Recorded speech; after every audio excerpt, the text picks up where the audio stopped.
ಈಗ ಅವರ ಭಾಷಣ ಶ್ರೀ ಚಕ್ರವರ್ತಿ ಸುಲಿಗಳು.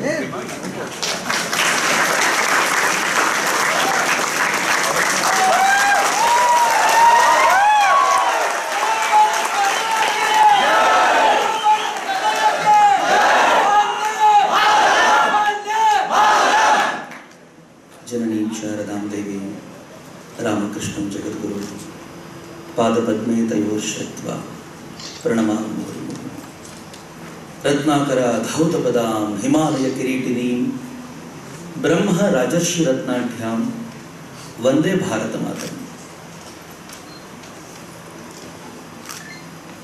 ಗೋಪ್ಟೆ ಕಾಲೇಜಿನ ಎಲ್ಲ ಆದರಣೀಯ ಹಿರಿಯರಿಗೆ, ಶಿಕ್ಷಕ ವರ್ಗಕ್ಕೆ ಹಾಗೂ ಈ ಆಡಿಟೋರಿಯಂನಲ್ಲಿ ಕಿಕ್ಕಿರಿದು ಸೇರಿರುವ ನನ್ನೆಲ್ಲ ನೆಚ್ಚಿನ ವಿದ್ಯಾರ್ಥಿ ಮಿತ್ರರಿಗೆ, ಸೋದರಿಯರಿಗೆ ಅತ್ಯಂತ ಪ್ರೀತಿಪೂರ್ವಕವಾದ ನಮಸ್ಕಾರ.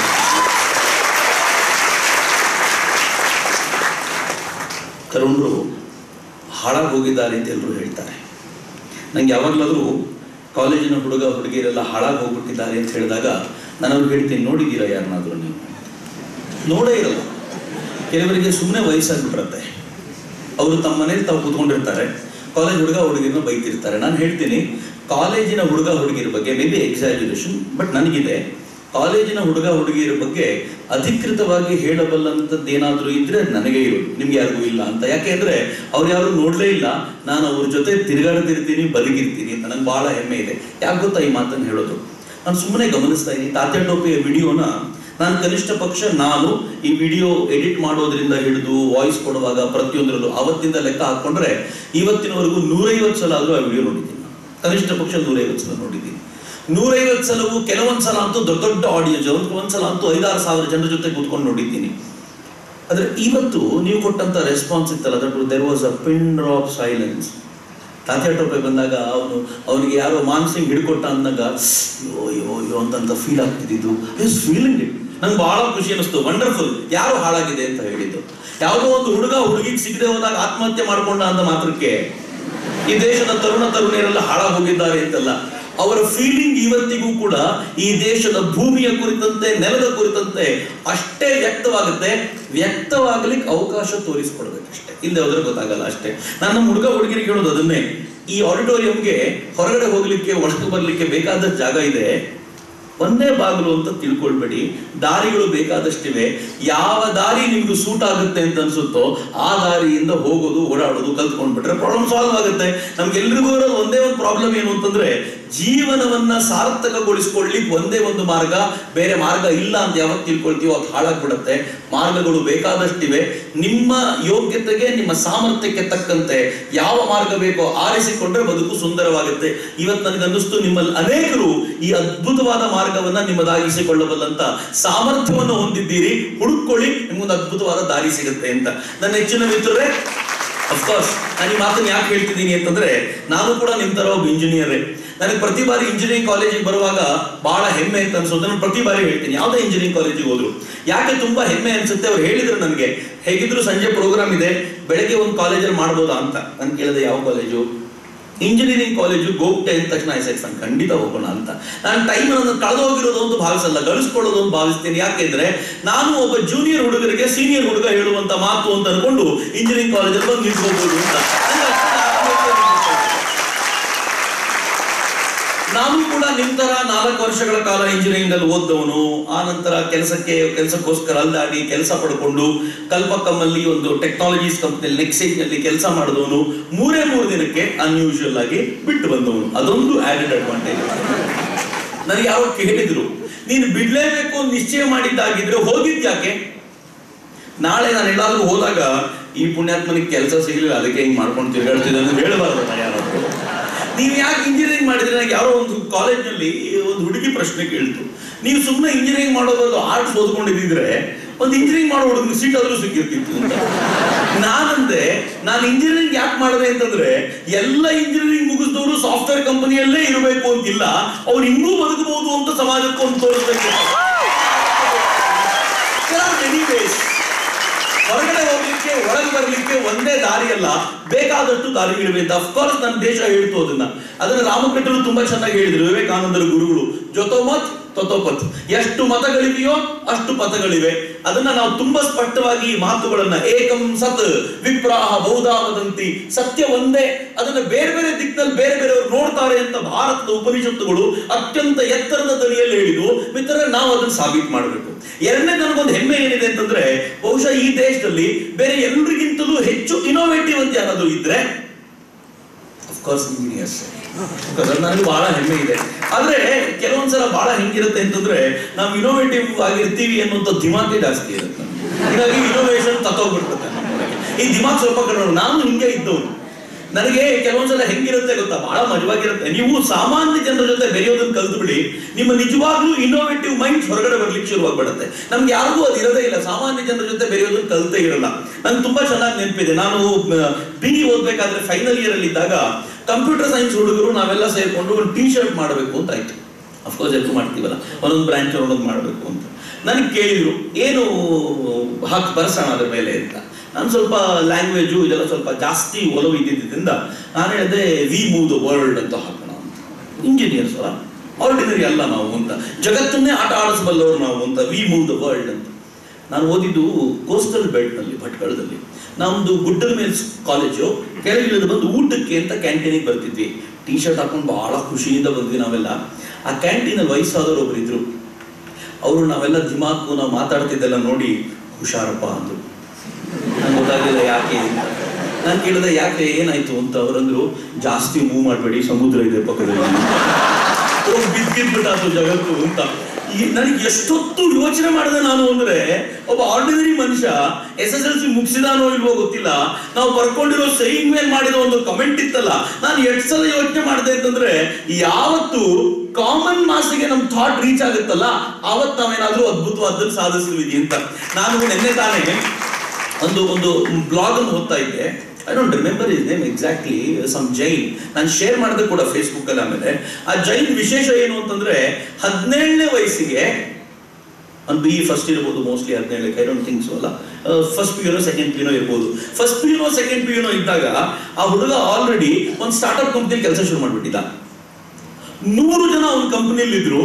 ಅದರಲ್ಲಿ ಇವನೇ ಹಾರ್ಡ್ ವರ್ಕರ್ ಮತ್ತು ಯಂಗೆಸ್ಟ್ ಬಾಯ್. ಅವನು ಹೇಳ್ಕೊಳ್ತಾನೆ ಒಂದು ಇಂಟರ್ವ್ಯೂನಲ್ಲಿ, ನಾನು ಯಾವ್ದಾವ್ದು ಬೋರಿಂಗ್ ಕ್ಲಾಸ್ ಅನ್ನಿಸ್ತಿತ್ತೋ ನನ್ನ ಕ್ಲಾಸ್ ರೂಮ್ ನಲ್ಲಿ ಎಲ್ಲ ಕ್ಲಾಸನ್ನು ಬಂಕ್ ಕೊಡೋದು ನನ್ನ ಆಫೀಸಲ್ಲಿ ಕೂತಿರ್ತಿದ್ದೆ, ನಾನು ಅಷ್ಟು ಕೆಲಸ ಮಾಡ್ತಿದ್ದೆ ಅಂತ. ಅವನಿಗೆ ಆಮೇಲೆ ಗೊತ್ತಾಗಿದ್ದು, ಅವ್ರ ಪ್ರಿನ್ಸಿಪಲ್ ಕರೆದು ಹೇಳಿದ್ರು, ಈ ಸಲ ಎಕ್ಸಾಮಿಗೆ ಕೂರ್ಸೋಕ್ಕಾಗಲ್ಲ ನಿನ್ನ ಅಂತ. ಯಾಕೆ ಸರ್ ಅಂದ್ರೆ, ನಿನ್ಗೆ ಅಟೆಂಡೆನ್ಸ್ ಶಾರ್ಟೇಜ್ ಇದೆ ಅಂತ. ಅದನ್ನ ಕೇಳಿದ ತಕ್ಷಣ ಹುಡುಗ ಹೇಳ್ದ ಆಯ್ತು ಸರ್ ಅಂತೇಳಿ ಕೆಲಸ ಬಿಟ್ಟ, ರೆಗ್ಯುಲರ್ ಕ್ಲಾಸಿಗೆ ಬರ್ಲಿಕ್ಕೆ ಶುರು ಮಾಡ್ದ. ಕೆಲಸ ಬಿಟ್ಟ ತಕ್ಷಣ ಅವ್ನಿಗೆ ಇನ್ನೊಂದು ಕಂಪನಿ ಆಫರ್ ಮಾಡ್ತು, ಆ ಕೆಲಸ ಬಿಟ್ಟಿಲ್ಲ, ನಮ್ಮ ಕಂಪನಿ ಬಾ ಅಂತ. ಎಟ್ ಏಜ್ ಆಫ್ 17. ನಾವು 25 ಆದ್ಮೇಲೂ ಕೂಡ ನಾವು ಇನ್ನೂ ಕೆಲಸ ಹುಡುಕ್ತಿರ್ತೀವಿ. ಕೆಲವು ಪುಣ್ಯಾತ್ಮರು ಇರ್ತಾರೆ 28ಕ್ಕೂ ಓದ್ತಾನೆ ಇರ್ತಾರೆ ಮತ್ತು JNU ಯೂನಿವರ್ಸಿಟಿಯಲ್ಲಿ ನಿಂತ್ಕೊಂಡು ಭಾರತ್ ಮಾತೆಗೆ ಧಿಕ್ಕಾರ ಹೇಳ್ತಿರ್ತಾರೆ. 28 ಆದ್ರೂ ಅವ್ರಿಗೂ ನಾವು ಕಟ್ಟಿರೋ ಟ್ಯಾಕ್ಸ್ ನಲ್ಲಿ ಬದುಕು ನಡೆಸ್ತಿರ್ತಾರೆ. ಒಬ್ಬ ಹುಡುಗ 18ನೇ ವಯಸ್ಸಿಗೆ 2ನೇ ಜಾಬ್ ಅನ್ನ ರಿಜೆಕ್ಟ್ ಮಾಡ್ದ ಅನಿವಾರ್ಯವಾಗಿ. ಕಾಲೇಜಿಗೆ ಹೋಗ್ತಿದ್ದ, ಅವ್ನು ರಜೆಯಲ್ಲಿ ಕೂತ್ಕೊಂಡು ಸುಮ್ಮನೆ ಕೂತ್ಕೊಳ್ಳಿಕ್ಕಾಗಲ್ಲ, ಕೆಲವರಿಗೆ ಇದೊಂದು ಹುಚ್ಚಿರುತ್ತೆ, ಅವ್ರಿಗೆ ಸುಮ್ಮನೆ ಕೂತ್ಕೊಳ್ಳೋಕೆ ಬರೋದೇ ಇಲ್ಲ. ಅವ್ನು ತನ್ನ ಮನೇಲಿ ಕೂತ್ಕೊಂಡು ಅವ್ನು ಹೇಳ್ತಾನೆ, ನನ್ನ ಬೆಡ್ರೂಮ್ ಅಲ್ಲಿ ಕೂತ್ಕೊಂಡು ನಾನೊಂದು ಕಂಪನಿ ಶುರು ಮಾಡಿದೆ. ಆ ಕಂಪನಿ ಇವತ್ತು ವರ್ಲ್ಡ್ ವೈಡ್ ಕೆಲಸ ಮಾಡ್ತಾ ಇರುವಂತ ಕಂಪನಿ ಆಗಿದೆ. ಈಗ ಹಾರ್ಡ್ಲಿ 24-25 ವರ್ಷ ಇರಬೇಕು ಅವನಿಗೆ. ಅತ್ಯಂತ ಕಿರಿಯನಾಗಿದ್ಕೊಂಡು ಎತ್ತರಕ್ಕೆ ಬೆಳೆದು ನಿಂತಿದ್ದಾನೆ ಅಂದ್ರೆ ಅವ್ನು ಹೇಳ್ತಾನೆ, ಈ ಕಂಪನಿ ನಮ್ಗೆ ಸಾಕಾಗಿದೆ ಅಂತ. ನನ್ನ ನೆಚ್ಚಿನ ಮಿತ್ರ ಇನೋವೇಷನ್ಸ್ ಹೆಂಗಿರುತ್ತೆ ಅಂತಂದ್ರೆ, ನನ್ನ ಮಿತ್ರ ಒಬ್ಬ ಇದ್ದಾನೆ, ಬಹುಶಃ ನೀವು ನೋಡಿರ್ಬೋದು ಅಥವಾ ಇಲ್ಲ ಅಂತಂದ್ರೆ ನಾನು ಕೇಳ್ಕೊಳ್ತೀನಿ ಒಂದ್ಸಲ ಗೋಪ್ಟೆ ಕಾಲೇಜಿಗೆ ಬರೋ ತರ. ಆ ಹುಡುಗ ಗೋಪಿನಾಥ್ ಅಂತ ಅವನ ಹೆಸರು, ಸುಹಾಸ್ ಗೋಪಿನಾಥ್.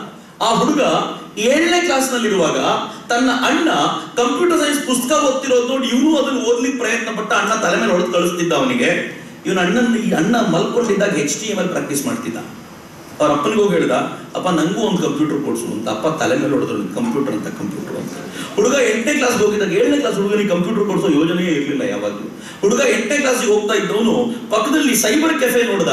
ಸೈಬರ್ ಕೆಫೆ ಅವರು ಮಧ್ಯಾಹ್ನ 12ರಿಂದ 3 ಗಂಟೆವರೆಗೂ ಆಫ್ ಮಾಡಿ ಮನೆಗೆ ಹೋಗ್ತಿದ್ದ. ಇವನಂತ ಅಷ್ಟೊತ್ತು ನಾನು ನೋಡ್ಕೋತೀನಿ, ನೀನು ನಂಗೆ ದುಡ್ಡು ಕೊಡೋದು ಬೇಡ, ಒಂದು ಕಂಪ್ಯೂಟರ್ ಯೂಸ್ ಮಾಡ್ಲಿಕ್ಕೆ ಬಿಡೋ ನನಗೆ ಅಂತ. ಇವನು ಒಂದು ಕಂಪ್ಯೂಟರ್ ಅಲ್ಲಿ ಯೂಸ್ ಮಾಡೋದನ್ನ ಕಲಿತು ಯೂಸ್ ಮಾಡ್ಲಿಕ್ಕೆ ಶುರು ಮಾಡಿ ತಾನೇ HTML ವೆಬ್ಸೈಟ್ ಡಿಸೈನ್ ಮಾಡ್ಲಿಕ್ಕೆ ಶುರು ಮಾಡ್ದ. ಸುಹಾಸು ಡಿಸೈನ್ ಮಾಡ್ಲಿಕ್ಕೆ ಶುರು ಮಾಡಿ ಅವ್ರ ಅಪ್ಪನಿಗೆ ಬಂದು ಹೇಳ್ದ, ಅಪ್ಪ ನನಗೆ ಇವತ್ತು ವೆಬ್ಸೈಟ್ ಡಿಸೈನ್ ಮಾಡೋದೆಲ್ಲ ಬರುತ್ತೆ, ನಾನೊಂದು ಕಂಪನಿ ಹಾಕ್ತೀನಿ, ದುಡ್ಡು ಕೊಡ್ತೀರಾ ಅಂತ. ಹುಡುಗ 9ನೇ ಕ್ಲಾಸ್ ನಲ್ಲಿದ್ದ. ಅಪ್ಪ ತಲೆ ಮೇಲೆ ಒಂದು ಬಿಟ್ಟಿರ್ತಾರೆ ಅವನಿಗೆ, ಅವನು ಹೇಳಲ್ಲ ಅದನ್ನ. ಅವನು ಹೇಳ್ದ, ಅಪ್ಪ ಹೇಳಿದ್ರಂತೆ ಮೊದಲು SSLC ಮುಗಿಸು, ಆಮೇಲೆ ಉಳಿದಿದ್ದು ನೋಡೋಣ ಅಂತ. ಹುಡುಗ ಬಹಳ ಬೇಜಾರಾಯ್ತು. ಅವನು ಈ ದೇಶದ ವಿತ್ತ ಸಚಿವರಿಗೆ, ಹಣಕಾಸು ಮಂತ್ರಿಗಳಿಗೆ ಪತ್ರ ಬರೆದು ಕೇಳ್ಕೊಂಡ, ಸರ್ ನಾನೊಂದು ಕಂಪನಿ ಶುರು ಮಾಡಬೇಕು ಅಂತಿದ್ದೀನಿ, ವುಡ್ ಯು ಪ್ಲೀಸ್ ಹೆಲ್ಪ್ ಮೈ. ಹಣಕಾಸು ಮಂತ್ರಿಗಳಿಂದ ಉತ್ತರ ಬಂತು. ಆಶ್ಚರ್ಯ ಅದು, ಆಗಿನ ದಿನಗಳಲ್ಲಿ ಅದಕ್ಕೆ ಉತ್ತರ ಬರ್ತಿತ್ತು ಅವರದೆಲ್ಲ. ಉತ್ತರವನ್ನು ಹೇಳಿದ್ರಂತೆ, ಬಹಳ ಸಂತೋಷ, ಆದ್ರೆ ನಿಮ್ಗೆ 18 ಆಗೋವರೆಗೂ ಕಾಯ್ಬೇಕು. ಯಾಕೆಂದ್ರೆ ಈ ದೇಶದಲ್ಲಿ 18 ಆಗೋವರೆಗೂ ಕಂಪನಿ ನಾವು ಅಕೌಂಟ್ ಓಪನ್ ಮಾಡ್ಲಿಕ್ಕೆ ಕೂಡ ಈ ಕಂಪನಿ ಎಲ್ಲಿಂದ ಓಪನ್ ಮಾಡೋದು. ನೀನು ಬಹಳ ಬೇಜಾರು, ಸುಮ್ಮನಿರೋ ಜಾಯಮಾನ ಅಲ್ಲ ಇವನದ್ದು. ಕ್ಯಾಲಿಫೋರ್ನಿಯಾ ಯೂನಿವರ್ಸಿಟಿಗೆ ಬೈ ಚಾನ್ಸ್ ಏನಕ್ಕೋ ಅವನು ಮೇಲ್ ಮಾಡಿದ. ಕ್ಯಾಲಿಫೋರ್ನಿಯಾ ಯೂನಿವರ್ಸಿಟಿ ಅವನ ಐಡಿಯಾಸ್ ನೋಡಿ ಅವನನ್ನ ಕ್ಯಾಲಿಫೋರ್ನಿಯಾ ಕರೆಸ್ಕೊಳ್ತು. SSLC ಮುಗ್ದಿರಲಿಲ್ಲ. ಕ್ಯಾಲಿಫೋರ್ನಿಯಾಕ್ಕೆ ಹೋದ. ಕ್ಯಾಲಿಫೋರ್ನಿಯಾಕ್ಕೆ ಹೋಗಿ ಅಲ್ಲಿ ತನ್ನ ಕಂಪನಿ ಶುರು ಮಾಡ್ದ, ಎಜುಕೇಶನ್ ಕಂಟಿನ್ಯೂ ಮಾಡ್ದ. ಎಟ್ ದ ಏಜ್ ಆಫ್ 14 ಅವನು ಜಗತ್ತಿನ ಯಂಗೆಸ್ಟ್ CEO ಅನ್ನೋ ಹೆಸರಿಗೆ ಪಾತ್ರನಾಗ್ಬಿಟ್ಟ. ಸುಹಾಸ್ ಅವನಿಗೆ ಈ ವಯಸ್ಸು ಎಷ್ಟು ಗೊತ್ತಾ? 30-31 ವರ್ಷ. ಗ್ಲೋಬಲ್ ಲಿಂಕ್ ಕಾರ್ಪೊರೇಷನ್ 44 ರಾಷ್ಟ್ರಗಳಲ್ಲಿ ಕೆಲಸ ಮಾಡುತ್ತೆ. ಕಳೆದ ಒಂದು 3-4 ತಿಂಗಳ ಹಿಂದೆ ನನಗೆ ಸಿಕ್ಕಿದಾಗ ಅವನು ಹೇಳ್ದ, ಗ್ಲೋಬಲ್ ಲಿಂಕ್ ಕಾರ್ಪೊರೇಷನ್ ಕೊಟ್ಬಿಟ್ಟೆ ಅಂತ. ಹೇಳಿದ, ಯಾರಿಗೆ ಕೊಟ್ಟೆ, ಯಾಕೆ ಕೊಟ್ಟೆ ಅಂತ. ಅನ್ನೋದು ಬೇಜಾರಾಯ್ತು ಕಣ, ಒಂದೇ ಕೆಲಸ ಮಾಡಿ ಕೋಡಿಂಗ್ ಮಾಡೋದು ಬಿಟ್ಬಿಟ್ಟಿದ್ನಲ್ಲ, ಅದಕ್ಕೆ ಹೊಸ ಕಂಪನಿ ಶುರು ಮಾಡಿದ್ದೀನಿ. 1 ತಿಂಗಳಾಯ್ತು, 2 ಕಂಟ್ರೀಸ್ನಲ್ಲಿ ಎಕ್ಸ್ಪ್ಯಾಂಡ್ ಮಾಡಿದ್ದೀನಿ. ಮೋಸ್ಟ್ಲಿ ಇನ್ನೊಂದು 2 ವರ್ಷಗಳಲ್ಲಿ ಮತ್ತೆ ಇದನ್ನೊಂದು 50 ಕಂಟ್ರಿಗೆ ಎಕ್ಸ್ಪ್ಯಾಂಡ್ ಮಾಡಿ ಇದನ್ನು ಯಾರಿಗಾದ್ರೂ ಕೊಟ್ಟು ಬೇರೆ ಕೆಲಸ ಮಾಡ್ತೀನಿ ಅಂತ. ಎಷ್ಟು ಚೆನ್ನಾಗಿದೆ ನೋಡಿ. ನಾನು ಕೇಳ್ತಿದ್ದೆ, ನಿಮ್ ಜೀವನದ ಗುರಿ ಏನು ಅಂತ. ಐಡಿಯಾ ಹೆಂಗಿರುತ್ತೆ ನೋಡಿ ಕೇಳ್ಬಿಡ್ದು. ನಿನ್ ಜೀವನದ ಗುರಿ ಏನು ಅಂತಂದ್ರೆ, ಸುಹಾಸ್ ನನ್ಗೆ ಹೇಳ್ದ, 40 ವರ್ಷಕ್ಕೆ ರಿಟೈರ್ ಆಗ್ಬಿಡ್ಬೇಕು ಅಂತಿದ್ದೀನಿ ನಾನು ಅಂತ. ಸಾಕಾಗೋಗಿದೆ ನನಗೆ ಅಂತ. ನನಗೆ ಇದನ್ನ ಮಾಡೋ ಕೆಲಸ ಎಷ್ಟು ಸಾಕು ಅಂತ ಅನಿಸಿದೆ ಅಂತಂದ್ರೆ, ನಾನು ಹೊಸದನ್ನೇನಾದ್ರೂ ಮಾಡ್ತಾ ಇರಬೇಕು ಅನ್ನೋ ತುಡಿತಾ ಇದೆಯಲ್ಲ. ನೆನ್ಪಿಟ್ಕೊಳ್ಳಿ, ಯಾರಿಗೆ ಹೊಸತನ್ನು ಮಾಡಬೇಕು ಅನ್ನೋ ತುಡಿತಾ ಇರಲ್ವೋ ಅವನು ಇಂಜಿನಿಯರೇ ಅಲ್ಲ ಅಂತ. ನೀವೊಬ್ಬ ಇಂಜಿನಿಯರ್ ಅಂತ ನಿಶ್ಚಯ ಮಾಡೋದಾದ್ರೆ ಹೆಂಗ್ ಡಿಸೈಡ್ ಮಾಡಬೇಕು ಅಂದ್ರೆ, ಪ್ರತಿ ಕ್ಷಣವೂ ಒಂದು ಹೊಸದರ ತುಡಿತಾ ಇರುತ್ತಾ. ಹಂಗಿದ್ರೆ ಮಾತ್ರ ನೀವು ಹಳೆಯದರಲ್ಲೇ ಬದುಕಿದ್ದೀರಿ ಅಂತಂದ್ರೆ ನೀವು ಡಾಕ್ಟರ್ ಆಗ್ಲಿಕ್ಕೆ ಲಾಯಕು ಅಂತ. Not for an engineer. Doctors ಇದಾರಲ್ಲ, ಅವ್ರೇನಾದ್ರೂ ಹೊಸದು ಮಾಡಿದ್ರೆ ಬಹಳ ಡೇಂಜರ್. ಅವ್ರು ಹಳೆಯದಕ್ಕೆ ಆನ್ಸರ್ ಕೊಟ್ರೆ ಸಾಕಪ್ಪ, ಅದೇ ನಮ್ ಪುಣ್ಯ. ಸರ್ ನನ್ನ ಕಣ್ಣಲ್ಲಿ ಪ್ರಾಬ್ಲಮ್ ಇದೆ, ಹಳೆಯ ರೆಕಾರ್ಡ್ ತೆಗೆದು ಈ ಪ್ರಾಬ್ಲಮ್ ಏನ್ ಮಾಡಬೇಕು ಅಂತ ಹೇಳ್ಬಿಟ್ರೆ ನಮ್ ಪುಣ್ಯ. ಫಸ್ಟ್ ಏನಾದ್ರು ಮಾಡ್ಲಿಕ್ಕೆ ಹೋದ್ರೆ ಸತ್ವಿ ನಾವು. ಫಸ್ಟ್ ಟ್ರೈ ಮಾಡಬಾರ್ದವ್ರು. ಆದ್ರೆ ಇಂಜಿನಿಯರ್ಸು ಹಳೆದನ್ನೇ ಮಾಡಿದ್ರೆ ಮಜಾ ಇರಲ್ಲ. ನನ್ನ ಹೆಚ್ಚಿನ ಮಿತ್ರ, ನಾನು BE ಓದ್ಬೇಕಾದ್ರೆ ನನ್ನ ಕಾಲೇಜ್ನಲ್ಲಿ ನನ್ನ ಮ್ಯಾಗ್ಝಿನ್ ಎಡಿಟರ್ ಮಾಡಿದ್ವಿ.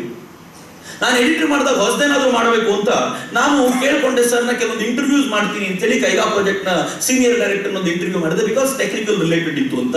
2ನೇದು ಪ್ರೊಫೆಸರ್ BM ಹೆಗಡೆ ಹತ್ರ ಹೋದೆ. ನಾನು ತುಂಬಾ ಇಂಜಿನಿಯರಿಂಗ್ ಕಾಲೇಜ್ನ ಮಕ್ಕಳಿಗೆ, ಅದರಲ್ಲೂ ಪ್ರೊಫೆಸರ್ಸ್ ಎಲ್ಲ ಇದ್ದಾಗ ಇದನ್ನು ಡಿಸ್ಕಸ್ ಮಾಡ್ತೀನಿ. ನನ್ಗೆ ಬಹಳ ಖುಷಿ. ಅವ್ರು ಹೇಳಿದ್ದು ಎಷ್ಟು ಚೆನ್ನಾಗಿತ್ತು. ಯಾವತ್ತಾದ್ರೂ BM ಹೆಗಡೆ ಅವ್ರು ಮಾತನಾಡಿಸಿ, ಅನ್ಯೂಶುವಲ್ ಮನುಷ್ಯ, ಬಟ್ ಮಾತನಾಡೋದೆಲ್ಲ ಹಿಂಗೆ ಇರುತ್ತೆ. ಅವ್ರನ್ನ ಮಾತಾಡ್ತಾ ಇರ್ಬೇಕಾದ್ರೆ ಕೇಳಿದ್ರು, ವಾಟ್ ಆರ್ ಯು ಡೂಯಿಂಗ್? ನಾನದು ಇಂಜಿನಿಯರಿಂಗ್ ಮಾಡ್ತಿದ್ದೀನಿ ಅಂತ. ವೆರಿ ಗುಡ್ ಅಂತ ಪಕ್ಕದಲ್ಲಿ ಕರೆದು ಕೂರಿಸ್ಕೊಂಡು, ನಂದೊಂದು ಹೊಸ ಸ್ಕೀಮ್ ಆಫ್ ಎಕ್ಸಾಮಿನೇಷನ್ ಇದೆ ಗೊತ್ತಾ ನಿನಗೆ ಅಂದ್ರು. ಹೇಳಿದ್ರೆ ಗೊತ್ತಿಲ್ಲ ಸರ್ ಅಂತ. ಅವ್ರು ಹೇಳಿದ್ರು, ಎಕ್ಸಾಮಿನೇಷನ್ ಸ್ಕೀಮ್ ಹೇಗೆ ಅಂತಂದ್ರೆ, ಇಂಜಿನಿಯರಿಂಗ್ ಹುಡುಗರು ಎಕ್ಸಾಮ್ ಹೋಗ್ಬೇಕಾದ್ರೆ ಟೆಕ್ಸ್ಟ್ ಬುಕ್ ಅನ್ನು ತಗೊಂಡು ಹೋಗ್ಬೋದು ಅಂತ ರೂಲ್ ತರಬೇಕು ಅಂತಿದ್ದೀನಿ ಅಂತ. ಐ ಸೆಡ್ ವಂಡರ್ಫುಲ್, ಬಹಳ ಚೆನ್ನಾಗಿರುತ್ತೆ. ಇದು ಸ್ವಲ್ಪ ಪ್ರೆಷರ್ ಮಾಡಿ ಸರ್, ಇದು ಬರಲಿ ಆದಷ್ಟು ಬೇಗ ಅಂದೆ ನಾನು. ಬಟ್ ಎಲ್ಲೋ ಒಂದು ಅನುಮಾನ ಇತ್ತು.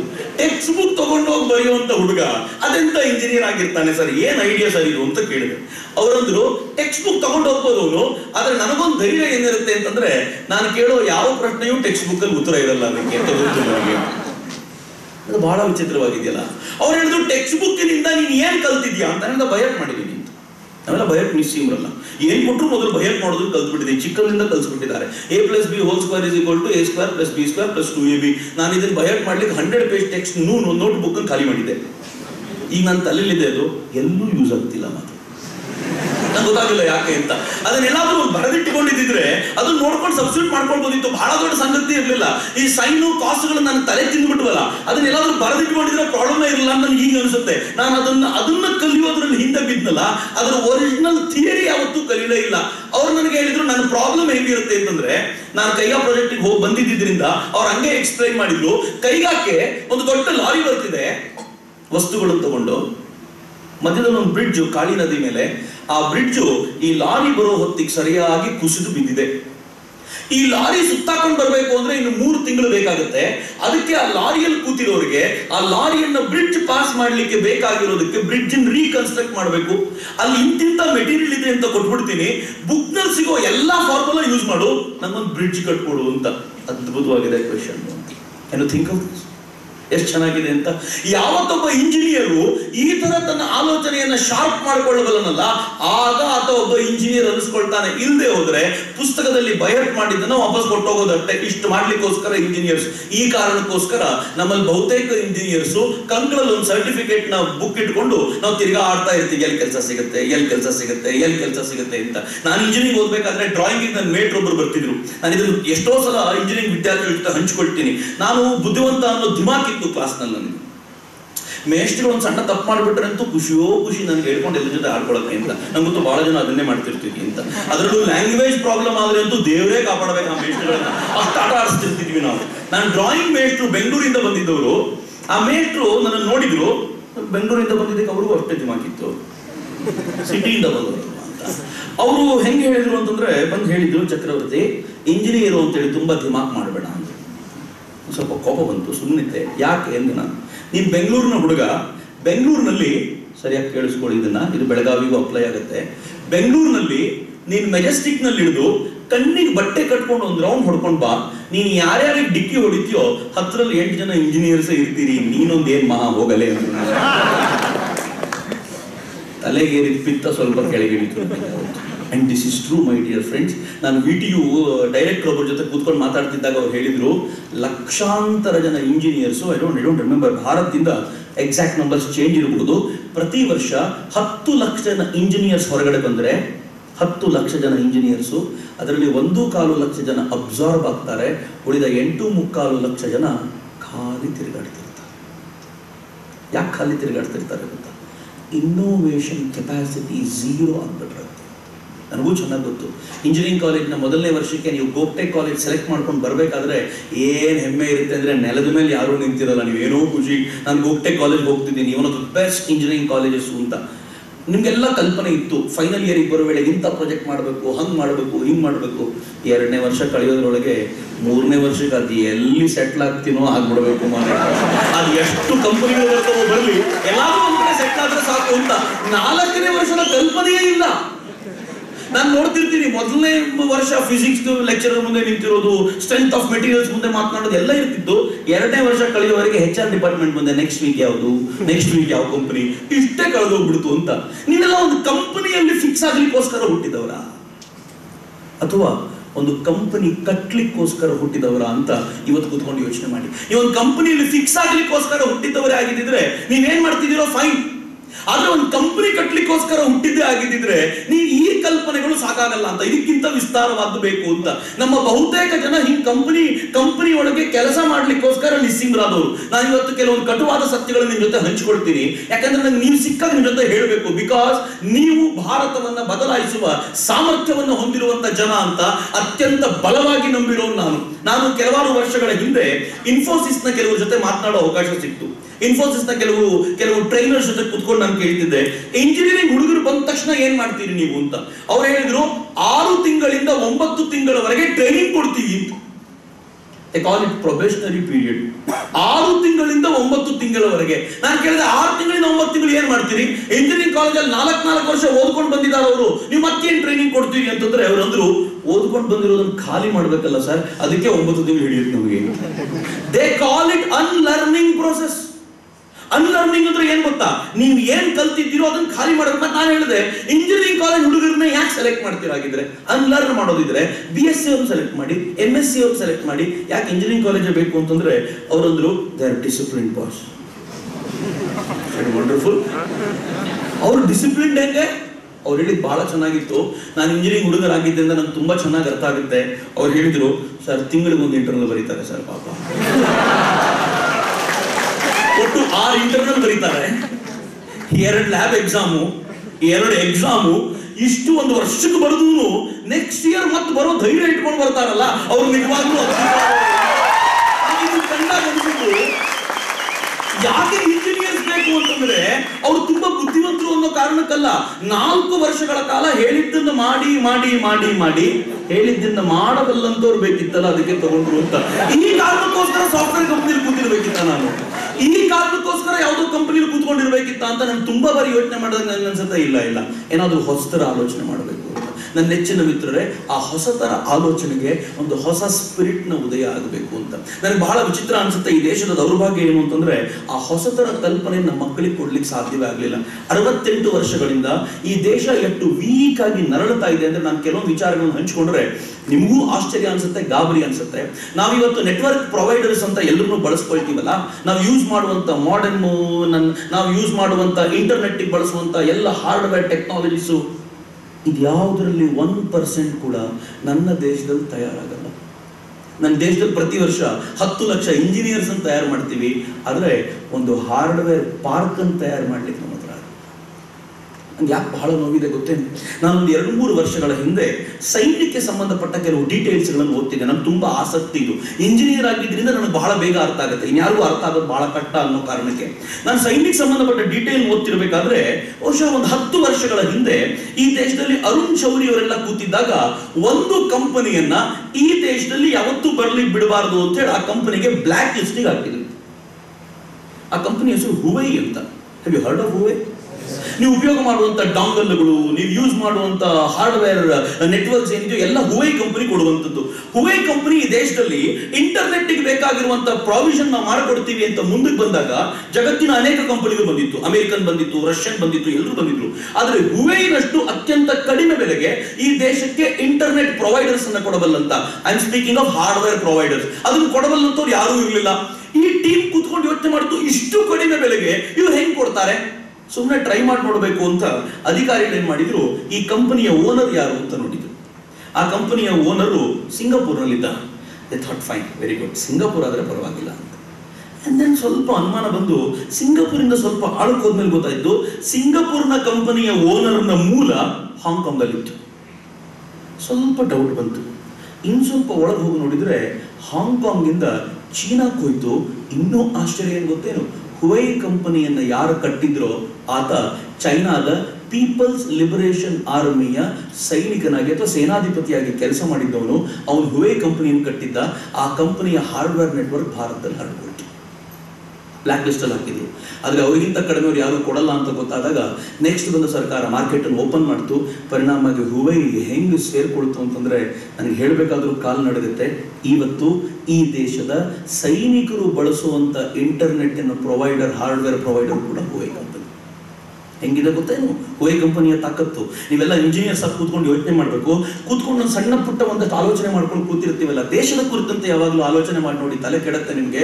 ಹುವೈ ಕಂಪನಿಯ ತಾಕತ್ ಹೇಗಿದೆ ಅಂತಂದ್ರೆ, ಅಮೆರಿಕಾದಲ್ಲಿ ಕೂತ್ಕೊಂಡಿರುವಂತ PLA ಪೀಪಲ್ಸ್ ಲಿಬರೇಷನ್ ಆರ್ಮಿ, ಈ ದೇಶದ ಒಬ್ಬ ಸೈನಿಕ ತನ್ನ ಮೊಬೈಲ್ ನಿಂದ ಮತ್ತೊಬ್ಬನಿಗೆ ಕಳಿಸಿದಂತ ಒಂದು ಫೋಟೋ ಕೂಡ ಅಲ್ಲಿ ಓಪನ್ ಆಗೋ ತರ ವ್ಯವಸ್ಥೆ ಮಾಡ್ಕೊಂಡು ಕೂತ್ಕೊಳ್ತಾರೆ. ಹಿಂಗಾಗಿ ಇವತ್ತಿನ ಸರ್ಕಾರ ಎಲ್ಲ ಸೈನಿಕರಿಗೂ, ಎಲ್ಲ ಸೈನಿಕರು ಅನ್ನೋಕ್ಕಿಂತ ಅಧಿಕಾರಿಗಳಿಗೆ ಹೇಳಿದ್ದಾರೆ, ನೀವು ಮೊಬೈಲ್ ಅಲ್ಲಿ ಇಂಟರ್ನೆಟ್ ಅನ್ನು ಬಳಸುವಾಗ 100 ಸಲ ಆಲೋಚನೆ ಮಾಡಿ ಅಂತ ಹೇಳಿ ಎಚ್ಚರಿಕೆ ಕೊಡೋ ಪರಿಸ್ಥಿತಿ ಬಂದಿದೆ. ಯಾಕೆ ಅಂದ್ರೆ ಪಠಾನ್ ಕೋಟಿನ ದಾಳಿಗೆ ಇದೇ ನೇರ ಕಾರಣ ಅಂತ ಇತ್ತೀಚೆಗೆ ಹೊರಗೆ ಬಂದಿರೋ ಸುದ್ದಿ ಇದೆಯಲ್ಲ, ಇಡೀ ದೇಶವನ್ನ ಬೆಚ್ಚಿ ಬೀಳಿಸುವಂತದ್ದಾಗಿದೆ. ಯೋಚನೆ ಮಾಡಿರಲಿಲ್ಲ. ನಮ್ಗೆ ಎಷ್ಟು ಬಾರಿ ಬೇಜಾರಾಗಬೇಕು ಅಂತಂದ್ರೆ, ಸುಮಾರು 2-3 ವರ್ಷಗಳ ಹಿಂದೆ ಈ ದೇಶದಲ್ಲಿ half of the country was blocked out. ಎಲ್ಲರಿಗೂ ನೆನಪಿದೆಯೋ ಇಲ್ವೋ ಗೊತ್ತಿಲ್ಲ. ಈ ದೇಶದ ಅರ್ಧದಷ್ಟು ದೇಶಕ್ಕೆ ಕರೆಂಟ್ ಇರಲಿಲ್ಲ. ವಿಜಯವಾಡದ ಒಂದು ಇಡೀ ಪಾರ್ಕ್ ನಲ್ಲಿ 3 ದಿನಗಳ ಕಾಲ ಕರೆಂಟ್ ಇರಲಿಲ್ಲ. ಆ ಕಂಪನಿಗೆ ಕರೆಂಟ್ ಕೊಡುವಂತ ಕಂಪನಿ ಗಾಬರಿ ಆಯ್ತು, ಎಲ್ಲಿ ಏನಾಗಿದ್ದೇನೆ ಗೊತ್ತಾಗ್ತಿಲ್ಲ.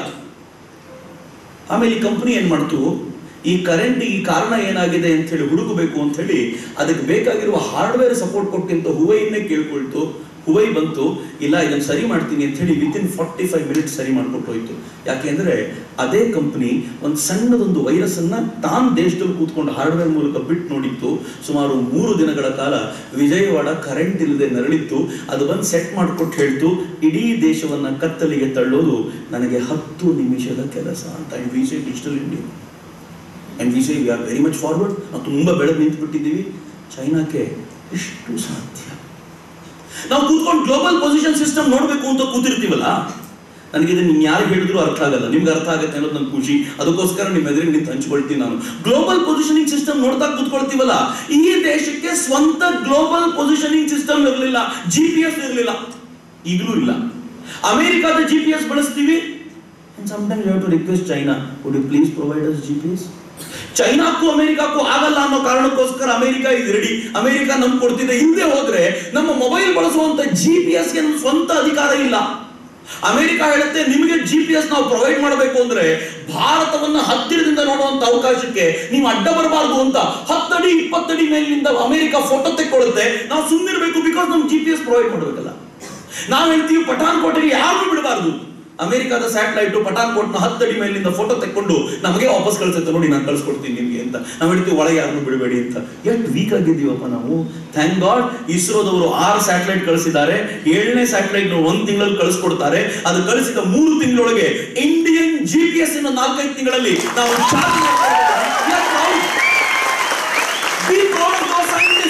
ಆ ಸೈಂಟಿಸ್ಟ್ಗಳು ಹಗಲು ರಾತ್ರಿ ಕೆಲಸ ಮಾಡ್ತಾರೆ, ಏನೋ ಒಂದು ಅದ್ಭುತವಾದ ಸಾಧನೆ ಮಾಡಬೇಕು ಅಂತ. ನನ್ನ ದೇಶದ ಸ್ವಾಭಿಮಾನವನ್ನು ಉಳಿಸಬೇಕು ಅಂತ. ನನ್ನ ನೆಚ್ಚಿನ ಮಿತ್ರರೇ, ಸ್ವಾಭಿಮಾನವನ್ನು ಮಾತ್ರ ಯಾವತ್ತೂ ಕಳ್ಕೊಳ್ಬೇಡಿ ಅಂತ. ನಂಗೆ ಈ ಕಾರಣಕ್ಕೋಸ್ಕರ ನಿಮ್ ಜೊತೆ ಮಾತಾಡಬೇಕು ಅಂತ ಯಾವಾಗಲೂ ಅನ್ಸುತ್ತೆ. ಈ ದೇಶವನ್ನು ಕಂಡಾಗ ನಂಗೆ ಹೊಟ್ಟೆ ಉರಿದು ಹೋಗ್ಬಿಡುತ್ತೆ. ಇತ್ತೀಚಿನ ದಿನಗಳಲ್ಲಂತೂ ಹೆಂಗಾಗೋಗಿದೆ ಅಂತಂದ್ರೆ, ನನಗೆ ಈ ದೇಶದ ಇವತ್ತಿನ ಪ್ರಧಾನಮಂತ್ರಿ ನೋಡಿದಾಗ ಅನ್ಸುತ್ತೆ ಒಬ್ಬ ಸ್ವಾಭಿಮಾನಿ ಕೈಯಲ್ಲಿ ಅಂತಿಮವಾಗಿ ದೇಶವನ್ನು ತಂದ್ಕೊಟ್ವಿ ಅಂತ. ನಾನು ಹೇಳ್ಬೇಕಾದ್ರೆ ನಾನು ಯಾವುದೇ ಪಾರ್ಟಿಗೆ ಸೇರಿದವನಲ್ಲ, ಆದ್ರೆ ಯಾರು ರಾಷ್ಟ್ರದ ಪರವಾಗಿ ನಿಂತಿದ್ದಾರೋ ಹೇಳಬೇಕಾದ್ರೆ ಬಹಳ ಹೆಮ್ಮೆ ಅನ್ಸುತ್ತೆ. ಮಿತ್ರರಿಗೆ ಗೊತ್ತಿರ್ಲಿ, ಪಠಾನ್ಕೋಟ್ನ ಮೇಲೆ ದಾಳಿ ಆಯ್ತಲ್ಲ, ಪಠಾನ್ಕೋಟಿನ ಮೇಲೆ ದಾಳಿ ಆದಾಗ ಜಗತ್ತೆಲ್ಲ ಅನ್ಕೊಳ್ತು ಅಮೆರಿಕ ಏನಾದ್ರು ಪ್ರೆಷರ್ ಮಾಡ್ತಾ ಅಂತ. ಅಮೆರಿಕ ಈಗ ಭಾರತದ ವಿರುದ್ಧ ಒಂದು ಮಾತಾಡೋ ಧೈರ್ಯ ಇಲ್ಲ ಅಮೆರಿಕಕ್ಕೆ. ಬಿಕಾಸ್ ಈ ದೇಶದ ಪ್ರಧಾನಿ ಅಮೆರಿಕದ ಎಲ್ಲ ವ್ಯಾಪಾರಿಗಳನ್ನ ತನ್ನ ಮುಷ್ಟಿಲಿ ಹಿಡ್ಕೊಂಡು ಕೂತ್ಬಿಟ್ಟಿದ್ದಾರೆ. ಆ ವ್ಯಾಪಾರಿಗಳು ಭಾರತವನ್ನು ಬೈಯಲ್ಲ ಈಗ, ಯಾಕೆಂದ್ರೆ ಭಾರತ ಅವರಿಗೆ ಒಳ್ಳೆ ವ್ಯಾಪಾರದ ಕೇಂದ್ರ. ಚೈನಾಕ್ಕೆ ಎದುರಾಗಿ ನಿಂತು ಒಂದು ಅದ್ಭುತವಾದ ವ್ಯಾಪಾರವನ್ನ ಸೃಷ್ಟಿ ಮಾಡಬಹುದು ಅಂತ ಅವರೆಲ್ಲ ಕಾಯ್ಕೊಂಡು ಕೂತಿದ್ದಾರೆ. ಮತ್ತು ಅಮೆರಿಕದ ಸರ್ಕಾರ ಇರೋದು ಅಮೆರಿಕದ ವ್ಯಾಪಾರಿಗಳ ಕೈಲಿ, ಬೈಯೋಂಗೂ ಇಲ್ಲ. ಅಮೆರಿಕ ನಮ್ಮ ವಿರುದ್ಧ ಒಂದ್ ಹೆಜ್ಜೆ ಮುಂದಿಡೋಂಗಿಲ್ಲ. ಸೊ ಮತ್ತೆ ಯಾರು ಪಠಾನ್ಕೋಟ್ಗೆ ನುಗ್ಗಲಿಕ್ಕೆ ಅಂತ ಪಾಕಿಸ್ತಾನಕ್ಕೆ ತಾಕೀತು ಮಾಡಿದ್ದು? ಚೈನಾ ತಾಕೀತು ಮಾಡಿತು. ಚೈನಾ ಹೇಳ್ತು ಪಾಕಿಸ್ತಾನಕ್ಕೆ ನೀವು ಹೋಗ್ಲಿಲ್ಲ ಅಂತಂದ್ರೆ ಚೆನ್ನಾಗಿರಲ್ಲ ಅಂತ. ಇಷ್ಟು ದಿನಗಳ ಕಾಲ ಕಾಶ್ಮೀರದಲ್ಲಿ ದಾಳಿ ಮಾಡ್ತಾ ಇದ್ದ ಪಾಕಿಸ್ತಾನಿ ಉಗ್ರರು ಯಾಕೆ ಏಕಾಏಕಿ ಪಠಾನ್ಕೋಟಿಗೆ ನುಗ್ಗಿದ್ರು? ಯಾಕೆ ಅಂದ್ರೆ ಕಾಶ್ಮೀರದ ಒಳಕ್ಕೆ ನುಗ್ಗಲಿಕ್ಕೆ ಸಾಧ್ಯ ಇಲ್ಲ ಅನ್ನುವಷ್ಟರ ಮಟ್ಟಿಗೆ ಕಾಶ್ಮೀರದ ಬಾರ್ಡರ್ ನ ಭಾರತ ಗಟ್ಟಿ ಮಾಡಿಸ್ಕೊಂಡ ಮೇಲೆ ಅನಿವಾರ್ಯವಾಗಿ ವೀಕ್ ಆಗಿರೋ ಜಾಗವನ್ನು ಹುಡುಕ್ಬೇಕಾಗಿತ್ತು, ಪಠಾನ್ಕೋಟಿಗೆ ನುಗ್ಗಿಬಿಟ್ರು. ಭಾರತ ಗೊತ್ತಾಯ್ತು ಪಠಾನ್ಕೋಟಿಗೆ ನುಗ್ಗಿದ್ದಾರೆ. ಪಾಕಿಸ್ತಾನ ಸುಮ್ಮನೆ ಯೂಸ್ಲೆಸ್ ಕಂಟ್ರಿ, ಅದು ಅವ್ರು ಹೇಳಿದ್ದಾರೆ ಅಂತ ನುಗ್ಗಿಸಿದ್ದಾರೆ, ಬೇರೆ ದಾರಿ ಇಲ್ಲ ಅವರಿಗೆ. ಅವ್ರನ್ನ ಬೈದು ಉಪಯೋಗ ಇಲ್ಲ. ಮೊದಲಾಗಿದ್ರೆ ನಾವು ಪಾಕಿಸ್ತಾನದ ವಿರುದ್ಧ ದೊಡ್ಡ ದೊಡ್ಡ ಹೇಳಿಕೆಗಳನ್ನು ಕೊಡ್ತಿದ್ವಿ. ಈ ಸರ್ಕಾರ ಪಾಕಿಸ್ತಾನದ ವಿರುದ್ಧ ಹೇಳಿಕೆ ಕೊಡಲೇ ಇಲ್ಲ. ಏನ್ ಮಾಡ್ತು ಗೊತ್ತಾ? ಅದಾದ ಬಹುಶಃ 4-5 ದಿನ ಅಷ್ಟೇ ನೇರವಾಗಿ ವಿಯೆಟ್ನಾಂ ಜೊತೆ ಒಂದು ಒಪ್ಪಂದ ಮಾಡ್ಕೊಳ್ತು. ನೀವು ಇವನ್ನೆಲ್ಲ ಗಮನಿಸಬೇಕು, ನಿಮ್ಗೆ ಆವಾಗ ಅದ್ಭುತ ಅನ್ಸುತ್ತೆ. ವಿಯೆಟ್ನಾಂ ಜೊತೆ ಒಂದು ಒಪ್ಪಂದ ಮಾಡ್ಕೊಂಡು ಇಸ್ರೋ ಕೇಳ್ತು ಒಂದು ಟ್ರ್ಯಾಕಿಂಗ್ ಸೆಂಟರ್ ನ ವಿಯೆಟ್ನಾಂನಲ್ಲಿ ಕೂರಿಸಿ ಅಂತ. ನಿಮ್ಗೆ ಗೊತ್ತಿರಬೇಕು ಟ್ರ್ಯಾಕಿಂಗ್ ಸೆಂಟರ್ ಏನ್ ಮಾಡುತ್ತೆ. ನಾವು ಶ್ರೀಹರಿಕೋಟಾದಿಂದ ಹಾರಿಬಿಟ್ಟ ಉಪಗ್ರಹವನ್ನ ಹಾಸನಲ್ಲಿ ಹೇಗೆ ಟ್ರ್ಯಾಕ್ ಮಾಡ್ತೀವೋ ಹಾಗೆ ವಿಯೆಟ್ನಾಂ ಟ್ರ್ಯಾಕ್ ಮಾಡ್ತೀವಿ ಅಂತ ಜಗತ್ತಿಗೆಲ್ಲ ಹೇಳಿದ್ವಿ. ಆದ್ರೆ ಜಗತ್ತಿಗೆಲ್ಲ ಗೊತ್ತಿತ್ತು ಅದು ಟ್ರ್ಯಾಕ್ ಮಾಡೋದು ಭಾರತದಿಂದ ಹಾರಿದ ಸ್ಯಾಟಲೈಟ್ ಅನ್ನಲ್ಲ, ಚೀನಾದಿಂದ ಹಾರುವ ಪ್ರತಿಯೊಂದು ಯುದ್ಧ ವಿಮಾನವನ್ನು ಟ್ರ್ಯಾಕ್ ಮಾಡ್ಲಿಕ್ಕೆ ಕೂತಿದೆ ಅಂತ. ಮಿತ್ರರೇ, ವಿಯೆಟ್ನಾಂಗೂ ಚೈನಾಕ್ಕೂ ಹೇಗೆ ನಮಗೂ ಮತ್ತು ಪಾಕಿಸ್ತಾನಕ್ಕೂ ಕಿತ್ತಾಟ ಇದೆಯೋ ಹಂಗ ಅವೆರಡು ರಾಷ್ಟ್ರಗಳಿಗೂ ಭಯಾನಕವಾದ ಕಿತ್ತಾಟ ಇದೆ. ಆ ರಾಷ್ಟ್ರದೊಂದಿಗೆ ಪ್ರೀತಿಯನ್ನ ಸಂಪಾದಿಸುವ ಮೂಲಕ ಭಾರತ ಹೇಳ್ತು ನೀವು ಪಾಕಿಸ್ತಾನದ ಮೂಲಕ ಒಳ ಬನ್ನಿ, ನಾವು ವಿಯೆಟ್ನಾಂ ಮೂಲಕ ಆಟ ಆಡ್ತೀವಿ ಅಂತ. ಚೈನಾಗ್ ಒಂದ್ಸಲ ಗಾಬರಿ ಆಗೋಯ್ತು. ಮುಂದೇನ್ ಮಾಡಬೇಕು? ಈ ದೇಶ ಸುಮ್ಮನೆ ಇರ್ಲಿಲ್ಲ. Be proud of that. ಈ ದೇಶದ ರಕ್ಷಣಾ ಸಚಿವರು ಏನ್ ಮಾಡಿದ್ರು, ಜಪಾನಿನ ಜೊತೆಗೆ ಒಪ್ಪಂದ ಮಾಡ್ಕೊಂಡ್ರು. ಅನೇಕರಿಗೆ ಗೊತ್ತಿಲ್ಲ, ಜಪಾನಿಗೂ ಚೈನಾಕ್ಕೂ ಆಗಲ್ಲ. ಇವೆರಡು ರಾಷ್ಟ್ರಗಳ ನಡುವೆ ಒಂದು ಗುಡ್ಡ ಇದೆ, ದೇ ಕಾಲ್ ಇಟ್ ಸೇನ್ಕಾಕು. ಸೇನ್ಕಾಕು ಅಂತ ಒಂದು ಮೌಂಟೇನ್, 2 ಸಮುದ್ರದ ಆ ಮಧ್ಯ ಭಾಗದಲ್ಲಿದೆ. ಈ ಗುಡ್ಡ ತಮ್ದು ಅಂತ ಇವ್ರು ಹೇಳ್ತಾರೆ, ಈ ಗುಡ್ಡ ತಮ್ದು ಅಂತ ಅವ್ರು ಹೇಳ್ತಾರೆ. ಇವರಿಬ್ಬರ ನಡುವೆ ಆ ಗುಡ್ಡ ಇರೋದನ್ನ ಜಪಾನ್ಗೂ ಮತ್ತು ಇವ್ರಿಗೂ ಅವತ್ತಿಂದಲೂ ಕಿತ್ತಾಟ. ಈ ದೇಶ ಜಪಾನ್ ಜೊತೆಗೆ ತನ್ನ ಬಾಂಧವ್ಯವನ್ನ ಗಟ್ಟಿ ಮಾಡ್ಕೊಂಡು ಏನ್ ಮಾಡ್ಕೊಳ್ತು ಗೊತ್ತಾ? ನೀವು ದಯವಿಟ್ಟು ಅಂಡಮಾನ್ ನಿಕೋಬಾರಿಗೆ ಬನ್ನಿ, ಅಲ್ಲಿ ಸ್ವಲ್ಪ ಡೆವಲಪ್ ಮಾಡೋಣ ಅಂತ. ಚೈನಾ ಗೊತ್ತಿತ್ತು ಅಂಡಮಾನ್ ನಿಕೋಬಾರಿಗೆ ಹೊಂದಿಕೊಂಡಂತ ಚೈನಾದ ಬಾರ್ಡರ್ ಇದೆಯಲ್ಲ ಸಮುದ್ರದ ಆ ಪಾರ್ನಲ್ಲಿ, ಆ ಬಾರ್ಡರ್ ಎಷ್ಟು ವಲ್ನರಬಲ್ ಅಂತಂದ್ರೆ ಇಂಡಿಯಾ ಜಪಾನ್ ಒಂದಾಗಿ ಅಮೆರಿಕ ಸಪೋರ್ಟ್ ಸಿಕ್ಬಿಟ್ರೆ ಚೈನಾನ ಯಾವತ್ತು ಬೇಕಿದ್ರು ಅಲ್ಲಿ ಉಡಾಯಿಸಬಹುದು ಅಂತ ಚೈನಾ ಗೊತ್ತಿರೋದ್ರಿಂದ China said I am out, ನಾನಿನ್ನು ಒಳಗೆ ಬರಲ್ಲ, ನೀವೇನಾದ್ರೂ ಮಾಡ್ಕೊಳ್ಳಿ ಅಂತ. ಹಿಂಗಾದ್ಮೇಲೆ ಪಾಕಿಸ್ತಾನ, ಅದಾದ 20 ದಿನಗಳಲ್ಲಿ ಪಾಕಿಸ್ತಾನಕ್ಕೆ ಗೊತ್ತಾಯ್ತು ಇದು ಹಳೆ ಭಾರತ ಅಲ್ಲ, ಸ್ವಾಭಿಮಾನಿ ಭಾರತ ಬಂದಿದೆ ಅಂತೇಳಿ ಪಾಕಿಸ್ತಾನ ಏನ್ ಮಾಡ್ತೋ ಗೊತ್ತಾ? ಪಾಕಿಸ್ತಾನ ಅದಾದ ಪ್ರಾಬಬ್ಲಿ ಲಾಸ್ಟ್ ಜನವರಿ 26 ಸಂದರ್ಭದಲ್ಲಿ ಈ ದೇಶದಲ್ಲಿ ಅಲ್ಲೋಲ ಕಲ್ಲೋಲ ಎಬ್ಬಿಸಬೇಕು ಅಂತ ಹೇಳಿ ಒಂದು 10 ಜನ ಭಯೋತ್ಪಾದಕರು ನುಗ್ಗಿದ್ದಾರೆ ಅಂತ ನಮಗೆ ಮಾಹಿತಿ ಕೊಟ್ಟಿದ್ದೇ ಪಾಕಿಸ್ತಾನ. ನೋಡಿ, ನಾನಿಲ್ಲ, ನಾನಿಂದ ಇದ್ದೀನಿ, ನೀವು ನನ್ನ ಮೇಲೆ ಏನು ಮಾಡಬೇಡಿ ಅಂತ ಪಾಕಿಸ್ತಾನ ನಮ್ಗೆ ಹೇಳೋ ಮಟ್ಟಿಗೆ ಬಂತಲ್ಲ. ಇದು ಬೇಕಾಗಿರುವಂಥದ್ದು ಅಂತ. ಮಿತ್ರರೇ, ಯಾವಾಗ ಈ ಸ್ಪಿರಿಟ್ ನಿಮ್ಮೊಳಗೆ ಬರುತ್ತಲ್ಲ, ನನ್ನ ದೇಶದ ಗೌರವವನ್ನ 1 ಇಂಚು ಬಾಗಲಿಕ್ಕೆ ಬಿಡಲ್ಲ ಅಂತ ಯಾವತ್ತು ಬರುತ್ತಲ್ಲ, ಆವತ್ತು ನಿಮ್ಮೊಳಗಿರುವಂತ ಒರಿಜಿನಲ್ ಟ್ಯಾಲೆಂಟ್ ಹೊರಗೆ ಬರುತ್ತೆ. ಇಲ್ಲಿ ಹೋದ್ರೆ ಬೈಹರ್ಟ್ ಮಾಡಿದ್ ಮಾತ್ರ ಆಚೆ ಬರುತ್ತೆ. ಮತ್ತೆ ನನಗೆ ಬೇಕಾಗಿರೋದು ಬೈಹರ್ಟ್ ಮಾಡಿರೋ ಸಂಗತಿ ಅಲ್ಲ, ಒರಿಜಿನಲ್ ಟ್ಯಾಲೆಂಟ್ ಆಚೆ ಬರಬೇಕು ಅಂತ. ಈ ಒರಿಜಿನಲ್ ಟ್ಯಾಲೆಂಟ್ ದೇಶಭಕ್ತಿಯ ಜೊತೆಗೆ ಜೋಡ್ಕೊಂಡಿದೆ. ನನಗೆ ಬಹಳ ಖುಷಿ ಆಯ್ತು ಒಳಗೆ ಬರ್ತಿರ್ಬೇಕಾದ್ರೆ ಇಷ್ಟೊಂದು ಭಾರತ್ ಮಾತಾ ಕಿ ಜೈ. ನನಗೆ ಅನಿಸಿತ್ತು ಓವೈಸಿ ಕರ್ಕೊಂಡ್ಬಂದು ನಿಲ್ಲಿಸ್ಬೇಕು. ಕೇಳಪ್ಪ ಓವೈಸಿ, ಈ ದೇಶದ ಜನ ಜಾತಿ ಮತ ಪಂಥಗಳನ್ನ ಮರೆತು ಭಾರತ್ ಮಾತಾ ಕಿ ಜೈ ಅಂತಾರೆ. ಯಾಕೆಂದ್ರೆ ಭಾರತ ಮಾತೆ ಮೇಲಿರೋ ಅಖಂಡವಾದ ಪ್ರೀತಿ ಅದು ಅಂತ ಒಂದ್ಸಲ ಕರ್ಕೊಂಡು ಬಂದು ಕೇಳಿಸ್ಬೇಕು ಅನ್ನಿಸ್ತು. ಈ ದೇಶದ ತಾರುಣ್ಯ ಯಾವತ್ತಿಗೆ ಮಾತಾಡ್ಲಿಕ್ಕೆ ಶುರು ಮಾಡ್ತಲ್ಲ, ಆಗ ನಿಜವಾದ ಶಕ್ತಿ ಹೊರಹೊಮ್ಮಿದೆ. I am very proud of that. ಯಾರೋ ಒಂದು 4 ಜನ JNU ನಲ್ಲಿ ನಿಂತ್ಕೊಂಡು, ಜವಾಹರ್ಲಾಲ್ ನೆಹರು ಯೂನಿವರ್ಸಿಟಿಯಲ್ಲಿ ನಿಂತ್ಕೊಂಡು ಏನಂತ ಘೋಷಣೆ ಕೂಗ್ತಾರೆ ಗೊತ್ತೇ? ಭಾರತ್ ತೆರೆ ತುಕಡೆ ಹೋಂಗೆ, ಭಾರತ್ ತೆರಿ ಬರ್ಬಾದಿ ತಕ್ ಜಂಗ್ रहेगी, ಜಂಗ್ रहेगी. ಮುಂದುವರಿಸಿ ಹೇಳ್ತಾರೆ, ಭಾರತ್ ತೆರಿ ಬರ್ಬಾದಿ ಹೋಗೆ ಅಂತ ಘೋಷಣೆ ಮೇಲೆ ಘೋಷಣೆ ಕೂಗ್ತಾ ಈ JNU ಕೂತಿದ್ದ ಕೆಲವು ಜನ ಸೇರ್ಕೊಂಡು ಘೋಷಣೆ ಕೂಗಿದಾಗ ಇಡೀ ದೇಶದಲ್ಲಿ ಒಂದು ದೊಡ್ಡ ಪತ್ರಕರ್ತರ ವರ್ಗ, ಸಾಹಿತಿಗಳ ವರ್ಗ ಅವ್ರ ಸಪೋರ್ಟಿಗೆ ನಿಂತಿದ್ದ ನೀವು ಗಮನಿಸಬೇಕು. ಮಿತ್ರ, ಸ್ವಲ್ಪ ಗಂಭೀರವಾದ ಸಂಗತಿ ಜೊತೆ ನಿಮ್ಮನ್ನು ಕರ್ಕೊಂಡು ಹೋಗ್ಬೇಕು ಅಂತ ನಾನು ಇಚ್ಛೆ ಪಡ್ತೀನಿ.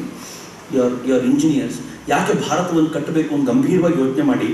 3 ಶಕ್ತಿಗಳು ಈ ದೇಶದಲ್ಲಿ ಒಂದಾಗಿ ಕೆಲಸ ಮಾಡ್ತಿವೆ. ನಿಮಗೆಲ್ಲರಿಗೂ ಗೊತ್ತಿದೆ, ಅಮೆರಿಕಾದ CIA, ಅಮೆರಿಕಾದ ಇಂಟೆಲಿಜೆನ್ಸ್ ಏಜೆನ್ಸಿ, ಇವರುಗಳಿಗೆ ಅಮೆರಿಕಾದ ಕ್ರಿಶ್ಚಿಯನ್ ಸಂಘಟನೆಗಳು, ಅಮೆರಿಕಾದಲ್ಲಿರುವಂತವು ವೆಸ್ಟ್ನ ಸಂಘಟನೆಗಳು ಎಷ್ಟು ದುಡ್ಡನ್ನು ಪ್ರೊವೈಡ್ ಮಾಡ್ತವೆ ಅಂದ್ರೆ ಜಗತ್ತನ್ನೆಲ್ಲ ನಾಶ ಮಾಡ್ಲಿಕ್ಕೆ ಏನ್ ಬೇಕೋ ಮಾಡಿ ಅಂತ CIA ದುಡ್ಡು ಪ್ರೊವೈಡ್ ಮಾಡುತ್ತೆ. CIA ಏನ್ ಮಾಡುತ್ತೆ ಗೊತ್ತಾ? It's very very very important thing, you must note this. CIA funding ಮಾಡಬಲ್ಲಂತ ಒಂದು 4-6 ಸಂಘಟನೆಗಳನ್ನ ಜೋಡಿಸ್ಕೊಂಡಿದೆ. ಅದರಲ್ಲಿ ಫೋರ್ಡ್ ಕಾರ್ಪೊರೇಷನ್ ಒಂದು. ಈ ತರದ ಫೋರ್ಡ್ ಫೌಂಡೇಶನ್ ತರದವರಿಗೆ CIA ಹಣ ಕೊಡುತ್ತೆ. ಈ ಫೋರ್ಡ್ ಫೌಂಡೇಶನ್ಗಳು ಜಗತ್ನಲ್ಲಿ ಎಲ್ಲೆಲ್ಲಿ ಸಂಘಟನೆಗಳು ರಾಷ್ಟ್ರ ವಿರೋಧಿ ಕೃತ್ಯಕ್ಕೆ ನಿಂತುಕೊಳ್ತಾವೋ ಅವರಿಗೆಲ್ಲ ಫಂಡ್ ಮಾಡ್ಲಿಕ್ಕೆ ನಿಂತುಕೊಳ್ತಾರೆ. Just note this. ಈ ದೇಶದಲ್ಲಿ ಯಾರ್ಯಾರಿಗೆ ಇವ್ರು ಮಾಡ್ತಾರೆ ಅಂದ್ರೆ, ಈ ದೇಶದ ಡೆವಲಪ್ಮೆಂಟ್ ಆಗಬೇಕು ಅಂತ ಮನಮೋಹನ್ ಸಿಂಗ್ರು ಅವರೊಂದು ಪ್ಲಾನ್ ಮಾಡಿದ್ರು. ಕೂಡಂಕುಲಂನಲ್ಲಿ ಒಂದು ಅಮೆರಿಕನ್ ರಿಯಾಕ್ಟರ್ ಕೆಲಸ ಮಾಡ್ತಿದೆ, ಅದರ ಪಕ್ಕದಲ್ಲಿ ಒಂದು ರಷ್ಯನ್ ರಿಯಾಕ್ಟರ್ನ ಹಾಕಬೇಕು ಅಂತ, ನ್ಯೂಕ್ಲಿಯರ್ ರಿಯಾಕ್ಟರ್ನ ಹಾಕಬೇಕು ಅಂತ ಮನಮೋಹನ್ ಸಿಂಗ್ ರಿಯಾಕ್ಟರ್ ಅಂತ ನಿಲ್ಲಿಸಬೇಕು ಅಂತ ಪ್ಲಾನ್ ಮಾಡ್ತಿದ್ರೆ ಎಷ್ಟು ದೊಡ್ಡ ಆಂದೋಲನ ಆಯಿತು ತಮಿಳುನಾಡಿನ ಕೂಡಂಕುಲಂನ ಭಾಗದಲ್ಲಿ. ತಮಿಳುನಾಡಿನ ಅಷ್ಟು ಜನ ಅಲ್ಲಿಗೆ ಬಂದ್ರು, ಕೂಡಂಕುಲಂನಲ್ಲಿ ರಿಯಾಕ್ಟರ್ ಹಾಕ್ಲಿಕ್ಕೆ ನಾವು ಬಿಡಲ್ಲ, ಇದರಿಂದ ಪರಿಸರ ನಾಶವಾಗುತ್ತೆ ಅಂದ್ರು. ಗಾಬರಿ ಆಗೋಯ್ತು, ಯಾರು ಇಷ್ಟೊಂದು ಆಂದೋಲನ ಮಾಡ್ತಾರೆ ಭಾರತದಲ್ಲಿ ಅಂತ. ಆಮೇಲೆ ಗೊತ್ತಾಯ್ತು, CIA ಫೋರ್ಡ್ ಫೌಂಡೇಶನ್ ಮತ್ತು ಇತರೆ ಫೌಂಡೇಶನ್ಗಳ ಕಡೆಯಿಂದ ಕುಡಂಕುಲಂನಲ್ಲಿರುವಂತಹ ಒಂದು ಚರ್ಚ್ಗೆ ಆ 2 ತಿಂಗಳಲ್ಲಿ 52 ಕೋಟಿ ರೂಪಾಯಿ ಬಂದಿತ್ತು. 52 crore rupees. ಈ 52 ಕೋಟಿಯನ್ನ ಅಕ್ಕಪಕ್ಕದಲ್ಲಿರುವಂತಹ ಸಂಘಟನೆಗಳಿಗೆ ದುಡ್ಡು ಕೊಟ್ಟು ಅಲ್ಲಿಂದ ಅವ್ರು ಕರ್ಕೊಂಡು ಬರ್ತಿದ್ರು, ಪ್ರತಿಭಟನೆ ಮಾಡ್ಲಿಕ್ಕೆ ಅಂತ ನಿಲ್ಸ್ಕೊಳ್ತಿದ್ರು.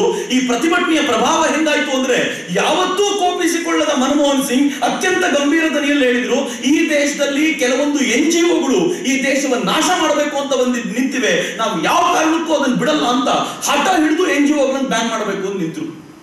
ಆದ್ರೆ NGOಗಳ ಸಾಮರ್ಥ್ಯ ಹೆಂಗಿತ್ತು ಅಂತಂದ್ರೆ, ಮನಮೋಹನ್ ಸಿಂಗರ ಮೇಲೆ ಸುಲಭಕ್ಕೆ ಪ್ರಭಾವ ತಂದರು. ಆ ಪ್ರಭಾವದ ಮೂಲಕ NGOಗಳು ವಾಪಸ್ ಕೆಲಸ ಮಾಡ್ಲಿಕ್ಕೆ ಶುರು ಮಾಡಿದ್ವು. ಅವುಗಳಲ್ಲಿ ಒಂದು NGO ಗ್ರೀನ್ ಪೀಸ್ ಅಂತ. ಹೆಸರು ಎಷ್ಟು ಚೆನ್ನಾಗಿದೆ ನೋಡಿ. ಶಾಂತಿಯ ಮೂಲಕ ನಾವು, ಹಸಿರಿನ ಮೂಲಕ ಶಾಂತಿ ತರ್ತೀವಿ ಅಂತ. ಮೈ ಡಿಯರ್ ಫ್ರೆಂಡ್ಸ್, ಈ ಸರ್ಕಾರ ಬಂದ ತಕ್ಷಣ, ಹೊಸ ಸರ್ಕಾರ ಬಂದ ತಕ್ಷಣ ಮನಮೋಹನ್ ಸಿಂಗರ ಯಾವ ಕೆಲಸವನ್ನು ಅರ್ಧಕ್ಕೆ ಬಿಟ್ಟು ಹೋಗಿದ್ರೋ ಅದನ್ನು ಹೊಸ ಸರ್ಕಾರ ಕಂಪ್ಲೀಟ್ ಮಾಡಿ ಏನ್ ಮಾಡ್ತು ಗೊತ್ತಾ? ಹೆಚ್ಚು ಕಡಿಮೆ 9,000 NGOಗಳನ್ನ ಔಟ್ ರೈಟ್ ಆಗಿ ಬ್ಲಾಕ್ ಲಿಸ್ಟಿಗೆ ಸೇರಿಸಿ, ನೀವೆಲ್ಲ ಅಮೆರಿಕಾದಿಂದ ಹಣ ತಗೊಳ್ಳೋರು, ನಿಮ್ಗೆಲ್ಲ ಭಾರತದಲ್ಲಿ ಕೆಲಸ ಮಾಡ್ಲಿಕ್ಕೆ ಅವಕಾಶ ಇಲ್ಲ, ನೀವು ಮಾಡಿರೋ ಎಲ್ಲ ಲೆಕ್ಕಾಚಾರದಲ್ಲಿ ಮೋಸವನ್ನ ನಾವು ಹೊರಗೆ ತೆಗಿತೀವಿ ಅಂತ 9,000 NGOಗಳನ್ನು ಬ್ಯಾನ್ ಮಾಡಿದ್ರು. ಅದ್ರ ಜೊತೆ ಕಳೆದ ಕೆಲವಾರು ದಿನಗಳಲ್ಲಿ 7,000 ಸೇರಿಸಿದ್ರೆ 15,000-16,000ಕ್ಕೂ ಹೆಚ್ಚು NGOಗಳನ್ನು ಬ್ಯಾನ್ ಮಾಡಲಾಯಿತು. ತಾಕತ್ತೇನು ಗೊತ್ತಾ ಭಾರತದ್ದು? I am very proud. ಯಾವ ಫೋರ್ಡ್ ಫೌಂಡೇಶನ್ ದಾನ ಮಾಡ್ತಿತ್ತೋ ಆ ಫೋರ್ಡ್ ಫೌಂಡೇಶನ್ ಹೇಳ್ತು, ನಿನ್ನನ್ನು ಬ್ಲಾಕ್ ಲಿಸ್ಟಿಗೆ ಸೇರಿಸಿದ್ದೀವಿ, ನೀನು ಇನ್ನು ಮುಂದೆ ನನ್ನ ದೇಶದಲ್ಲಿ ಯಾವ NGOಗೂ ಹಣ ಕೊಡೋಂಗಿಲ್ಲ ಅಂತ. ಫೋರ್ಡ್ ಫೌಂಡೇಶನ್ಗೆ ಗಾಬರಿಯಾಗಿ ಈ ದೇಶಕ್ಕೆ ಕಾಲಿಗೆ ಬಿದ್ದು, ಇನ್ನು ಮುಂದೆ ನಾನು ಇಂಥ ಕೆಲಸಕ್ಕೆ ಹಣ ಕೊಡಲ್ಲ, ದಯವಿಟ್ಟು ಬ್ಯಾನ್ ತೆಗೀರಿ ನನಗೆ. ಯಾಕೆ ಅಂತ ಕೇಳಿದ್ರೆ ಅವ್ರು ಹೇಳ್ತು, ಭಾರತ ಬ್ಯಾನ್ ಹಾಕ್ಬಿಟ್ರೆ ಜಗತ್ತಿನಲ್ಲಿರೋ ಎಲ್ಲಾ ರಾಷ್ಟ್ರಗಳು ಬ್ಯಾನ್ ಹಾಕ್ಬಿಡ್ತವೆ, ನೀವೇ ಬ್ಯಾನ್ ಹಾಕಿದ್ದೀರಿ ಅಂದ್ರೆ ಜಗತ್ತಿನ ಎಲ್ಲ ರಾಷ್ಟ್ರಗಳಲ್ಲೂ ಬ್ಲಾಕ್ ಮಾರ್ಕ್ ಆಗ್ಬಿಡುತ್ತೆ ಅಂತ ಫೋರ್ಡ್ ಫೌಂಡೇಶನ್ ಕೈ ಮುಗಿದು ನಮ್ಮ ಹತ್ರ ಕೇಳ್ಕೊಳ್ಳೋ ಪರಿಸ್ಥಿತಿ ಬಂತು. ಅದರ ಆಚೆ ಈ ದೇಶದಲ್ಲಿ ಈ NGOಗಳು ಮಾಡುವಂತ ಎಲ್ಲ ಕೆಲಸಗಳು ನಿಂತು. ಮೈ ಡಿಯರ್ ಫ್ರೆಂಡ್ಸ್, ಈ ದೇಶದಲ್ಲಿ ಎಷ್ಟು NGO ಇದೆ ಅಂತ ಹೆಚ್ಚು ಕಡಿಮೆ ಲೆಕ್ಕಕ್ಕೆ ಬಂದಿರುವಂತಹ NGOಗಳ ಸಂಖ್ಯೆ 36 ಲಕ್ಷ. ಈ ದೇಶದಲ್ಲಿರುವ ಹಳ್ಳಿಗಳು ಎಷ್ಟು ಗೊತ್ತಾ? 7-7.5 ಲಕ್ಷ. ಒಂದು ಹಳ್ಳಿಗೆ ಒಂದು NGO ಅಂತ ಹಿಡ್ಕೊಂಡ್ರು, ಒಂದು ಹಳ್ಳಿಗೆ 8 NGO ಅಂತ ನೀವು ಡಿವೈಡ್ ಮಾಡಿದ್ರು ನನ್ನ ಲೆಕ್ಕಕ್ಕೆ ಒಂದು 8-10 NGOಗಳಾದ್ರು, ಒಂದು 6 NGO ಆದ್ರೂ ಒಂದು ಹಳ್ಳಿಗೆ ಸಿಗ್ಬೇಕು, ಒಂದು ಹಳ್ಳಿ ಅದ್ಭುತ ಆಗ್ಬೇಕು. ಆದ್ರೆ ಯಾವ NGOಗಳು ಈ ದಿಕ್ಕಲ್ಲಿ ಕೆಲಸ ಮಾಡಲಿಲ್ಲ. ಚೆನ್ನಾಗಿ ದುಡಿದು ದೇಶವನ್ನು ತುಂಡು ಮಾಡಬೇಕು ಅಂತ ಪ್ರಯತ್ನ ಪಟ್ಟು ಅಮೆರಿಕಾದ ಈ ಯೋಜನೆಗೆ ಜೊತೆಯಾಗಿ ನಿಂತಿರೋದು ಇಲ್ಲಿನ ಕಮ್ಯುನಿಸ್ಟರು. ನಿಮ್ಗೆಲ್ಲ ಗೊತ್ತಿದೆ, ಚೈನಾ ಮತ್ತು ರಷ್ಯಾದ ಮೂಲಕ ತಮ್ಗೆ ಬೇಕಾಗಿರುವ ಚಿಂತನೆಯನ್ನು ಪಡ್ಕೊಂಡು ಬಂದಂತ ಭಾರತೀಯ ಕಮ್ಯುನಿಸ್ಟರು ಈ ದೇಶವನ್ನು ತುಂಡು ಮಾಡಬೇಕು ಅಂತ ನಿಂತರು. ನಾನು ಹೇಳಿದ್ರೆ ನಿಮ್ಗೆ ಬಹಳ ವಿಚಿತ್ರ ಅನಿಸ್ಬೋದು. ಈ 3 ಶಕ್ತಿಗಳು, ಒಂದು ಅಮೆರಿಕಾದ ಇವ್ಯಾಂಜಲಿಸ್ಟ್ಗಳು, ಎರಡನೇದು ಕಮ್ಯುನಿಸ್ಟರು ಮತ್ತು ಮೂರನೇದು ಅರಬ್ಬನಿಂದ ಹಣ ತಗೊಂಡ ಕೆಲವು ಜಿಹಾದಿಸ್ಟ್ಗಳು. ಈ 3 ಜನ ಸೇರಿ ಭಾರತವನ್ನು ಚೂರು ಚೂರು ಮಾಡಬೇಕು ಅಂತ ನಿಶ್ಚಯ ಮಾಡ್ತಾರೆ. ನಾನು ನಿಮ್ಗೊಂದು ಗಂಭೀರವಾದ ಸಂಗತಿ ಹೇಳ್ತೀನಿ. ಇವತ್ತು ಹೋಗಿ ಇಂಟರ್ನೆಟ್ ಅಲ್ಲಿ ಹುಡುಕಾಡಿ ನೋಡಿ ನೀವು, ಕಮ್ಯುನಿಸ್ಟರ ಸಾಮರ್ಥ್ಯ ಹೆಂಗ್ ಬೆಳೆದಿದೆ ನಕ್ಸಲ್ವಾದದ ಮೂಲಕ ಅಂದ್ರೆ, ಆ ಕಡೆ ನೇಪಾಳ, ಕೆಳಗಡೆ ಬಂದ್ರೆ ಜಾರ್ಖಂಡು, ಅದ್ರ ಕೆಳಗಡೆ ಒರಿಸ್ಸಾ, ಅದ್ರ ಕೆಳಗಡೆ ಆಂಧ್ರ, ಸ್ವಲ್ಪ ಕರ್ನಾಟಕ, ಅದ್ರ ಕೆಳಗಡೆ ಕೇರಳ, ಇಷ್ಟರಲ್ಲೂ ನಕ್ಸಲ್ ಬೆಲ್ಟ್ ಅನ್ನ ನೀಟಾಗಿ ಬೆಳೆಸಿ ಒಂದು ಪ್ರತ್ಯೇಕವಾದ ರೆಡ್ ಕಾರಿಡಾರ್ ಮಾಡಿಟ್ಟಿದ್ದಾರೆ. ನೀವು ಜಿಹಾದಿಸ್ಟ್ಗಳನ್ನು ನೋಡಿ, ಎಲ್ಲಿ ಬಹುತೇಕ ಕೆಲಸ ಮಾಡ್ತಾರೆ. ಕರ್ನಾಟಕದಲ್ಲಿ ಜಿಹಾದಿಸ್ಟ್ಗಳ ಆಕ್ಟಿವಿಟಿ ಬಹಳ ಇಲ್ಲ, ಕೇರಳದಲ್ಲಿ ಸ್ವಲ್ಪ ಮಟ್ಟಿಗೆ ಆಕ್ಟಿವಿಟಿ ಇದೆ. ನೀವು ಸ್ವಲ್ಪ ನೋಡಿದ್ರೆ ನೀವು ಗಮನಿಸಿದ್ರೆ ಉತ್ತರ ಪ್ರದೇಶದಲ್ಲಿ ತೀವ್ರವಾಗಿ ಆಕ್ಟಿವಿಟಿ ಇದೆ, ಈ ಕಡೆ ಬಿಹಾರದಲ್ಲಿ ಆಕ್ಟಿವಿಟಿ ಇದೆ, ಹರಿಯಾಣದಲ್ಲಿ ಆಕ್ಟಿವಿಟಿ ಇದೆ, ಪಾಕಿಸ್ತಾನ ಕನೆಕ್ಟೆಡ್. ಒಂದು ಗ್ರೀನ್ ಕಾರಿಡಾರ್ ಅಲ್ಲಿ, ಒಂದು ರೆಡ್ ಕಾರಿಡಾರ್ ಅಲ್ಲಿ ಇವರಿಬ್ಬರಿಗೆ ಫಂಡ್ ಮಾಡ್ಕೊಳ್ತಾ ಇರುವಂತ ಇವ್ಯಾಂಜಲಿಸ್ಟ್ಗಳು ಚೂರು ಚೂರು ಮಾಡಬೇಕು ಭಾರತವನ್ನು.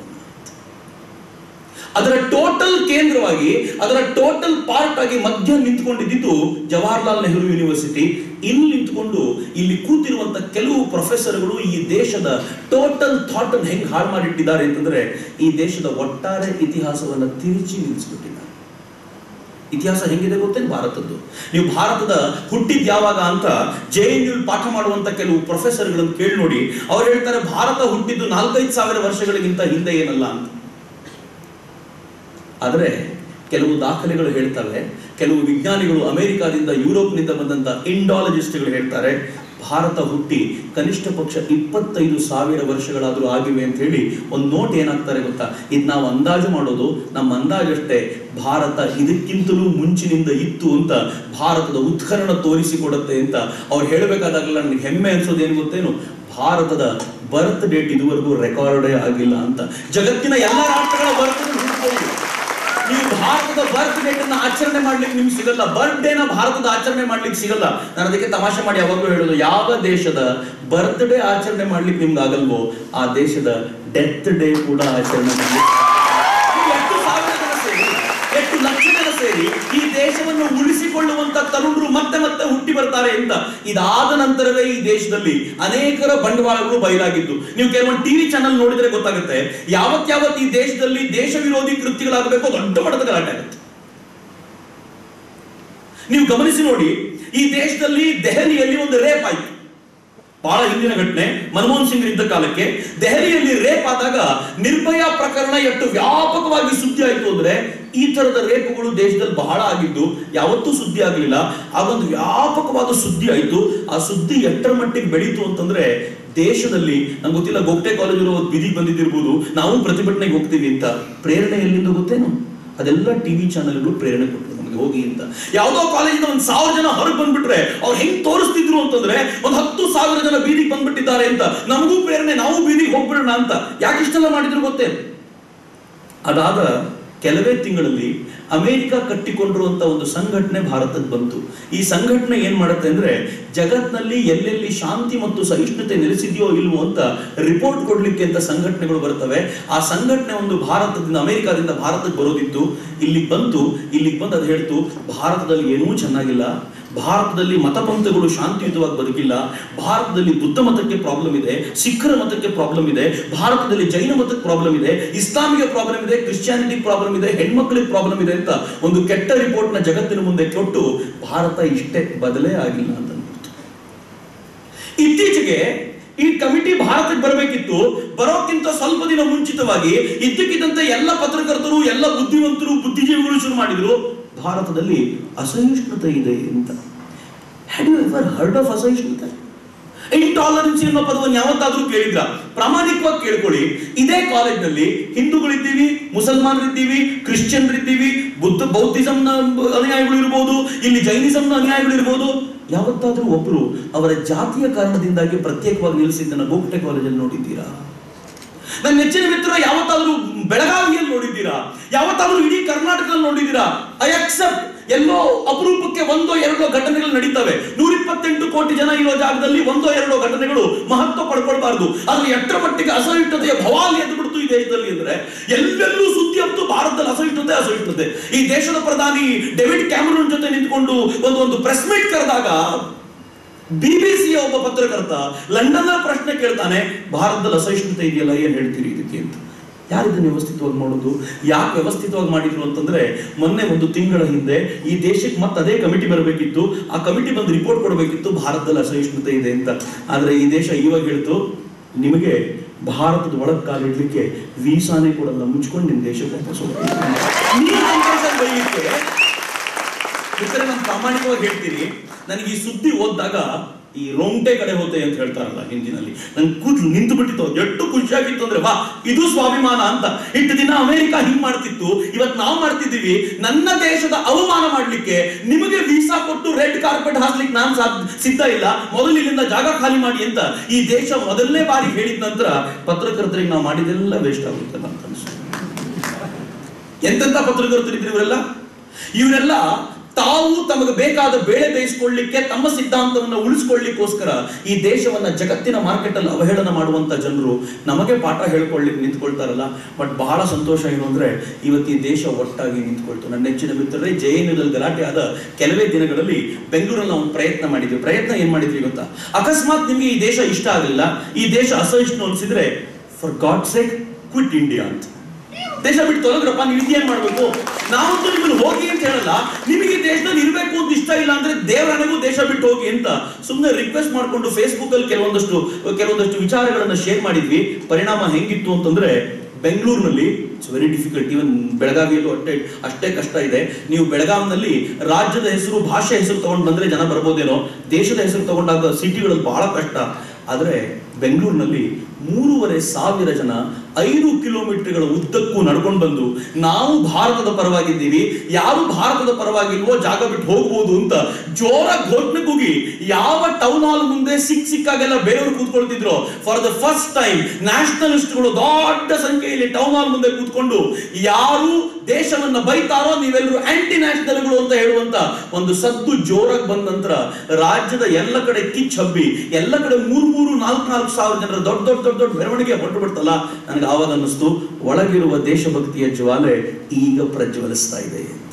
ನನ್ನ ನೆಚ್ಚಿನ ಮಿತ್ರ, ಈ ಕಾರಣಕ್ಕೋಸ್ಕರ ನಾನು ಕನ್ಯಾಕುಮಾರಿಗೂ ಥ್ಯಾಂಕ್ಸ್ ಹೇಳ್ತೀನಿ, ಉಮರ್ ಖಾಲಿದ್ಗೂ ಥ್ಯಾಂಕ್ಸ್ ಹೇಳ್ತೀನಿ. ನಮ್ಮೊಳಗಿನ ದೇಶಭಕ್ತಿ ಜಾಗೃತಗೊಳಿಸ್ಲಿಕ್ಕೆ ನೀವೆಲ್ಲ ಬರ್ಬೇಕಾಯ್ತಪ್ಪ, ಇಲ್ಲದೆ ಹೋದ್ರೆ ಸಾಧ್ಯ ಇರಲಿಲ್ಲ ಅಂತ. ಮಿತ್ರ ನೆನಪಿಸ್ಕೊಳ್ಳಿ, ಕನ್ಯಾಕುಮಾರ್ ಅಲ್ಲ ಘೋಷಣೆ ಕೂಗಬೇಕಾದ್ರೆ, ಭಾರತ ಎತ್ತುಕಡೆ ಹೋಂಗೆ ಅಂತ ಹೇಳಬೇಕಾದ್ರೆ, ಇದೇ ಹನುಮಂತಪ್ಪ 22,000 ಅಡಿ ಎತ್ತರದಲ್ಲಿ ಬದುಕು ಸಾವಿನ ನಡುವೆ ಹೋರಾಟ ನಡೆಸ್ತಿದ್ದ. ನನಗೆ ಅವನ ಮನೆಗೆ ಹೋಗಿ ಬಂದಿದ್ದೀನಿ ನಾನು. ಅವ್ನು ತೀರ್ಕೊಂಡಾಗ ಅವನ ಶವ ಸಂಸ್ಕಾರಕ್ಕೆ ನಾವೆಲ್ಲ ಹೋಗಿದ್ವಿ. ಸಂದೀಪ್ ಉನ್ನಿಕೃಷ್ಣನ್ ಅವರ ತಂದೆ ತಾಯಿ ಕೂಡ ಅವ್ರ ಜೊತೆ ನಾನು ಬಂದಿದ್ದೆ. ಆ ಹೊತ್ತು ಒಂದು ಕೊನೆಯ ಮುಖದರ್ಶನ ಮಾಡಲಿಕ್ಕೆ ಅಂತ 50,000 ಜನ ಬಂದಿದ್ರಲ್ಲ. ಐ ಕ್ಯಾನ್ ಬೆಟ್, ನಾನು ನೀವು ಸತ್ತರೆ ದೇವರ ನನಗೂ ಬರಲ್ಲ ರೀ ಜನ. ಆದರೆ ಒಬ್ಬ ಹನುಮಂತಪ್ಪ ಕೊಪ್ಪದ್ನ ಸಾವಿಗೆ 50,000 ಜನ ಸೇರಿದ್ರಲ್ಲ. ನನ್ನ ಜೀವಮಾನದಲ್ಲಿ ಇದಕ್ಕಿಂತಲೂ ಭವ್ಯವಾದ, ಅದ್ಭುತವಾದ ಶವ ಸಂಸ್ಕಾರ ನಾನು ನೋಡಲೇ ಇಲ್ಲ.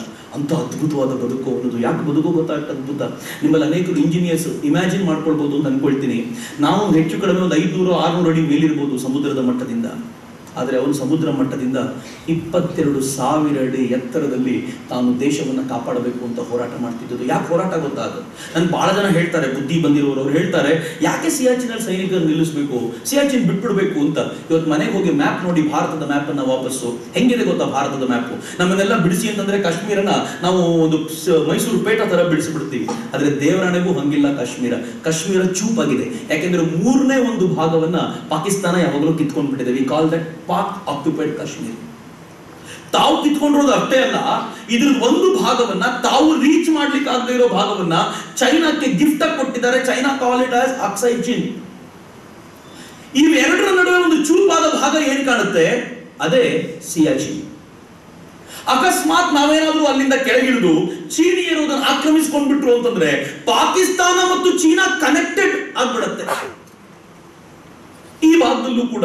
ಅದಕ್ಕೋಸ್ಕರ ಈ ದೇಶದ ಸೈನಿಕರು ಸಿಯಾಚಿನ್ ಭಾಗದಲ್ಲಿ ಹಗಲು ರಾತ್ರಿ ಕಾದಾಟ ಮಾಡ್ತಾರೆ. ಹಗಲು ರಾತ್ರಿ ಪ್ರಾಣ ಹೋದ್ರೂ ಚಿಂತೆ ಇಲ್ಲ ಅಂತ ನಿಂತ್ಕೊಂಡಿರ್ತಾರೆ. ಮತ್ತೆ ನೆನ್ಪಿಟ್ಕೊಳ್ಳಿ, ಸಿಯಾಚಿನ್ ಯಾರ್ದು ಪೋಸ್ಟಿಂಗ್ ಆಗುತ್ತೋ ಅವನ ಮನೆಗೆ ಫೋನ್ ಮಾಡಿಯೇ ಹೋಗ್ತಾನೆ, ನಾನು ಬರೋ ಡೌಟು ಅಂತ. ಇನ್ನೂ ಹೆಚ್ಚಿನ ನೋವಿನ ಸಂಗತಿ ಏನ್ ಗೊತ್ತೇನು, ಸಿಯಾಚಿನಿಂದ ಕೆಳಗಿಳಿದು ಬಂದು ಈ ಟೀಮನ್ನ ಮೇಲೆ ಕಳಿಸ್ಕೊಡ್ಲಿಕ್ಕೆ ಅಂತ ಅವ್ರು ಕೆಳಗೆ ನಿಂತಿರ್ತಾರಲ್ಲ, ಹೋಗ್ಬೇಕಾದಾಗ ಕಣ್ಣೀರ್ ಹಾಕೊಂಡು ತಬ್ಬಿಕೊಂಡೇ ಕಳಿಸ್ಕೊಡ್ತಾರೆ. ಅದೇನೋ ಹನುಮಂತಪ್ಪ ಸಿಯಾಚಿನ್ಗೆ ಹೋಗ್ಬೇಕಾದ್ರೆ ಅವನಿಗೆ ಗೊತ್ತಿತ್ತು, I may not come back. ಆದ್ರೂ ಅವ್ನು ಹೋಗಿದ್ದು ಯಾರಿಗೋಸ್ಕರ ಗೊತ್ತಾ, ಈ ದೇಶದ ಗೌರವ ಉಳಿಸಬೇಕು ಅಂತ. ಹೆಂಗಿದೆ ಗೊತ್ತಾ ಅಲ್ಲಿ ಐಸ್ ಹೆಂಗಿದೆ ಅಂತಂದ್ರೆ, ನಾವೆಲ್ಲರೂ ಕತ್ಲಾದಾಗ ಬ್ಲ್ಯಾಕ್ ಔಟ್ ಅಂತ ಕರಿತೀವಲ್ಲ, ಏನೂ ಕಾಣದೇ ಇರೋ ಸ್ಥಿತಿಯನ್ನ ಬ್ಲ್ಯಾಕ್ ಔಟ್ ಅಂತ ಕರಿತೀವಲ್ಲ, ಅವರಲ್ಲಿ ವೈಟ್ ಔಟ್ ಅಂತ ಕರೀತಾರೆ. ಎಲ್ಲೆಲ್ಲೂ ಬಿಳಿ ಬಿಳಿ ಬಿಳಿ ಬಿಳಿ ಸ್ನೋ ಸ್ನೋ.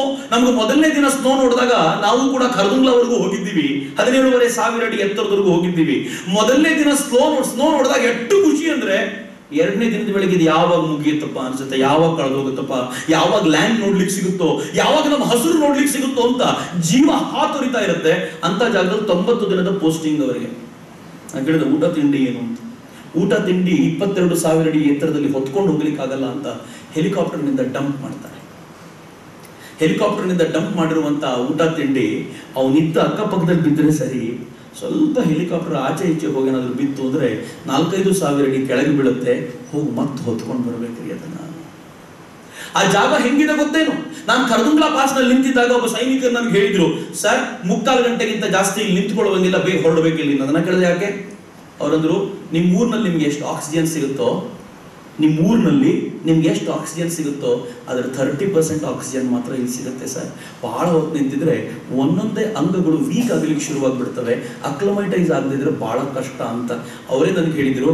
ಅದಕ್ಕೆ ಸಿಯಾಚಿನ್ನಲ್ಲಿ ಯಾರು 3 ತಿಂಗಳು ಇರ್ತಾರೋ ಅವ್ರ ಜೀವನದ 1 ವರ್ಷದ ಆಯಸ್ಸನ್ನು ಕಳ್ಕೊಂಡು ಬಿಡ್ತಾರೆ ಸರ್ ಅಂತ. ಅವನಿಗೆ ಗೊತ್ತಿತ್ತು ನೀವು ಹೋಗ್ಬೇಕಾದ್ರೆ ಜೀವನದ 1 ವರ್ಷ, ಮೂಲ್ಯವಾದ ವರ್ಷವನ್ನು ಕಳ್ಕೊಂಡು ಬಿಡ್ತೀನಿ ಅಂತ. ಅದರ ಹುಚ್ಚಿರುವ ತರದ ಸೈನಿಕರು ಅವ್ರು ಅಲ್ಲಿಗೆ ಹೋಗ್ಬೇಕು, ನನ್ನ ದೇಶಕ್ಕೋಸ್ಕರ ಅಲ್ಲಿ ನಿಂತ್ಕೋಬೇಕು ಅನ್ನೋ ಹುಚ್ಚಿನಿಂದ ಅಲ್ಲಿ ಹೋಗಿ ನಿಂತಿದ್ರು. ಊಟ ತಿಂಡಿ ಏನ್ ಗೊತ್ತೇನು, ಗೋಡಂಬಿ ದ್ರಾಕ್ಷಿ. ಅನ್ನ ಬೇಯಿಸ್ಕೊಳ್ಲಿಕ್ಕಾಗಲ್ಲ, ಅಕ್ಕಿ ಬೇಯಿಸ್ಕೊಂಡು ಅನ್ನ ಮಾಡ್ಕೊಳ್ಲಿಕ್ಕಾಗಲ್ಲ ಆ ಚಳಿನಲ್ಲಿ. ಅಲ್ಲಿ ಕೆರೋಸಿನ್ ತುಂಬಾ ಅಪರೂಪಕ್ಕೆ ಸಿಗುತ್ತೆ, ಮತ್ತೆ ಕೆರೋಸಿನ್ನೇ ಜೀವನಾಧಾರ ಅವರಿಗೆ. ಆ ಹೆಲಿಕಾಪ್ಟರ್ 1 ಬ್ಯಾರಲ್ ಕೆರೋಸಿನ್ ಇಳಿಸ್ಬಿಟ್ರೆ ಅದೇ ದೊಡ್ಡ ಪುಣ್ಯ ಅವರಿಗೆ. ಅದನ್ನು ಉಳಿಸ್ಕೊಳ್ಬೇಕು ಅವರು. ಆ ಕೆರೋಸಿನ್ ಖಾಲಿ ಆಗದೆ ಇರೋ ತರ ನೋಡ್ಕೊಳ್ಳೋದು ಅವ್ರ ಜವಾಬ್ದಾರಿ. ಅದಕ್ಕೆ ಅನ್ನ ಎಲ್ಲ ಕಾಯಿಸ್ಲಿಕ್ಕಾಗಲ್ಲ. ನೀರು ಕಾಯಿಸಿದ್ರೆ ಸ್ನಾನ ಮಾಡಬೇಕು ಅನ್ನೋ ಕಾರಣಕ್ಕೋಸ್ಕರ 3 ತಿಂಗಳು ಸ್ನಾನ ಮಾಡದೆ ಕಳೆದು ಬಿಡ್ತಾರೆ. ಅವರು ಬೆವರೇ ಬರಲ್ಲ ಅಲ್ಲಿ. ಅವ್ರು ನಂಗೆ ಹೇಳ್ತಿದ್ರು, ಅವರು ಬೆವರು ಬಂದ್ರೆ ಆ ಬೆವರು ಕೂಡ ಐಸ್ ಆಗ್ಬಿಡತ್ತಂತೆ ಬಾಡಿ ಮೇಲೆ. ಆ ತರದ ಪರಿಸ್ಥಿತಿಯಲ್ಲಿ ನಿಂತಿರ್ತಾರೆ. ಹಂಗೆ ನಿಂತಿರೋರಿಗೆ ಗೋಡಂಬಿ ದ್ರಾಕ್ಷಿ ತಿಂಡಿ, ಚಾಕ್ಲೇಟ್ ತಿಂಡಿ. ಒಂದು ನಮ್ಗೆ ಕೇಳಿದಾಗ ಬಹಳ ಖುಷಿ ಆಯ್ತು, ಗೋಡಂಬಿ ದ್ರಾಕ್ಷಿ ತಿಂತೀರಾ ಅಂತ. ಅವ್ರದ್ರ ಮೊದಲನೇ ದಿನ ನನಗೂ ಹಂಗೆ ಅನ್ಸಿತ್ತು ಸರ್. 2ನೇ ದಿನ, 3ನೇ ದಿನ, 4ನೇ ದಿನ ನೋಡಿ ಗೋಡಂಬಿ ಅಂದ್ರೆ ವಾಕರಿಕೆ ಬರ್ತಿತ್ತಂತೆ ಅವ್ರಿಗೆ. ಯಾರಿಗೆ ಬೇಕಪ್ಪ ಇದು ಅಂತ. ಊಟ ತಿಂಡಿ ಬೇಕು ಅಂತಾನೆ ಅನಿಸ್ತಿಲ್ಲ, ಯಾಕಂದ್ರೆ ಮೆಟಬಾಲಿಕ್ ಆಕ್ಟಿವಿಟಿ ನಿಂತೋಗ್ಬಿಟ್ಟಿರ್ತಿತ್ತು ಹೊಟ್ಟೆ ಒಳಗೆ. ಆ ತರದ ಸ್ಥಿತಿಯಲ್ಲಿ ನಂಗೆ ತುಂಬಾ ನೋವಾಗಿದ್ದು ಯಾವಾಗ ಅಂದ್ರೆ, ಟಾಯ್ಲೆಟ್ ಹೋಗ್ಬೇಕು ಅಂದ್ರು ಇವರು ಹತ್ರದಲ್ಲಿ ಹೋಗೋಂಗಿಲ್ಲ. ಯಾಕಂದ್ರೆ ಅಲ್ಲಿ ಟಾಯ್ಲೆಟ್ ಮಾಡಿದ್ರೆ ಅದು ಬೇಗ ಕರಗೋದು ಇಲ್ಲ, ಅದು ಅದು ಚಳಿ ಹಂಗಿರುತ್ತೆ. ಇವರು ಐಸನ್ನು ಕರಗಿಸ್ಕೊಂಡು ನೀರು ಮಾಡ್ಬೇಕಾದ್ರೆ ಇಲ್ಲಿಂದನೇ ತರಬೇಕಾಗುತ್ತೆ ಅನ್ನೋ ಕಾರಣ ದೂರಕ್ಕೆ ಟಾಯ್ಲೆಟ್ ಹೋಗ್ಬೇಕು ಅಂತ ಇವ್ರು ಮಾಡ್ಕೊಂಡ್ರು ನಿಯಮ. ಟಾಯ್ಲೆಟ್ ಹೋಗ್ಬೇಕಾದ್ರೆ ಏನ್ ಮಾಡ್ತಾರೆ ಅಂತ ಗೊತ್ತಾ, ಒಬ್ಬ ತನ್ನ ಕಾಲಿಗೆ ಕಟ್ಟಿದ ಹಗ್ಗವನ್ನ ಡೇರೆಯಲ್ಲಿರೋ ಮತ್ತೊಬ್ಬನ ಕೈಯಲ್ಲಿ ಕೊಟ್ಬಿಟ್ಟು ಹೋಗ್ತಾನಂತೆ. ಯಾಕೆಂದ್ರೆ ಟಾಯ್ಲೆಟ್ ಹೋದಾಗಲೇ ಅನೇಕರು ಜಾರಿ ಬಿದ್ದು ಸತ್ತು ಹೋಗಿರೋ ರೆಕಾರ್ಡ್. ನನಗೊಂದು ಮಾನಸಿಕ ಸ್ಥಿತಿಯನ್ನು ಇಮ್ಯಾಜಿನ್ ಮಾಡ್ಲಿಕ್ಕೆ ಸಾಧ್ಯ ಇಲ್ಲ. 3 ತಿಂಗಳಲ್ಲಿ ಹೆಚ್ಚು ಕಡಿಮೆ 2.5-3 ತಿಂಗಳು 10 ಜನ ಜೊತೆಯಲ್ಲಿದ್ದು ಕೊನೆಗೆ ವಾಪಸ್ ಹೋಗ್ಬೇಕಾದ್ರೆ ಯಾರೋ ಒಬ್ಬ ಟಾಯ್ಲೆಟ್ಗೆ ಹೋಗಿ ಸತ್ತೋಗ್ಬಿಟ್ರೆ ಉಳಿದು 9 ಜನರ ಕತೆ ಹೆಂಗಿರ್ಬೇಡ ಅಂತ ಸ್ಥಿತಿಯಲ್ಲಿ ಈ 9 ಜನ ಹೋದ 2ನೇ ದಿನ ಕೆಳಗಿನ ಡೈರೆಕ್ಟ್ ಸುದ್ದಿ ಮುಟ್ಟಿಸಿದ್ರು, ವಿ ಆರ್ ಫೈನ್. ನಾವೆಲ್ಲ ಹಗಲು ರಾತ್ರಿ ಕೈಯಲ್ಲಿ ಮೊಬೈಲ್ ಇಟ್ಕೊಂಡು ಇಷ್ಟ ಬಂದವ್ರ ಹತ್ರ ಮಾತಾಡ್ತಿರ್ತೀವಲ್ಲ, ಅವ್ರ ಹತ್ರ ಇರೋ ಸ್ಯಾಟಲೈಟ್ ಫೋನ್ ಮಾತ್ರ. ಆ ಸ್ಯಾಟಲೈಟ್ ಫೋನ್ ಇವ್ರು ಕಾಲ್ ಮಾಡಿದಾಗ ಹೋಗಲ್ಲ, ಕೆಳಗಿರುವಂತ ಆಪರೇಟರ್ ಕಾಲ್ ಮಾಡ್ತಾನೆ, ಹನುಮಂತಪ್ಪ ನಿಮ್ಮ ಮನೆಗೆ ಕನೆಕ್ಟ್ ಮಾಡ್ಲಾ ಅಂತ ಕೇಳ್ತಾನೆ. ಅದು ವಾರಕ್ಕೆ 1 ದಿನನೋ 2 ದಿನನೋ ಕೇಳ್ತಾನೆ. ಇವ್ನು ಕನೆಕ್ಟ್ ಮಾಡು ಅಂದ್ರೆ ಕನೆಕ್ಟ್ ಮಾಡ್ಕೊಡ್ತಾನೆ. ಟೈಮ್ ಇರುತ್ತೆ 2 ಮಿನಿಟ್ಸ್ ಅಷ್ಟೇ, ಅಟ್ರಲ್ಲಿ ಕಟ್ ಆಗ್ಬಿಡುತ್ತೆ ಅದು. ಅಷ್ಟರೊಳಗೆ ಇರೋದನ್ನೆಲ್ಲ ಮಾತಾಡ್ಕೊಂಡ್ಬಿಡ್ಬೇಕು. ಕೆಲವರು ಸೈನಿಕರು ಏನ್ ಮಾಡ್ತಾರಂತೆ ಗೊತ್ತಾ, ಅವರು ನನಗೆ ನನ್ನ ಫ್ರೆಂಡಿಗೆ ತುಂಬ ಅಗತ್ಯ ಇದೆ ಸರ್, ನನಗೆ ಕನೆಕ್ಟ್ ಮಾಡಬೇಡಿ, ಅವನಿಗೆ ಕನೆಕ್ಟ್ ಮಾಡ್ಕೊಡಿ, ಹೋಮ್ ಸಿಕ್ನೆಸ್ ಇದೆ ಅವನಿಗೆ, ಅವನಿಗೆ ಮಾತಾಡ್ಲಿಕ್ಕೆ ಬಿಟ್ಬಿಡಿ ಅಂತ ವಾರದಲ್ಲಿ ಸಿಗೋ ಒಂದು ಚಾನ್ಸನ್ನು ಪಕ್ಕದವರಿಗೆ ಕೊಟ್ಬಿಡ್ತಾರೆ. ಈ ಸೈನಿಕರ ಜೀವನ ಬಹಳ ಚಂದ. ಹೋಗಿ 2ನೇ ದಿನ ಸುದ್ದಿ ಮುಟ್ಟಿಸಿದ್ರು, ವಿ ಆರ್ ಓಕೆ. ಸುದ್ದಿ ಮುಟ್ಟಿಸ್ಲಿಕ್ಕೆ ಅಂತ ಒಂದು ಫೋನ್ ಇದೆ, ಆ ಫೋನಲ್ಲಿ ಇಷ್ಟೇ ಹೇಳಲಿಕ್ಕೆ ಸಾಧ್ಯ, ವಿ ಆರ್ ಓಕೆ. ಅವ್ರ ಕೆಳಗಿಂದ ಫೈನ್ ಅಂತಾರೆ. ಮತ್ತೆ ಸಾಯಂಕಾಲ ಒಂದ್ಸಲ ವಿ ಆರ್ ಓಕೆ ಫೈನ್ ಅಂತ ಹೇಳಬೇಕು, ಹೇಳಿ ಸುಮ್ಮನಿದ್ರು. ಮಾರನೇ ದಿನ ಬೆಳಗ್ಗೆ 5 ಗಂಟೆಗೆ ಒಂದು ಐಸ್ ಆವಲಾಂಚ್ ಆಯ್ತಲ್ಲ, ಆ ಐಸ್ ಬಂಡೆ ಬಂತಲ್ಲ, ಹೇಗಿತ್ತಂತೆ ಗೊತ್ತಾ ಬಂಡೆ? 1 ಕಿಲೋಮೀಟರ್ ಅಗಲ, 3/4 ಕಿಲೋಮೀಟರ್ ಉದ್ದ, 35 ಅಡಿ ಎತ್ತರದ ಒಂದು ಐಸ್ ಬಂಡೆ ಮೇಲಿಂದ ಜಾರ್ಕೊಂಡು ಬಂತು. ಇವರು ಡೇರಲ್ಲಿ ಮಲಗಿದ್ರು. ಆರ್ಟಿಕ್ ಬ್ಯಾಗ್ಸ್ ಅಂತ ಕರೀತಾರೆ ಅದನ್ನ. ಆ ಆರ್ಟಿಕ್ ಬ್ಯಾಗ್ಸ್ ಅಲ್ಲಿ ಇದ್ದವರು ಅನೇಕರು ಹೊರಗಡೆನೂ ಬಂದಿರ್ಲಿಕ್ಕಿಲ್ಲ. 5:05 ಆ ಅವಲಾಂಚ್ ಆಗಿದೆ, ಇವ್ರನ್ನ ತಳ್ಕೊಂಡು ಹೋಗ್ಬಿಟ್ಟಿದೆ. ಕೆಳಗಿರೋರಿಗೆ ಸುದ್ದಿಯೂ ಗೊತ್ತಿಲ್ಲ. ಇಮ್ಯಾಜಿನ್ ಮಾಡಿ ಹೆಂಗಿರ್ಬೋದು. ಆ ಕೆಳಗಿರೋರಿಗೆ ಮೇಲಿರೋ ಪೋಸ್ಟ್ ಕಾಣಲ್ಲ, ಬೈನಾಕ್ಯುಲರ್ ನೋಡಿದ್ರು ಗೊತ್ತಾಗಲ್ಲ ಏನಾಗಿದೆ ಅಂತ. ಅವಲಾಂಚ್ ಬಂದು ಇವ್ರು ನೆಲ್ಕೊಂಡು ಹೋಗಿದೆ, ಯಾರಿಗೂ ಸುದ್ದಿ ಗೊತ್ತಿಲ್ಲ. ಸುಮಾರು ಮಧ್ಯ 10:10ವರೆಗೆ ಆಫ್ಟರ್ 5 ಅವರ್ಸ್ ಒಂದು ರೇಡಿಯೋ ಮೀಟರ್ ಸೌಂಡ್ ಮಾಡಿದೆ. ಆ ರೇಡಿಯೋ ಮೀಟರ್ ಸೌಂಡ್ ಮಾಡಿದ್ದು ಹನುಮಂತಪ್ಪನ ರೇಡಿಯೋ ಮೀಟರ್. ಒಳಗೆ ಸಿಕ್ಕಾಕೊಂಡಿದ್ದ ಹನುಮಂತಪ್ಪ ತನ್ನ ರೇಡಿಯೋ ಮೀಟರ್ನ ಪ್ರೆಸ್ ಮಾಡಿದಾನೆ. ಅಲ್ಲಿವರೆಗೂ ಅವನಿಗೂ ಏನಾಗಿದೆ ಗೊತ್ತಾಗಿರ್ಲಿಕ್ಕಿಲ್ಲ. ರೇಡಿಯೋ ಮೀಟರ್ನ ಪ್ರೆಸ್ ಮಾಡಿದಾಗ ಕೆಳಗಿರೋರಿಗೆ ಡೇಂಜರ್ ಸೈನ್ ಬಂದು ಮೇಲ್ ನೋಡಿದ್ರೆ ಬಟಾ ಬೈಲು, ಏನೂ ಇಲ್ಲ. ಇಮ್ಯಾಜಿನ್ ಮಾಡಿ, 1 ಕಿಲೋಮೀಟರ್ ಉದ್ದದ ಒಂದು ಐಸ್ ಬಂಡೆ ಬಂದರೆ ಯಾವ್ದ್ರ ಕೆಳಗೆ ಎಲ್ಲಿದ್ದಾರೆ ಅಂತ ಹುಡುಕೋದು ಹೆಂಗೆ? ಪೂರ್ತಿ ಬಯಲು, ಕಾಣ್ಲಿಕ್ಕೆ ಏನೂ ಇಲ್ಲ. ಈ ದೇಶದ ಸೈನಿಕರು ಹೋಗಿ ನೋಡ್ತಾರೆ, ಎಲ್ಲರೂ ಹೋಗ್ಬಿಟ್ಟಿದ್ದಾರೆ. ಕನಿಷ್ಠ ಪಕ್ಷ 5-6 ಗಂಟೆ ಆಗಿದೆ. ಅಕಾರ್ಡಿಂಗ್ ಟು ದ ರೂಲ್ ಮೊದಲ 3 ಗಂಟೆ ಐಸ್ ಕೆಳಗಿದ್ರೆ ಅವನು ಬದುಕೋ ಚಾನ್ಸಸ್ 20% ಅಷ್ಟೇ. ಆಫ್ಟರ್ 6 ಅವರ್ಸ್ ಬದುಕೋ chances 1%. And this guy had used his remote after 6 hours. ಬದುಕೋ ಚಾನ್ಸ್ 1% ಬಾಕಿ ಇದ್ದಿದ್ದು. ಹನುಮಂತಪ್ಪನ ಹುಡುಕಬೇಕು. ಎಲ್ಲಿ ಹುಡುಕೋದು? ಯಾವ ಜಾಗ ಅಂತ ಹುಡುಕ್ಬೇಕು? 1 ಕಿಲೋಮೀಟರ್ ರೇಂಜಲ್ಲಿ. ಆಗ ಅವರು ಆ ಟೆಲಿಫೋನ್ ವೈರ್ ಒಂದು ಒಳಗೆ ಸಿಕ್ಕಾಕೊಂಡಿದ್ದು ನೋಡಿದ್ರು. ಆ ಟೆಲಿಫೋನ್ ವೈರ್ ಜೊತೆಗೆ ಒಂದು ಹೀಟ್ ವೇವ್ ಅನ್ನು ಬಿಟ್ಟು ನೋಡಿದ್ರು, ಉಪಯೋಗಕ್ಕೆ ಬರಲಿಲ್ಲ. ಶುರು ಮಾಡಿದ್ರು ಡಿಗ್ ಮಾಡ್ಲಿಕ್ಕೆ. ಒಂದು 150 ಜನ ಈ ದೇಶದ ಸೈನಿಕರು ಮೇಲಕ್ಕೆ ಹೋದ್ರು. ನನ್ನ ನೆಚ್ಚಿನ ಮಿತ್ರರೇ, I am very proud of those engineers and be proud that you are also an engineer. ಈ ದೇಶದ ಇಂಜಿನಿಯರ್ಸ್ ಹೆಂಗಿದ್ದಾರೆ ಗೊತ್ತೇನು? ನಾವು ಯುದ್ಧ ವಿಮಾನಗಳನ್ನು ತಯಾರು ಮಾಡಿದ್ದೀವಿ, ಹೆಲಿಕಾಪ್ಟರ್ ತಯಾರು ಮಾಡಿದ್ದೀವಿ. ಜಗತ್ತಿನ ಅತ್ಯಂತ ಹೆಚ್ಚು ಆಲ್ಟಿಟ್ಯೂಡ್ ಅಲ್ಲಿ ಹಾರಾಡುವಂತ ಹೆಲಿಕಾಪ್ಟರ್ ಯಾವ್ದಾದ್ರು ಇದ್ರೆ ಅದು ಈ ದೇಶದ ವಿಜ್ಞಾನಿಗಳು ತಯಾರು ಮಾಡುವಂತ ಹೆಲಿಕಾಪ್ಟರ್, ಲೈಟ್ ಕಂಬ್ಯಾಟ್ ಹೆಲಿಕಾಪ್ಟರ್. ಅಷ್ಟು ಎತ್ತರಕ್ಕೆ ಹೋಗುತ್ತೇವೆ. ಈ ದೇಶದ ಇಂಜಿನಿಯರ್ಸ್ ತಾಕತ್ತೇನು ಗೊತ್ತೇನು? ನಾವು LOCಗೆ ಹೋಗಿದ್ದಾಗ, ಲೈನ್ ಆಫ್ ಕಂಟ್ರೋಲ್ಗೆ ಹೋಗಿದ್ದಾಗ ಅಲ್ಲೊಂದಷ್ಟು ಇಂಜಿನಿಯರ್ಸ್ ಮಾತಾಡ್ತಿದ್ದೆ, ನೀವು ಏನು of which you are proud ಅಂತ. ಅವ್ರು ಹೇಳಿದ್ರು, ಸರ್ ಒಂದೇ ಒಂದು ವಿಷಯ, ನೀವು ನಿಮ್ಮ ಮನೆಯಲ್ಲಿರೋ ಬೈಕನ್ನ ಚಳಿಗಾಲದಲ್ಲಿ ನಿಲ್ಲಿಸಿ ಹೋದ್ರೆ ವಾಪಸ್ ಬಂದರೆ ನಿಮ್ಮ ಬೈಕ್ ಶುರು ಆಗ್ಬೇಕಾದ್ರೂ ಒಂದು 20 ಕಿಕ್ ಹೊಡಿಬೇಕು. ಅಂಥದ್ರಲ್ಲಿ -55 ಡಿಗ್ರಿ ಸೆಂಟಿಗ್ರೇಡ್ನಲ್ಲಿ ಆಫ್ ಆಗಿರೋ ಹೆಲಿಕಾಪ್ಟರ್ ಇಂಜಿನ್ ಅನ್ನ ಚಾಲು ಮಾಡುವ ತಾಕತ್ತಿರೋದು ಇಂಡಿಯನ್ ಆರ್ಮಿಯ ವಿಜ್ಞಾನಿಗಳಿಗೆ ಮಾತ್ರ. ಏನು ಮೆಕ್ಯಾನಿಕಲ್ ವಿದ್ಯಾರ್ಥಿ ಇರಬೇಕಾದ ಯೋಚನೆ ಮಾಡ್ತಿರ್ತಾರೆ. ನೀವೇನಾದ್ರೂ ಮೆಕ್ಯಾನಿಕಲ್ ಸ್ಟೂಡೆಂಟ್ಸ್ ಆಗಿದ್ರೆ ಜೀವಮಾನದ ಶ್ರೇಷ್ಠ ಜಾಗ ಲಡಾಖ್ನಲ್ಲಿ ಕೆಲಸ ಮಾಡೋದು ಅಂತ. ಅಲ್ಲಿ ಬದುಕೋದೇ ಕಷ್ಟ. ಅಂತಂದ್ರೆ ಒಂದು ಇಂಜಿನ್ ಜೊತೆ ವರ್ಕ್ ಮಾಡೋ ತಾಕತ್ತು ಇಟ್ಕೋಬೇಕು ಅಂದ್ರೆ ಆರ್ಡಿನರಿ ಕಲೇಜ ಆಗಲ್ಲ. ಅದಕ್ಕೆ ಒಂದು ಅದ್ಭುತವಾದ ಕಲೇಜಾನೇ ಬೇಕು. ಈ ದೇಶ ತಯಾರು ಮಾಡಿರುವಂತ ಲೈಟ್ ಕಂಬ್ಯಾಟ್ ಹೆಲಿಕಾಪ್ಟರ್ಗಳಿಗೆ ಅದಾಗ್ಲೇ 4-5 ವರ್ಲ್ಡ್ ರೆಕಾರ್ಡ್ ಇದೆ. ಈ ದೇಶದ ಪೈಲಟ್ಗಳ ಹೆಸರಲ್ಲಿ ವರ್ಲ್ಡ್ ರೆಕಾರ್ಡ್ ಇದೆ. ಯಾಕಂದ್ರೆ ಅಷ್ಟು ಎತ್ತರಕ್ಕೆ ಹೋಗಿ ಇವ್ಯಾಕ್ಯುಯೇಟ್ ಮಾಡಬಲ್ಲ ಸಾಮರ್ಥ್ಯ ಇರುವಂತ ಪೈಲಟ್ಗಳು ನನ್ನ ದೇಶದ ಪೈಲಟ್ಗಳು ಅಂತ ವರ್ಲ್ಡ್ ರೆಕಾರ್ಡ್ ತಗೊಂಡಿದ್ದಾರೆ. ಬಹಳ ಹೆಮ್ಮೆಯ ಸಂಗತಿ. 150 ಜನ ಅಲ್ಲಿ ಸೈನಿಕರು ಬಂದು ನಿಂತ್ಕೊಂಡ್ರು ಕೆಲಸ ಮಾಡಬೇಕು. ಕೆಲಸ ಮಾಡೋದು ಹೆಂಗಂತ ಗೊತ್ತಾ? ನನಗೆ ಇದನ್ನು ಕೇಳಿದಾಗೆಲ್ಲ ಎದೆ ಜುಮ್ ಅಂದ್ಬಿಡತ್ತೆ. ನಾವು 8 ಡಿಗ್ರಿ ಟೆಂಪರೇಚರ್ಲಿ, ಚಳಿ 8 ಡಿಗ್ರಿ ಅಂತ ಬೇಡ, ಚಳಿಗೆ ನಡ್ಕೊಂಡು ಹೋಗ್ಬೇಕಾದ್ರೆ ಯಾವುದೋ ಒಂದು ಮರ ಎಡುವುದು ಅಂತ ಇಟ್ಕೊಳ್ಳಿ. ಚಳಿ ಮರ ಎಡುವುದ್ರೆ ಸತ್ತೋಗಂಗೆ ಆಗ್ಬಿಡುತ್ತೆ. ಅಂಥದ್ರಲ್ಲಿ -55 ಡಿಗ್ರಿ ಸೆಂಟಿಗ್ರೇಡ್ ಅಲ್ಲಿ ಒಂದೊಂದು ಬಾರಿ ತಗೊಂಡು ಐಸಿಗೆ ಹೊಡಿಬೇಕಲ್ಲ, ಅವನ ಜೀವ ಹೆಂಗಾಗಿರ್ಬೋದು ಗೊತ್ತಾ? ಅಲ್ಲಿನ ಸೈನಿಕರು ಹೇಳ್ತಾರೆ, ಸರ್ ಅಲ್ಲಿ ಏನೂ ತಾಕೋದು ಬೇಡ, ನಾವೇನಾದ್ರೂ ಕಬ್ಬಿಣವನ್ನು ಬರೀ ಕೈಯಲ್ಲಿ ಹಿಡ್ಕೊಂಡ್ಬಿಟ್ರೆ ಫ್ರಾಸ್ಟ್ ಬೈಟ್ ಆಗ್ಬಿಡತ್ತೆ, ಕೈಯನ್ನೇ ಕಟ್ ಮಾಡಬೇಕಾದ ಪರಿಸ್ಥಿತಿ ಬರುತ್ತೆ ಅಂತ. ಒಬ್ಬ ವ್ಯಕ್ತಿ ಕೆಲಸ ಮಾಡ್ಲಿಕ್ಕೆ ಸಾಧ್ಯ ಆಗೋದು 20 ನಿಮಿಷ ಮಾತ್ರ. 150 ಜನ 20 ಜನರ ಟರ್ನ್ ಅಲ್ಲಿ 20 ನಿಮಿಷ ಕೆಲಸ ಮಾಡಿ ಅಗಿತಾನೆ ಇದ್ದಾರೆ, ಸಿಗ್ತಾ ಇಲ್ಲ. ಏನ್ ಮಾಡ್ಬೇಕು? ಎಲ್ಲಾ ತರದ ಇಕ್ವಿಪ್ಮೆಂಟ್ ತಗೊಂಡ್ ಬಂದ್ರು. ಕೊನೆಗೆ 2 ನಾಯಿಗಳನ್ನು ತಗೊಂಡ್ಬಂದ್ರು. ಅವ್ರ ಐಸ್ ಕೆಳಗಿರುವಂತ ಜನ ಹುಡುಕೋದ್ರ ಎಕ್ಸ್ಪರ್ಟ್ ಆಗಿರೋ ನಾಯಿಗಳು. ಬಹಳ ಜನರಿಗೆ ಗೊತ್ತಿಲ್ಲ, ಈ ದೇಶದ ಸೇನೆಯಲ್ಲಿರುವ ಕೆಲವು ನಾಯಿಗಳಿಗೆ ಸೇನಾ ಚಕ್ರ ಕೂಡ ಸಿಕ್ಕಿದೆ. ಅವರು ಐಸ್ನಲ್ಲಿರುವಂತ ಈ ವ್ಯಕ್ತಿಗಳನ್ನು ಹುಡುಕಿ ತೆಗೆದಿದ್ದಾರೆ, ಜೀವಂತ ಹುಡುಕ್ಲಿಕ್ಕೆ ಹೆಲ್ಪ್ ಮಾಡಿದ್ದಾರೆ ಅಂತ ಆ ನಾಯಿಗಳನ್ನು ಕರ್ಕೊಂಡು ಬಂದ್ರು. ಅಷ್ಟೊತ್ತಿಗೆ 5 ದಿನ ಪೂರ್ತಿ ಕಳೆದೋಯ್ತು. ನಮ್ಮ ಸೈನಿಕರು ಅನ್ಕೊಂಡ್ರು ಮೋಸ್ಟ್ಲಿ ಇನ್ನೆಲ್ಲ ಡೆಡ್ ಬಾಡಿನೇ ಬರೋದೇನೋ ಅಂತ, ನಾವು ಹುಡುಕಬೇಕು ಅಷ್ಟೇ ಡೆಡ್ ಬಾಡಿನೇ ಸಿಗೋದು ಅಂತ. 5ನೇ ದಿನ ಕಳೆದ ಮೇಲೆ ಸಂಜೆ 6 ಗಂಟೆಗೆ, probably that was February 8th or 9th, ಸಂಜೆ 6 ಗಂಟೆಗೆ ರೇಡಿಯೋ ಮೀಟರ್ ವಾಪಸ್ ಬರ್ಕೊಳ್ತು, ಇನ್ನೂ ಬದುಕಿದೇನಪ್ಪ ನಾನು ಅಂತ.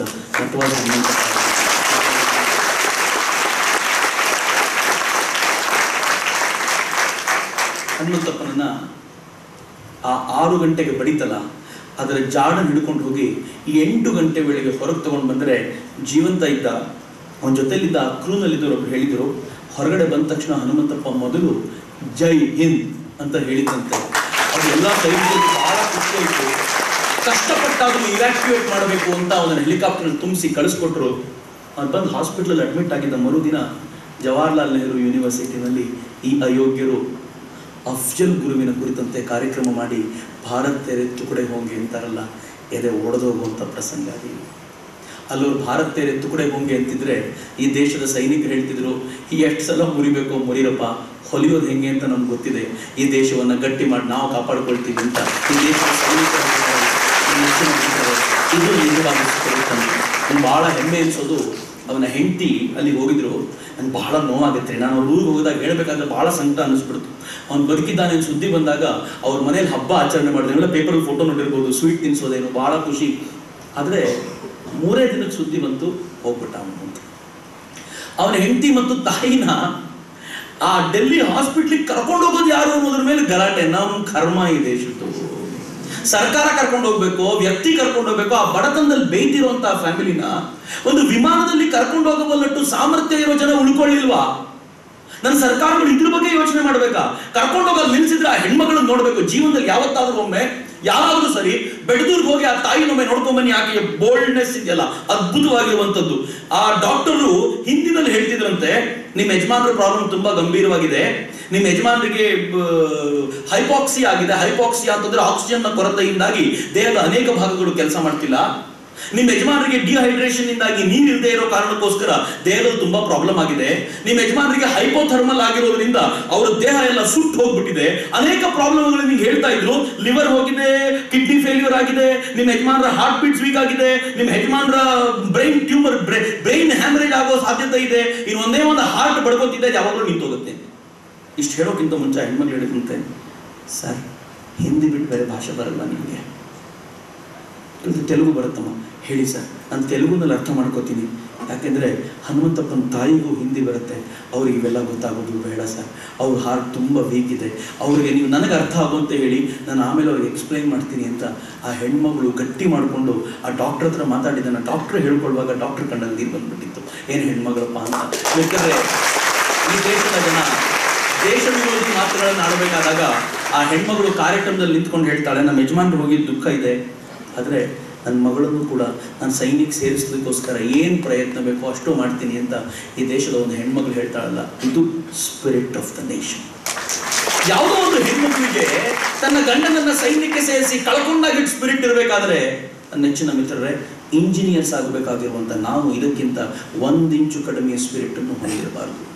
ನಮ್ಮೆಲ್ಲರ ಜೀವನದ ಗುರಿ ಏನಾಗಬೇಕು ಗೊತ್ತೇನೋ? ನಾನು ಯಾವ ಕ್ಷೇತ್ರದಲ್ಲಿದ್ದೀನೋ ಆ ಕ್ಷೇತ್ರದಲ್ಲಿ ನನ್ನ ಬಾವುಟ ಜಗತ್ತಿನ ಎತ್ತರಕ್ಕೆ ಹಾರುವಂತೆ, ಇತರೆಲ್ಲ ಬಾವುಟಗಳಿಗಿಂತ ಮೇಲೆ ಹಾರುವಂತೆ ನಾನು ಪ್ರಯತ್ನ ಮಾಡ್ತೀನಿ ಅಂತ ಒಂದು ಆಲೋಚನೆ ಶುರು ಮಾಡಿ ನಿಮ್ಮೊಳಗಿರುವ ಟ್ಯಾಲೆಂಟ್ ಮುಗಿದು ಆಚೆ ಬರುತ್ತೆ ಅಂತ.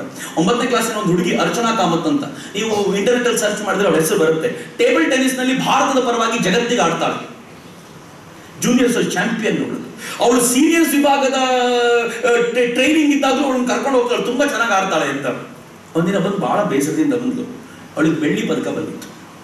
ಜಗತ್ತಿನ ಯಾವ ಭಾಗದಲ್ಲಿ ಆಡಿದ್ಲೋ ಗೊತ್ತಿಲ್ಲ. ಇಂಟರ್ನ್ಯಾಷನಲ್ ಚಾಂಪಿಯನ್ಶಿಪ್ ಅಲ್ಲಿ ಭಾರತದ ಪರವಾಗಿ ಆಡಿ ಬೆಳ್ಳಿ ಪದಕ ತಗೊಂಡ್ಬಂದಿದ್ದು ಟೇಬಲ್ ಟೆನ್ನಿಸ್ ನಲ್ಲಿ. ನನ್ಗೆ ಬಂದು ಹೇಳಿದ್ರು, ಅಣ್ಣ ಬಹಳ ಬೇಜಾರಾಗ್ಬಿಡುತ್ತೆ ನನಗೆ ಈ ಸಲ ಅಂತ. ನಾನು ಕೇಳಿದೆ, ಯಾಕಮ್ಮ? ಅವಳು ಹೇಳಿದ್ಲು, 2nd ಪ್ರೈಸ್ ಬಂತಲ್ಲ ಅಣ್ಣ, ನನ್ನ ಭಾರತ ಆ 3ರಲ್ಲಿ 2ನೇದಾಗಿ ನಿಂತ್ಕೋಬೇಕಾಗಿತ್ತಲ್ಲ, ನೆಕ್ಸ್ಟ್ ಟೈಮ್ ಆಡ್ತೀನಿ ಅಣ್ಣ, ನನ್ನ ಭಾರತದ ಧ್ವಜವೇ ಮೇಲಕ್ಕಿರ್ಬೇಕು ಅಂತ. ತಾನ್ ಚಿನ್ನ ಅಂತಲ್ಲ, ನನ್ನ ಭಾರತದ ಧ್ವಜ ಮೇಲಕ್ಕಿರ್ಬೇಕು ಅಂತಲ್ಲ. ನಾನು ಗಟ್ಟಿಯಾಗಿ ತಗೊಂಡ್ಬಿಟ್ಟೆ. ವಾ ಕಣ ಮಗು, ಎಂತ ಅದ್ಭುತ ಕೆಲಸ. ನನ್ನ ಹೆಚ್ಚಿನ ಮಿತ್ರರೇ, ಯೋಚನೆ ಮಾಡಿ, ಯಾವಾಗ ಸಾಧ್ಯವೋ ನನ್ನ ಭಾರತದ ಧ್ವಜ ಇತರ ರಾಷ್ಟ್ರಗಳಿಗಿಂತ 1 ಇಂಚು ಕಡಿಮೆ ಇಲ್ಲದಂತೆ ಎತ್ತರಕ್ಕೆ ಹಾರುತ್ತಲ್ಲ, ಆವತ್ತು ಭಾರತ ವಿಶ್ವಗುರು ಅಂತ ನಾನು ಭಾವಿಸ್ತೇನೆ. ನಮ್ಮೆಲ್ಲರ ಜೀವಿತದ ಗುರಿ ಅದಾಗಬೇಕು. ನಮ್ಮೆಲ್ಲರ ಜೀವಿತಾವಧಿಯ ಗುರಿ ಏನು ಗೊತ್ತೇನು? ನಾನು ತೀರ್ಕೊಂಡಾಗ ನನ್ನನ್ನು ರ್ಯಾಪ್ ಮಾಡ್ಲಿಕ್ಕೆ ಒಂದು ಭಾರತದ ಧ್ವಜವನ್ನು ಯಾರಾದ್ರೂ ಬಳಸ್ಬಿಡ್ತಾರೆ ಅಂತಂದ್ರೆ ಅದು ನನ್ನ ಜೀವನದ ಶ್ರೇಷ್ಠ ಬದುಕು ಅಂತ ನೀವೆಲ್ಲರೂ ಡಿಸೈಡ್ ಮಾಡ್ಬೋದು. ಅದಕ್ಕಿಂತ ಚೆನ್ನಾಗಿರೋದು ಇನ್ನೊಂದಿಲ್ಲ. ಅದು ತುಂಬಾ ಅದ್ಭುತವಾದ್ದು. ಹೇಮಚಂದ್ರ ಅಂತ ಒಬ್ಬ ಮೈಸೂರಿನ ಸೈನಿಕ, ಅವ್ರ ತಂದೆ ಕರೆದು ನಾವು ಸನ್ಮಾನ ಮಾಡಿದ್ವಿ ಬೆಂಗಳೂರಿನಲ್ಲಿ, ಮೈಸೂರಿನಲ್ಲಿ. ಅವ್ರ ತಂದೆ ಕಣ್ಣಲ್ಲಿ ನೀರಿರಲಿಲ್ಲ. ಅವ್ರು ನನ್ನ ಕಡೆ ತಿರುಗಿ ಕೇಳಿದ್ರು, ನಾನು ಅಳ್ತೀನಿ ಅಂತ ಅನ್ಕೊಂಡಿದ್ದೀರಾ? ನಾನು ಅಳಲ್ಲ ರೀ. ಯಾಕೆ ಅಳಲ್ಲ ಅಂದ್ರೆ ನನ್ನ ಮಗ ಬೇರೆಯವ್ರ ಮಕ್ಕಳ ತರ ಲವ್ ಫೇಲ್ಯೂರ್ ಆಗಿ ಸತ್ತಿಲ್ಲ. ನನ್ನ ಮಗ ಆಕ್ಸಿಡೆಂಟ್ ಜೋರಾಗಿ ಬೈಕ್ ಹೊಡೆದು ಆಕ್ಸಿಡೆಂಟ್ ಆಗಿ ಸತ್ತಿಲ್ಲ. ನನ್ನ ಮಗ ದೇಶಕ್ಕೋಸ್ಕರ ಸತ್ತಿದ್ದಾನೆ. ಇಂಥ ಮಗನ ಹೆರೋ ಭಾಗ್ಯ ಯಾರಿಗಿದೆ ಹೇಳಿ? ನನಗೆ ಆ ಭಾಗ್ಯ ಸಿಕ್ಕಿದೆ. ಅದಕ್ಕೆ ನಾನು ಖಂಡಿತಲ್ಲ ಅಂತ ಹಿಂದಿರ್ಬೋದು. ನಮ್ಮನ್ನ ಹೆತ್ತ ತಂದೆ ತಾಯಿಗಳು ನಮ್ಮನ್ನು ಕಂಡಾಗ ಹೆಮ್ಮೆ ಪಡಬೇಕು. ನಾನಿವತ್ತು ಬೆಳಗ್ಗೆ ಮಾತಾಡ್ತಿದ್ದೆ, ಈ KLS ಸೊಸೈಟಿಗೆ 8 ವರ್ಷ ಆಯ್ತು, ಏನಾಯ್ತು ಅಂತ ಕೇಳಿದಾಗ ಅವರೊಂದು ಲಿಸ್ಟ್ ಕೊಡ್ತಿದ್ರು. ಇಂಥವು ಈ ಸ್ಕೂಲ್ ಕಾಲೇಜಲ್ಲಿ ಓದೋರು, ಇಂಥವ್ರು ಈ ಎಲ್ಲ ದೊಡ್ಡ ದೊಡ್ಡ ಹೆಸರುಗಳೇ. ಒಂದು ಇನ್ಸ್ಟಿಟ್ಯೂಷನ್ ಎಷ್ಟು ಪ್ರೌಡ್ ಗೊತ್ತೇನು? ಅವ್ರ ಹೆಮ್ಮೆನ ಹೇಳ್ಕೊಳ್ತಾರೆ, ಎಂತೆಂಥವ್ರು ಇದ್ರು ನಮ್ಮ ಇನ್ಸ್ಟಿಟ್ಯೂಟ್ ಅಲ್ಲಿ ಅಂತ. ನಮ್ದು ಒಂದು ಹೆಸರು ಇರುತ್ತೆ ಅದರಲ್ಲಿ. Can you think of it? ನನ್ನ ಊರು ಹೇಳ್ಕೊಳ್ಬೇಕಾದ್ರೆ ಹೆಮ್ಮೆ ಪಡಬೇಕು, ನಮ್ಮ ಊರಿನ ಹುಡುಗ ಗಣವನು ಅಂತ. ಅಂಥದ್ದೊಂದು ಹೆಸರು ನಮ್ದಾಗತ್ತಾ? ಆ ಥರದೊಂದು ಬದುಕನ್ನು ಬದುಕ್ತೀವ? ಈ ಯೋಚನೆ ಯಾವತ್ತು ಮಾಡ್ಕೊಳ್ತೀವಲ್ಲ, ಅವತ್ತು ನಿಜವಾದ ಶಕ್ತಿ ಹೊರಗೆ ಬರುತ್ತೆ. ಅದರ್ವೈಸ್ 128 ಕೋಟಿ ಜನರಲ್ಲಿ ನಾವು ಒಬ್ಬರಾಗ್ತೀವಿ. ಪ್ರತಿ ವರ್ಷ ಹೊರಗೆ ಬರುವಂಥ 10 ಲಕ್ಷ ಇಂಜಿನಿಯರ್ಸ್ ಅಲ್ಲಿ ನಾವು ಒಬ್ಬರಾಗಿರ್ತೀವಿ. ಪ್ರತಿ ವರ್ಷ ನಮ್ಮ ಊರಿನಲ್ಲಿ ಯಾರೋ ತೀರ್ಕೊಳ್ತಿರ್ತಾರೆ, ನಾವು ಒಂದರ ಲಿಸ್ಟು. ಏನು ಉಪಯೋಗ ಇದೆ? ಬದುಕನ್ನು ಬದುಕೋದಾದರೆ ಫುಲ್ ಲೆಂತ್ನ ಲೈಫ್ ಲೀಡ್ ಮಾಡೋಣ. ನನ್ನ ಹೆಚ್ಚಿನ ಮಿತ್ರರೇ, ಮಾತು ಮುಗಿಸೋಕ್ಕಿಂತ ಮುಂಚೆ ಒಂದು ಸುಂದರವಾದ ಮಾತು, ನನಗೆ ತುಂಬ ಪ್ರೇರಣೆ ಕೊಡುವಂಥ ಮಾತು. ಗೊತ್ತಿಲ್ಲ, ಬದುಕಿದ್ರೆ ಹಂಗೆ ಬದುಕಬೇಕು ಅಂತ ನಾನು ತುಂಬ ಪ್ರಯತ್ನ ಪಡ್ತೀನಿ. ನಂಗೆ ಹತ್ತಿರಕ್ಕೂ ಹೋಗ್ಲಿಕ್ಕೆ ಸಾಧ್ಯ ಆಗಲಿಲ್ಲ. ಆ ಮಾತು ಹೇಳುತ್ತೆ, ನಾವು ಹೆಜ್ಜೆ ಊರಿದರೆ ಹೆಂಗೆ ಬಲವಾಗಿ ಊರಬೇಕು ಅಂತಂದರೆ, ಸಮುದ್ರದ ಮರಳಿನ ಮೇಲೆ ಊರಿದ ಹೆಜ್ಜೆಯ ಗುರುತು ಕೂಡ ಅನೇಕ ವರ್ಷಗಳ ಕಾಲ ಹಂಗೆ ಉಳಿಬೇಕಂತೆ. ಅಷ್ಟು ಬಲವಾಗಿ ಹೆಜ್ಜೆ ಊರಬೇಕಂತೆ. ಇವತ್ತೇ ಒಂದು ಡಿಸೈಡ್ ಮಾಡಿಲ್ಲ, ಒಂದು ಕನಸು ಕಾಣಿ. ಈ ಕನಸು ಬಹಳ ಅದ್ಭುತವಾಗಿರಬೇಕು. ಕನಸು ಪ್ರತಿದಿನ ಬೀಳುತ್ತೆ, ಅದು ಕನಸಲ್ಲ. ಅಬ್ದುಲ್ ಕಲಾಂ ಹೇಳ್ತಾರೆ, ಕಣ್ಣು ಮುಚ್ಚಿದಾಗ ಬೀಳೋದು ಕನಸೇ ಅಲ್ಲ, ಕಣ್ಣು ತೆಗೆದಾಗ ಕನಸು ಕಾಣಬೇಕಂತೆ. ಈ ಕನಸು ಹೆಂಗಿರಬೇಕು ಅಂತಂದ್ರೆ, ಕಣ್ಣು ತೆಗೆದಾಗ ಕಂಡ ಕನಸನ್ನ ಸಾಕಾರ ಮಾಡಿಕೊಳ್ಳಿಕ್ಕೆ ರಾತ್ರಿ ನಿದ್ದೆ ಮಾಡೋದನ್ನು ಮರೆತು ಹೋಗ್ಬಿಡ್ಬೇಕಂತೆ. ಅದು ನಿಜವಾದ ಕನಸು ಅಂತ. ಅಂಥದ್ದೊಂದು ಕನಸು ಕಾಣ್ಲಿಕ್ಕಾಗತ್ತಾ? ಅಂಥದ್ದೊಂದು ಕನಸನ್ನ ಸಾಕಾರ ಮಾಡ್ಕೊಳ್ಳಿಕ್ಕೋಸ್ಕರ ನಮ್ಮ ಬದುಕನ್ನು ಮುಡಿಪಾಗಿ ಇಡ್ಲಿಕ್ಕಾಗತ್ತಾ ಅಂತ ಒಮ್ಮೆ ಯೋಚನೆ ಮಾಡಿ. ನಾವೆಲ್ಲರೂ ನಿಮ್ಮ ಜೊತೆ ಇದ್ದೀವಿ, ಅಫ್ಕೋರ್ಸ್ ಜೊತೆಲಿದ್ದೀವಿ. ಎಷ್ಟರ ಮಟ್ಟಿಗೆ ಕಾಲೇಜಂತೂ ನಿಮ್ಮ ಜೊತೆ ಇದೆ. ಗೌಪ್ಯ ಬಗ್ಗೆ ಅದ್ಭುತವಾದ ಹೆಸರಿದೆ, ಅನುಮಾನವೇ ಇಲ್ಲ. ಅದು ಬಿಟ್ಟು ನಮ್ಮಂಥ ಸಂಘಟನೆಗಳು ನಿಮ್ಮ ಜೊತೆ ಇವೆ. ನಾವು ಯಾವುದೇ ಕಾಲೇಜ್ನಲ್ಲಿ ನಮ್ಮದು ಬ್ರಾಂಚ್ ಶುರು ಮಾಡಿದವರು, ಕಾಲೇಜ್ನಲ್ಲಿ ಘಟಕ ಸ್ಥಾಪನೆ ಮಾಡೋ ಕಲ್ಪನೆಯೇ ನಮಗಿಲ್ಲ. ಆದರೆ ಕಾಲೇಜಿನ ಹುಡುಗರು ಈ ದಿಕ್ಕಲ್ಲಿ ಬರಬೇಕು ಅಂತ ಯಾವತ್ತೂ ಆಲೋಚನೆ ಮಾಡಿದ್ದೀವಿ.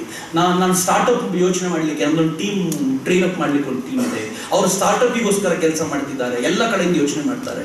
ಭಾರತವನ್ನು ಯಾವ ದಿಕ್ಕಿಗೆ ತಗೊಂಡು ಬಂದು ನಿಲ್ಲಿಸೋಣ ಅಂತಂದರೆ, ಈ ಭಾರತವನ್ನು ಮುಂದಿನ ಪೀಳಿಗೆ, ಮುಂದಿನ ಜನಾಂಗ, ಮುಂದಿನ ದಿನಗಳಲ್ಲಿ ದೇಶಗಳು ಕೆಳಗೆ ನೋಡಬಾರ್ದು, ಮೇಲಕ್ಕೆ ನೋಡಿ ಹೇಳಬೇಕು, ಭಾರತಕ್ಕೆ ನಮಸ್ಕಾರ ಅಷ್ಟೇ ಮಾಡ್ಲಿಕ್ಕೆ ನಾನು ಯೋಗ್ಯಪ್ಪ, ಇನ್ನೇನು ಮಾಡ್ಲಿಕ್ಕೆ ಸಾಧ್ಯ ಇಲ್ಲ ಅಂತ. ಇವತ್ತು ಆ ಒಂದು ವಾತಾವರಣ ಬಂದಿದೆ. ಈ ದೇಶದ ಪ್ರಧಾನಿ ಯುನೈಟೆಡ್ ನೇಷನ್ಸ್ನಲ್ಲಿ ಹೋಗ್ಬಿಟ್ಟು, ನಿಮ್ಮ ಹೆಲ್ತ್ ಹಾಳಾಗೋಗಿದೆ, ಯೋಗ ಮಾಡಪ್ಪ, ವರ್ಷಕ್ಕೊಂದಿನ ಯೋಗ ಮಾಡೋಣ ಅಂತ ಕೇಳಿದರೆ, ಜಗತ್ತಿನ 166 ರಾಷ್ಟ್ರಗಳು ಇಮಿಡಿಯೇಟ್ ಹೇಳಿದ್ರು we are ready.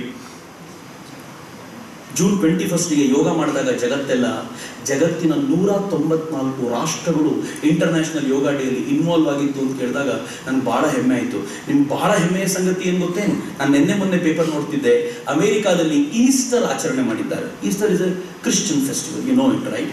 So Easter ಆಚರಣೆ ಹೆಂಗೆ ಮಾಡಿದ್ರು ಅಂತ ಕೇಳಿದರೆ, ವೈಟ್ ಹೌಸ್ನಲ್ಲಿ ಯೋಗ ಮಾಡಿ ಈಸ್ಟರ್ ಆಚರಣೆ ಮಾಡಿದ್ರು ಅಂತ. ಇಂಡಿಯನ್ ಟ್ಯಾಗು ಎಷ್ಟು ಚೆನ್ನಾಗಿ ಕನೆಕ್ಟ್ ಆಗ್ತದೆ. ಇಡೀ ಜಗತ್ತು ಹೇಳುತ್ತೆ, ಇವತ್ತು ಜಗತ್ತನ್ನ ಆರೋಗ್ಯವಾಗಿ ಕಾಪಾಡಬಲ್ಲಂತ ಸಾಮರ್ಥ್ಯ ಇರೋದು ಯೋಗಕ್ಕೆ, ಆಯುರ್ವೇದಕ್ಕೆ. ಸ್ವಲ್ಪ ಯೋಚನೆ ಮಾಡಿ, ಎಷ್ಟು ಚೆನ್ನಾಗಿದೆ ನಮ್ಮ ಪರಿಸ್ಥಿತಿಗಳು. ಇವತ್ತು ಜಗತ್ತು ಹೇಳುತ್ತೆ, ಭಾರತ ಜಗತ್ತಿನ ಶ್ರೇಷ್ಠ ರಾಷ್ಟ್ರವಾಗಿ ಮತ್ತೊಮ್ಮೆ ಹೊರಹೊಮ್ಮಬೇಕು. ಯಾಕೆಂದ್ರೆ ಭಾರತ ಹೊರಹೊಮ್ಮಿದ್ರೆ ಅದರ ಛತ್ರಛಾಯಿಯಲ್ಲಿ ನಾವೆಲ್ಲರೂ ಆರಾಮಾಗಿ ಬದುಕಬಹುದು. ಅಮೆರಿಕ ಶ್ರೀಮಂತ ರಾಷ್ಟ್ರ ಆದರೆ ಅಲ್ಲ ಅಂತ ಈ ಯೋಚನೆ ನಮ್ಗೆ ಇರಬೇಕಾದಾಗ ನೀವೆಲ್ಲರೂ ಗಮನಿಸಬೇಕಾಗಿರುವಂಥ ಸಂಗತಿ. ನಾನಂತೂ ರೋಮಾಂಚಿತನಾಗ್ತೀನಿ ಪ್ರತಿ ಬಾರಿ ಇದನ್ನು ನೋಡಿದಾಗ. ಇತ್ತೀಚೆಗೆ ಡೆಲ್ಲಿಗೆ ಹೋಗಿದ್ದೆ ನಾನು. ಶ್ರೀ ರವಿಶಂಕರ್ ಗುರೂಜಿಯವರು ಒಂದು ದೊಡ್ಡ ಸಮ್ಮೇಳನ ಮಾಡಿದ್ರು, ವರ್ಲ್ಡ್ ಕಲ್ಚರಲ್ ಫೆಸ್ಟಿವಲ್ ಅಂತ. ನೀವು ಬಿಲೀವ್ ಮಾಡಲ್ಲ ಮಿತ್ರರೇ, ಜಗತ್ತಿನಲ್ಲಿ ಇಷ್ಟು ದೊಡ್ಡ ವೇದಿಕೆ ಯಾರಾದರೂ ಹಾಕಿದ್ರೋ ಇಲ್ವೋ ಗೊತ್ತಿಲ್ಲ. ಸ್ಟೇಜ್ ಎಷ್ಟು ದೊಡ್ಡದಾಗಿತ್ತು ಅಂದರೆ, ಸ್ಟೇಜ್ ಮೇಲೆ ಎಟ್ ಎ ಟೈಮ್ 8,500 ಜನ ಕೂತಿದ್ರು. ಸ್ಟೇಜು ನೋಡ್ಲಿಕ್ಕೆ ಬಂದ ಜನ ಅಲ್ಲ. ಸ್ಟೇಜಿನ ಎದುರುಗಡೆ ಒಂದು ವೇದಿಕೆ ಇತ್ತು ಡ್ಯಾನ್ಸ್ ಮಾಡ್ಲಿಕ್ಕೆ ಅಂದ್ರೆ ಎಷ್ಟು ಗ್ಯಾಪ್ ಇರಬೇಕು ಅಂತ ನಿಮ್ಗೆ ಗೊತ್ತು. ಸ್ಟೇಜಿನ ಎದುರುಗಡೆ ಇರೋ ವೇದಿಕೆ, ಡ್ಯಾನ್ಸ್ ವೇದಿಕೆಯಲ್ಲಿ ಒಂದು ಸಲಕ್ಕೆ 4,3,400 ಜನ ಡ್ಯಾನ್ಸ್ ಮಾಡಿದ್ರು.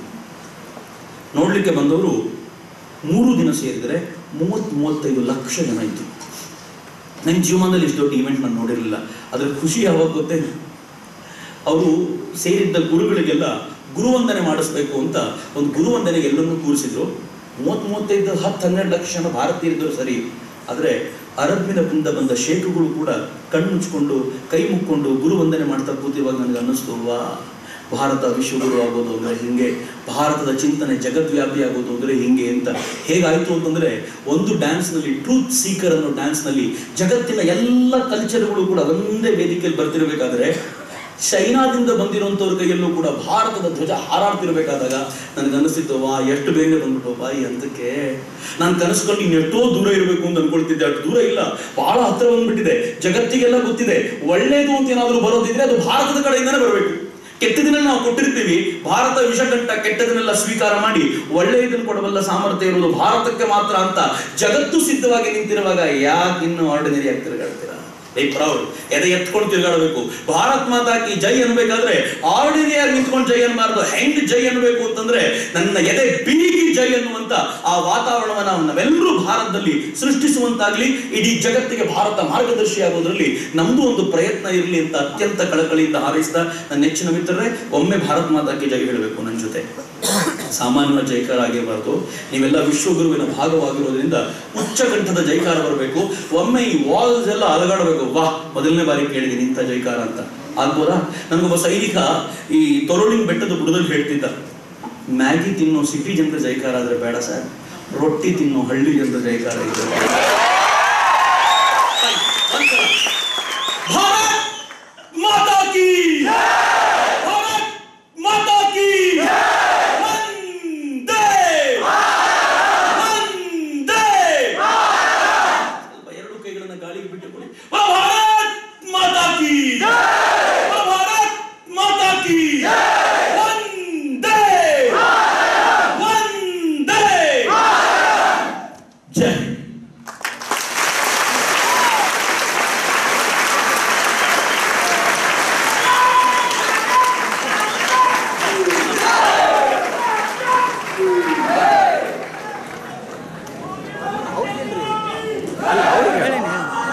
ಹೇಳಿದ್ದೇನೆ ರಿಮೈಂಡ್ ಮಾಡಿ.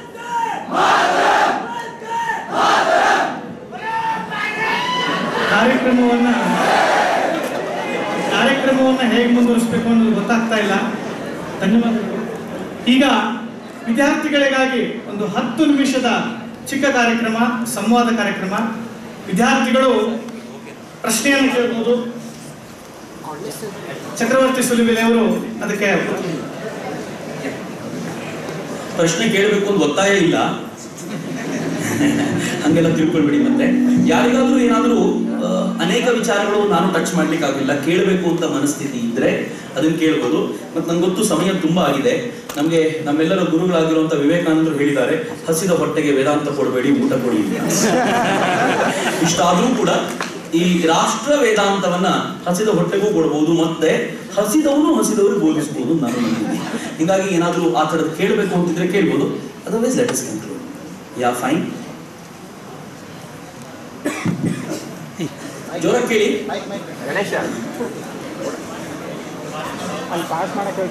ಪಾಸ್ ಮಾಡಿ ಹೋಗುತ್ತಾರೆ ಈಗ.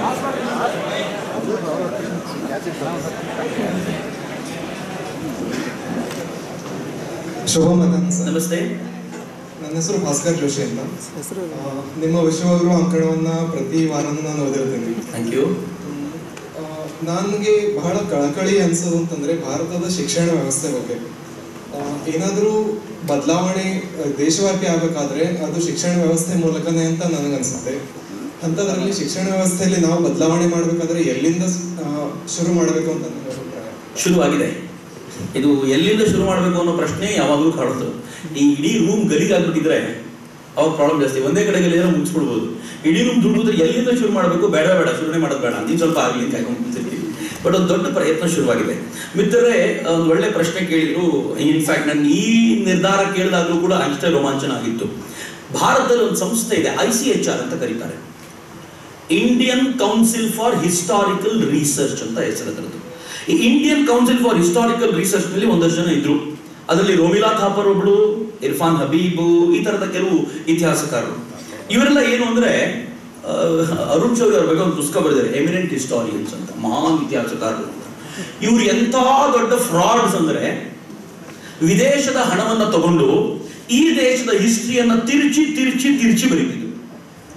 ಈ ದೇಶದಲ್ಲಿ ಮೇಲ್ವರ್ಗ ಮತ್ತು ಕೆಳವರ್ಗದ ಕಾನ್ಸೆಪ್ಟ್ ಅನ್ನು ತಂದಿಟ್ಟಿದ್ದು ಬ್ರಿಟಿಷರಾದ್ರೆ ಅದು ಮುಂದುವರಿಸಿದ್ದು ಈ ಟೀಮ್. ಈ ದೇಶದಲ್ಲಿ ಆರ್ಯ ದ್ರಾವಿಡ ಕಾನ್ಫ್ಲಿಕ್ಟ್ ಅನ್ನ ತಂದಿಟ್ರು. ಆರ್ಯ ದ್ರಾವಿಡ ಅನ್ನೋ ಕಾನ್ಫ್ಲಿಕ್ಟ್ ಸುಳ್ಳು, ಆರ್ಯರು ಅನ್ನೋರು ಆಕ್ರಮಣ ಮಾಡಿದವರಲ್ಲ, ಆರ್ಯರು ಮೂಲತಃ ಭಾರತೀಯರು ಅಂತ ಜಗತ್ತಿನ ಎಲ್ಲ ಹಿಸ್ಟಾರಿಯನ್ಸ್ ಒಪ್ಕೊಂಡ್ರೂ ಕೂಡ ಭಾರತದ ಹಿಸ್ಟಾರಿಯನ್ಸ್ ಒಪ್ಕೊಳ್ಳಿಕ್ಕೆ ಸಿದ್ಧರಾಗಿಲ್ಲ ಇದುವರೆಗೂ. Because ICHR is working behind that. Saraswati ಅನ್ನೋ ನದಿ ಭಾರತದಲ್ಲೇ ಇತ್ತು ಅಂತ ನಾಸಾದ ಉಪಗ್ರಹಗಳು ಒಪ್ಪಿಕೊಂಡು ತೋರಿಸಿದ್ವು, ಜಗತ್ತೆಲ್ಲ ಒಪ್ಕೊಳ್ತು. ಭಾರತೀಯ ಹಿಸ್ಟಾರಿಯನ್ಸ್ ಒಪ್ಕೊಳ್ಳಿಲ್ಲ.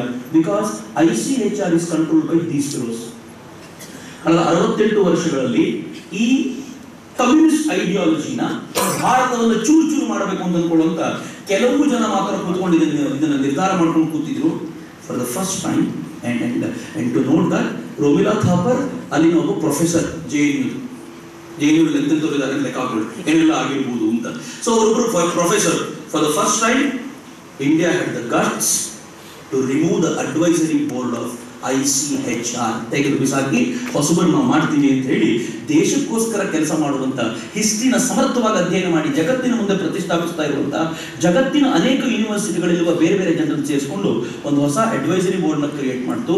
ಒಂದು ಪದವನ್ನ ಚೇಂಜ್ ಮಾಡಿದ್ರೆ ಗಲಾಟೆ ಮಾಡ್ತಾ ಇದ್ದಂತ ಎಲ್ಲ ಮೀಡಿಯಾಗಳು ಅದು ಯಾಕೆ ಬಾಯಿ ಮುಚ್ಕೊಂಡು ಕೂತಿದ್ಯೋ ದೇವರೇ ಇಲ್ಲ, ಸೈಲೆಂಟ್ ಆಗಿಬಿಟ್ಟಿದ್ದಾರೆ. ಸೈಲೆಂಟ್ ಆಗಿದ್ದು ಯಾಕೆ ಗೊತ್ತಾ? ಈ ದೇಶದ ಜನ ಒಟ್ಟಾಗ್ಬಿಟ್ಟಿದ್ದಾರೆ ಅಂತ. ಈ ದೇಶದಲ್ಲಿ ಮೊದಲನೇ ಬಾರಿಗೆ ನ್ಯಾಷನಲ್ಸ್ ವರ್ಸಸ್ ಆಂಟಿ ನ್ಯಾಷನಲ್ಸ್ ಅಂತ ಒಂದು ಡಿಬೇಟ್ ಶುರುವಾಗ್ಬಿಡ್ತಲ್ಲ.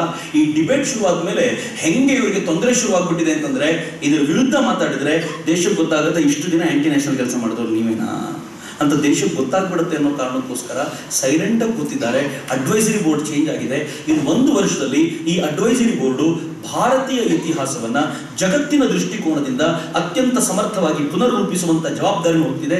ಜಗತ್ತಿನೆಲ್ಲ ಇದನ್ನು ಪ್ರೆಸೆಂಟ್ ಮಾಡಬೇಕು ಅಂತ ಅದು ಹೊತ್ತಿದ್ರೆ, ಅದು ಬಂತು ಅಂತಂದ್ರೆ ಹೊಸ ಇತಿಹಾಸ ರಚನೆ ಆಗುತ್ತೆ. ಆಗ ನಿಮಗೆ ಪೈಥಾಗೊರಸ್ ಕಂಡುಹಿಡಿಯೋಕ್ಕಿಂತ ಮುಂಚೆ, ಪೈಥಾಗೊರಸ್ನ ಸೂತ್ರಕ್ಕಿಂತ ಮುಂಚೆ ಭಾರತೀಯ ಶುಲ್ಬ ಸೂತ್ರಗಳು ಜಗತ್ತಿನಾದ್ಯಂತ ಪ್ರಖ್ಯಾತವಾಗಿದ್ದವು ಅಂತ ಟೆಕ್ಸ್ಟ್ ಬುಕ್ ಅಲ್ಲಿ ಬರುತ್ತೆ.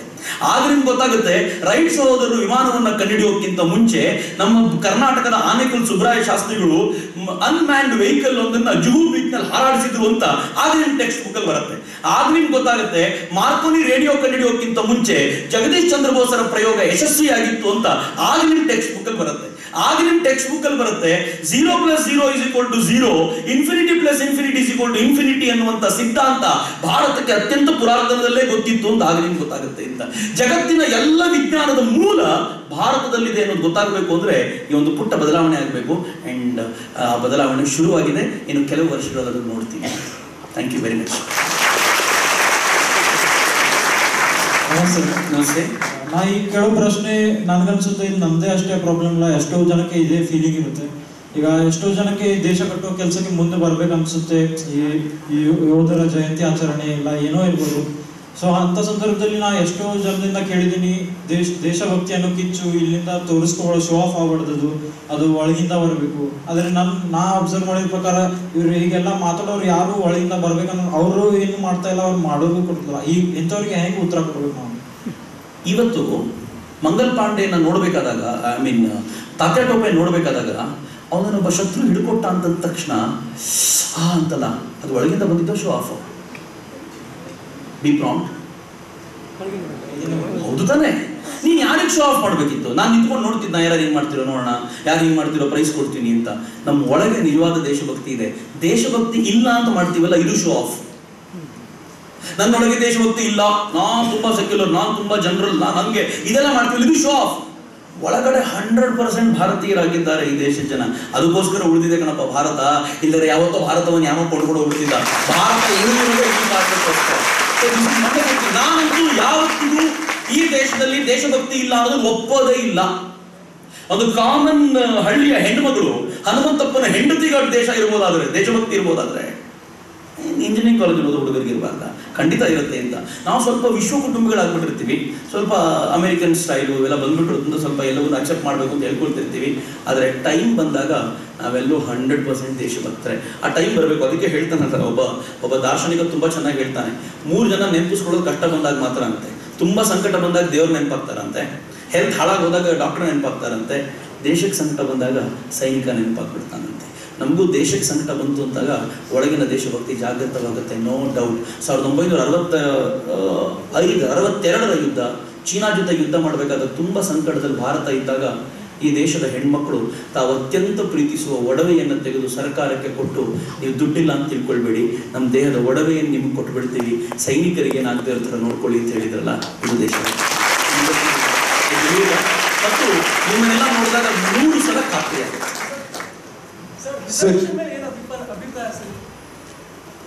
ನೀನು ಪ್ರಶ್ನೆ ಕೇಳು, ಅದನ್ನ ಆಮೇಲೆ ಆನ್ಸರ್ ಮಾಡ್ತೀನಿ. ಸರ್, ಶುಭ ಮಧ್ಯಾಹ್ನ. ನನ್ನ ಹೆಸರು ನಿರಂಜನ್ ಅಂತ ಹೇಳ್ಬಿಟ್ಟು, ನಿಮ್ಮನ್ನ 1.5 ವರ್ಷದಿಂದ ನಾನು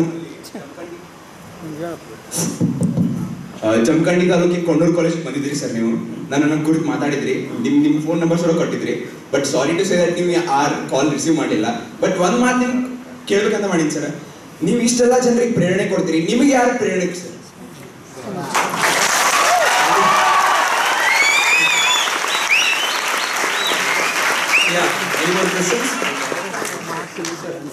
ಎಸ್, ನಮಸ್ತೆ ಸರ್. ಬಹಳಷ್ಟು ಪ್ರಭಾವಿತ ಇದೆ, ನಾವು ಒಬ್ಬನೇ ಅಲ್ಲ. ನಾನು ರಿಪೀಟ್ ಮಾಡ್ತೀನಿ, don't worry. Yeah sir,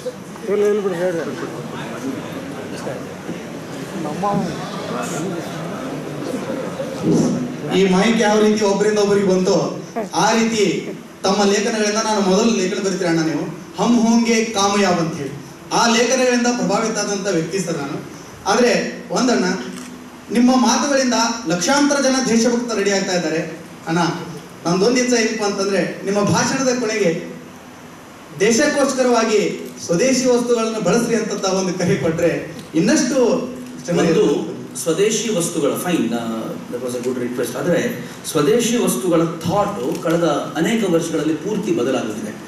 after globalisation ಸ್ವದೇಶಿ ವಸ್ತುಗಳನ್ನು ಬಳಸಬೇಕು ಅಂತ ಒಂದು ದೊಡ್ಡ ಥಾಟ್ ಇತ್ತಲ್ಲ, ಈಗ ಯಾವ ಥರದ ಥಿಂಕಿಂಗ್ ಶುರುವಾಗಿದೆ ಅಂತಂದರೆ, ನೀವು ಸ್ವದೇಶಿ ವಸ್ತುಗಳ ಹಿಂದೆ ಬೀಳ್ಬೇಡಿ, ನೀವು ಒಂದಷ್ಟು ಪ್ರಾಡಕ್ಟ್ಗಳನ್ನು ಹೆಂಗೆ ಮಾಡಿ ಅಂತಂದರೆ ಜಗತ್ತೆಲ್ಲ ನಿಮ್ಮ ಪ್ರಾಡಕ್ಟ್ ಖರೀದಿ ಆಗೋ ಥರ ಮಾಡಿ ಅಂತ ಹೇಳಿದ. ಅರ್ಥ ಆಗ್ತಿದ್ಯಾ? That is the idea behind make in India. ಜಗತ್ತಿನ ಎಲ್ಲ ಕಂಪನಿಗಳಿಗೆ ಇಲ್ಲಿ ಬಂದು ತಯಾರು ಮಾಡಿ ಇದನ್ನು ಎಕ್ಸ್ಪೋರ್ಟ್ ಮಾಡಿ ಅಂತ ಹೇಳೋ ಸಂದರ್ಭದಲ್ಲಿರುವಾಗ ನಾವು ಸ್ವದೇಶಿ ವಸ್ತುಗಳ ಕಾನ್ಸೆಪ್ಟ್ ಸ್ವಲ್ಪ ಭಿನ್ನವಾಗಿದೆ. ದಟ್ ಡಸಂಟ್ ಮೀನ್ ನಾನು ವಿದೇಶಿ ವಸ್ತು ಬಳಸ್ತೀನಿ ಅಂತ. ನಾನು 100%, 99% ಹೇಳ್ಬೇಕಾದ್ರೆ ಕಷ್ಟ ಆಗುತ್ತೆ. 99% ಆಫ್ ದಿ ಟೈಮ್ಸ್ ನಾನು 0 ಟೆಕ್ನಾಲಜಿ ಪ್ರಾಡಕ್ಟ್ಗಳಲ್ಲಿ ಭಾರತವನ್ನೇ ಬಳಸೋದು, ಅನುಮಾನವೇ ಇಲ್ಲ. ನಾನು ಕಿನ್ಲೆ ಬಾಟಲ್ನ ನೀರು ಯಾವತ್ತೂ ಕುಡಿಯಲ್ಲ, ಅಕ್ವಾಫಿನಾ ಬಾಟಲ್ ಯಾವತ್ತೂ ನೀರು ಕುಡಿಯಲ್ಲ. ನನಗೆ ನೀರು ಕುಡಿದೇ ಹೋದ್ರೆ ಸತ್ತೇ ಹೋಗ್ತೀನಿ ಅಂತಂದ್ರೆ ಅಕ್ವಾಫಿನಾ ಬಾಟಲ್ ದೂರನೇ ಇಟ್ಟಿರ್ತೀನಿ. ಯಾಕೆ ಅಂತಂದ್ರೆ ನಾನು ಕಿನ್ಲೆ ಮತ್ತು ಅಕ್ವಾಫಿನಾ, ಕೋಕೋ ಕೋಲಾ ಮತ್ತು ಪೆಪ್ಸಿ ಕಂಪನಿಯವ್ರದ್ದು ಅಂತ ಗೊತ್ತಿರೋದ್ರಿಂದ ನಾನು ಮ್ಯಾಕ್ಸಿಮಮ್ ಆಫ್ ದಿ ಟೈಮ್ಸ್ ಇದನ್ನೇ ನಾನು ಫಾಲೋ ಮಾಡ್ಕೊಂಡು ಬಂದಿದ್ದೀನಿ. ಆದರೆ ಕಾಲಕ್ರಮದಲ್ಲಿ ಕೆಲವೊಂದು ಸಿದ್ಧಾಂತಗಳು ಹೊಸ ಹೊಸ ರೂಪ ಪಡ್ಕೊಳ್ತವೆ, ಆಗೊಂದು ಹೊಸ ರೂಪ ಪಡ್ಕೊಂಡಿದೆ. ಹೀಗಾಗಿ ನಾನು ನಿಮ್ಮ ಹತ್ರ ವಿನಂತಿ ಮಾಡ್ಕೊಳ್ಳೋದು, ಅಫ್ಕೋರ್ಸ್ ಸ್ವದೇಶಿ ಬಳಸಿ ಅವ್ರು ಹೇಳಿದಂತೆ.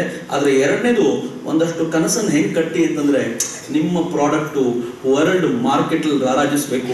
ಅಮೆರಿಕ ಹೇಳಬೇಕು ಈ ಪ್ರಾಡಕ್ಟ್ ಇಲ್ಲದ್ರೆ ಸತ್ಯ ಹೋಗ್ಬಿಡ್ತೀವಿ ನಾವು ಅಂತ. ಆ ಥರದ ಪ್ರಾಡಕ್ಟ್ ಬಗ್ಗೆನೂ ಯೋಚನೆ ಮಾಡಿ ಅಂತ. ಮೇಕ್ ಇನ್ ಇಂಡಿಯಾ, ಭಾರತದಲ್ಲಿ ಮಾಡಿ ಜಗತ್ತಿಗೆ ಎಕ್ಸ್ಪೋರ್ಟ್ ಮಾಡಿ ಅಂತ ನಾನು ಅದಕ್ಕೆ ಕೇಳ್ಕೊಳ್ಳೋದು. ನಿಮ್ಮ ಕಾನ್ಸೆಪ್ಟು, ನಿಮ್ಮ ಐಡಿಯಾ ಇನ್ಮುಂದೆ ಬರೀ ಭಾರತೀಯರಿಗೆ ಮಾತ್ರ ಅಲ್ಲ, ಜಗತ್ತಿಗಾಗುವಂತ ಯೋಚನೆ ಮಾಡಿ. ನಾನು ಇಂಜಿನಿಯರಿಂಗ್ ಹುಡುಗರ ಹತ್ರ ಇದನ್ನ ರಿಕ್ವೆಸ್ಟ್ ಮಾಡ್ಕೊಳ್ಳೋದು. Thank you. ಲಾಸ್ಟ್ ಎಲ್ಲಿದೆ ಮೈಕ್? ಎಲ್ಲಿದೆ ಸರ್?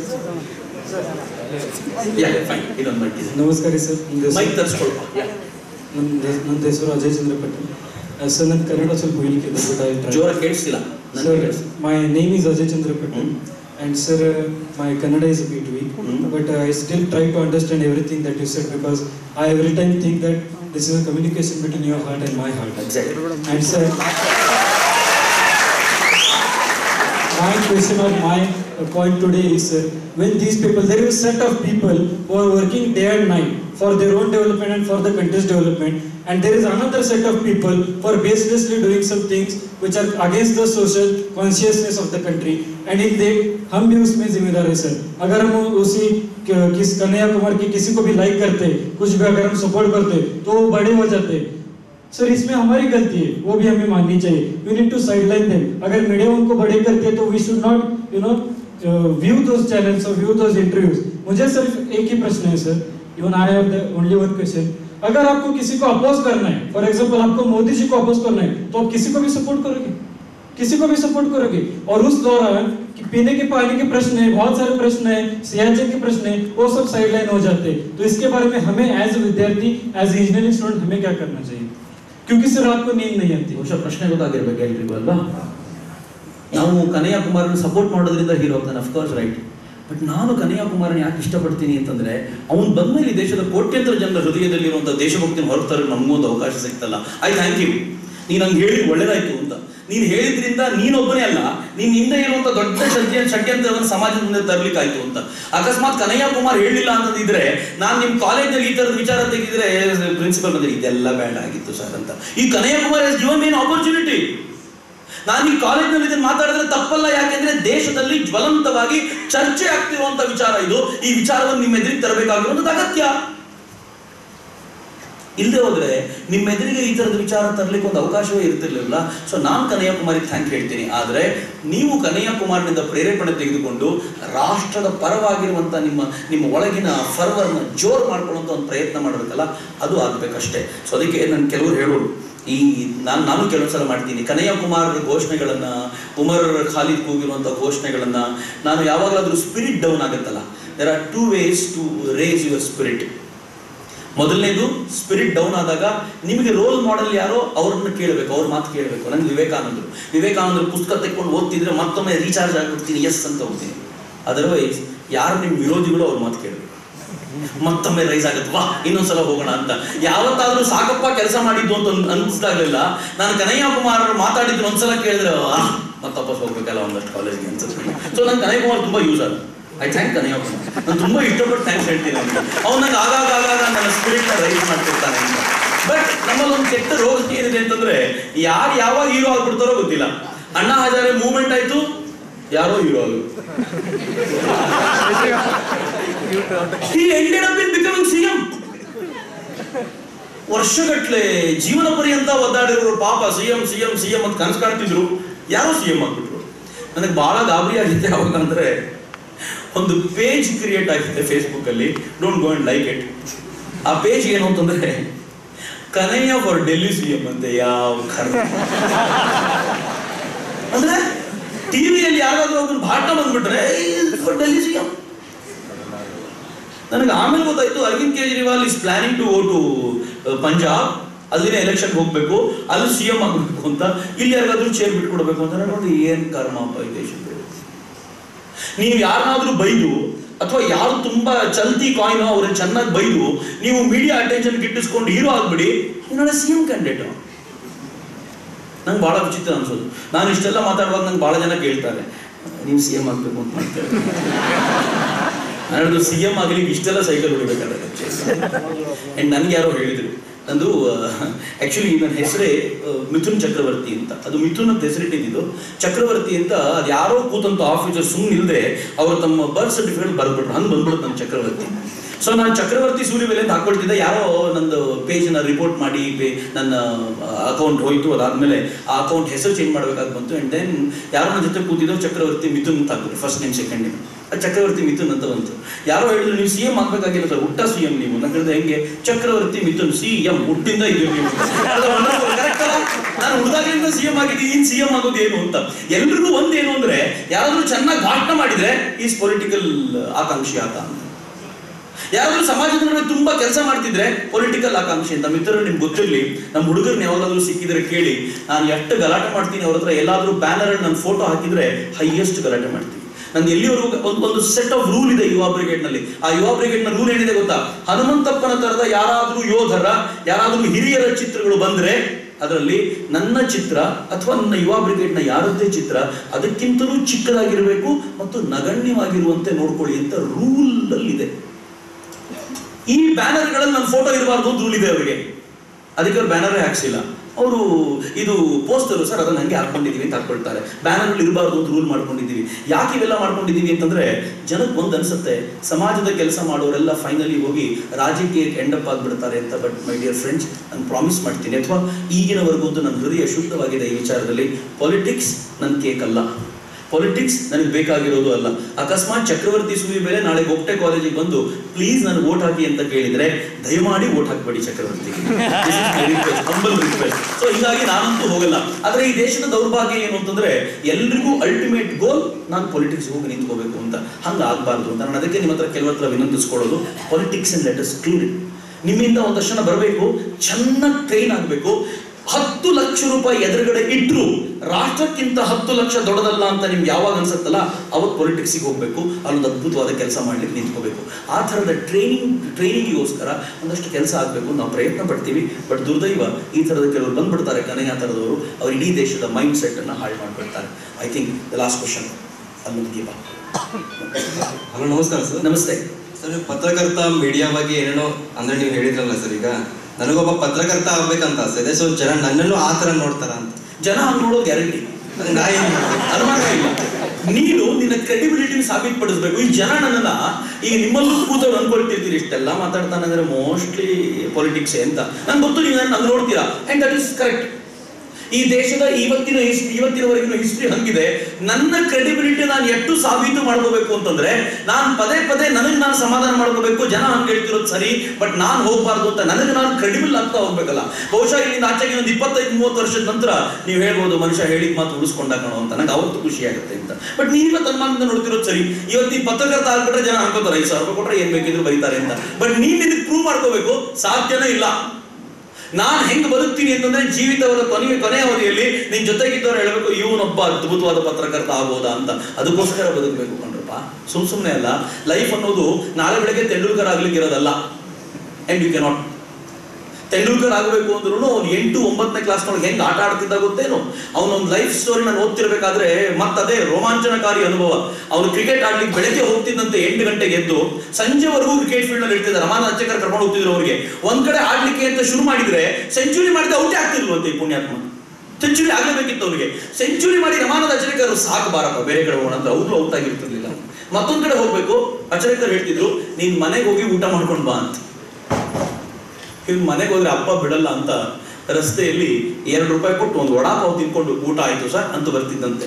ಒಂದೊಂದು ವಡಾಪಾವ್ ತಿನ್ಕೊಂಡು ದಿನದ 6 ಗಂಟೆ 7 ಗಂಟೆ ಆಟ ಆಡಿದ್ಮೇಲೆ ತೆಂಡೂಲ್ಕರ್ ನಿರ್ಮಾಣ ಆಗ್ತಾನೆ. ನಮಗೆ ನಾಳೆ ಬೆಳಗ್ಗೆ ನಾವು ತೆಂಡೂಲ್ಕರ್ ಆಗ್ಬಿಡ್ಬೇಕು, ಪೇಪರ್ ತುಂಬಾ ಹೆಸರು ಬರುತ್ತಲ್ಲ ಅಂತ. Is not possible. ನೀನು ಕ್ರೆಡಿಬಲ್ ಅನ್ನೋದನ್ನು ಯು ಹ್ಯಾವ್ ಟು ಪ್ರೂವ್. ಅದು ನೀನು ಪ್ರೂವ್ ಮಾಡಬೇಕು, ನಾನು ಪ್ರೂವ್ ಮಾಡಬೇಕು. Fine, so let us prove it. Credible ಆಗೋಣ, ಸಮಾಜ ನಮ್ಮನ್ನು ಒಪ್ಪಿಕೊಳ್ಳುವಂತಾಗಲಿ ಅಂತ.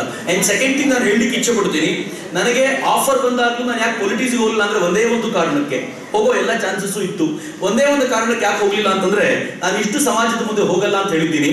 ನಾನೊಬ್ಬ ಪೊಲಿಟಿಕ್ಸಿಗೆ ಕಾಲಿಟ್ಟರೆ ನಾಳೆ ನನ್ನ ತರ ಸಮಾಜದ ಕೆಲಸವನ್ನ ಪ್ರೀತಿಯಿಂದ ಮಾಡಬೇಕು ಅಂತ ಬರೋ ಯಾರನ್ನು ಸಮಾಜ ಇನ್ನು 10 ವರ್ಷಗಳ ಕಾಲ ನಂಬಲ್ಲ. ಅಯೋಗ್ಯರ ಕಣ. ಚಕ್ರವರ್ತಿ ಒಬ್ಬ ಇದ್ದ, ಅವನು ಹಿಂಗೆ ಹೇಳ್ಕೊಂಡು ತಿರುಗಾಡ್ತಿದ್ದ ನೋಡಿ ಹಿಂಗೆ ಹೋಗ್ಬಿಟ್ಟ ಅಂತ. ಹಂಗೆ ಅನ್ಕೊಳ್ಬಾರ್ದು ಅಂತಂದ್ರೆ I have to control myself ಅಂತ. ಕ್ರೆಡಿಬಲ್ ಆಗಬೇಕು ಅಂತ. It takes time. ಕಾಲವೇ ನಾ ಎಷ್ಟು ಕ್ರೆಡಿಬಲ್ ಅಂತ ಹೇಳಬಲ್ಲದು. Let us try for that. Fine, ನೀನು ಪತ್ರಕರ್ತ ಆಗಬೇಕು, ಆದರೆ ಒಳ್ಳೆ ಪತ್ರಕರ್ತ ಆಗಿ ಪತ್ರಕರ್ತ ಸಂಕುಲಕ್ಕೆ ಒಂದು ಅದ್ಭುತವಾದ ಹೆಸರು ತಂದು ಕೊಡಬೇಕು. I think that's enough. 2 ಗಂಟೆ ಆಯ್ತು. ಅದೊಂದು ಲಾಸ್ಟ್ ನಾನು ಹೋದ ಲೋಕಸಭೆಯಲ್ಲಿ ಎಲೆಕ್ಷನ್ ಅಲ್ಲಿ ಸೋನಿಯಾ ಗಾಂಧಿ ಅವರ ಆಸ್ತಿ 1,70,00,000 ಅಂತಿತ್ತು. ನಿಮ್ಮೊಂದು ಪ್ರೋಗ್ರಾಮ್ ನೋಡಿದ್ದೆ, ಅವ್ರ ಆಸ್ತಿ ಪ್ರತಿ ದಿನ 1 ಕೋಟಿ ಖರ್ಚು ಮಾಡ್ರಿ 200 ವರ್ಷ ಕುಂತು ತಿನ್ಬಹುದು ಅಂತ ನಿಮ್ಮೊಂದು ಇದನ್ನ ಹೇಳಿದ್ರಿ. ಅದು ನಿಜಾನ? ಇದು ನಿಜ ಇದ್ರು ಅದನ್ನ ಯಾಕೆ ಗೌರ್ಮೆಂಟ್ ಅವರು ಯೂಸ್ ಮಾಡ್ತಿಲ್ಲ? 1 lakh crore. It is more than 1 lakh crore. 1 lakh crore. 1 lakh crore ಲೆಕ್ಕಾಚಾರ ಹಂಗಿದೆ. ದಿನಕ್ಕೆ 1 ಕೋಟಿ ಖರ್ಚು ಮಾಡಿದ್ರೆ 1 ಲಕ್ಷ ದಿನ ಬೇಕು. ದಿನಕ್ಕೆ 1 ಲಕ್ಷ ಖರ್ಚು ಮಾಡಿದ್ರೆ 1 ಕೋಟಿ ದಿನ ಬೇಕು. Which is huge amount. 1 lakh crore is almost equal to Karnataka's budget. ಹಂಗಂತ ಹೇಳಿರೋದು ನಾನಲ್ಲ 1 ಲಕ್ಷ ಕೋಟಿ ಇದೆ ಅಂತ.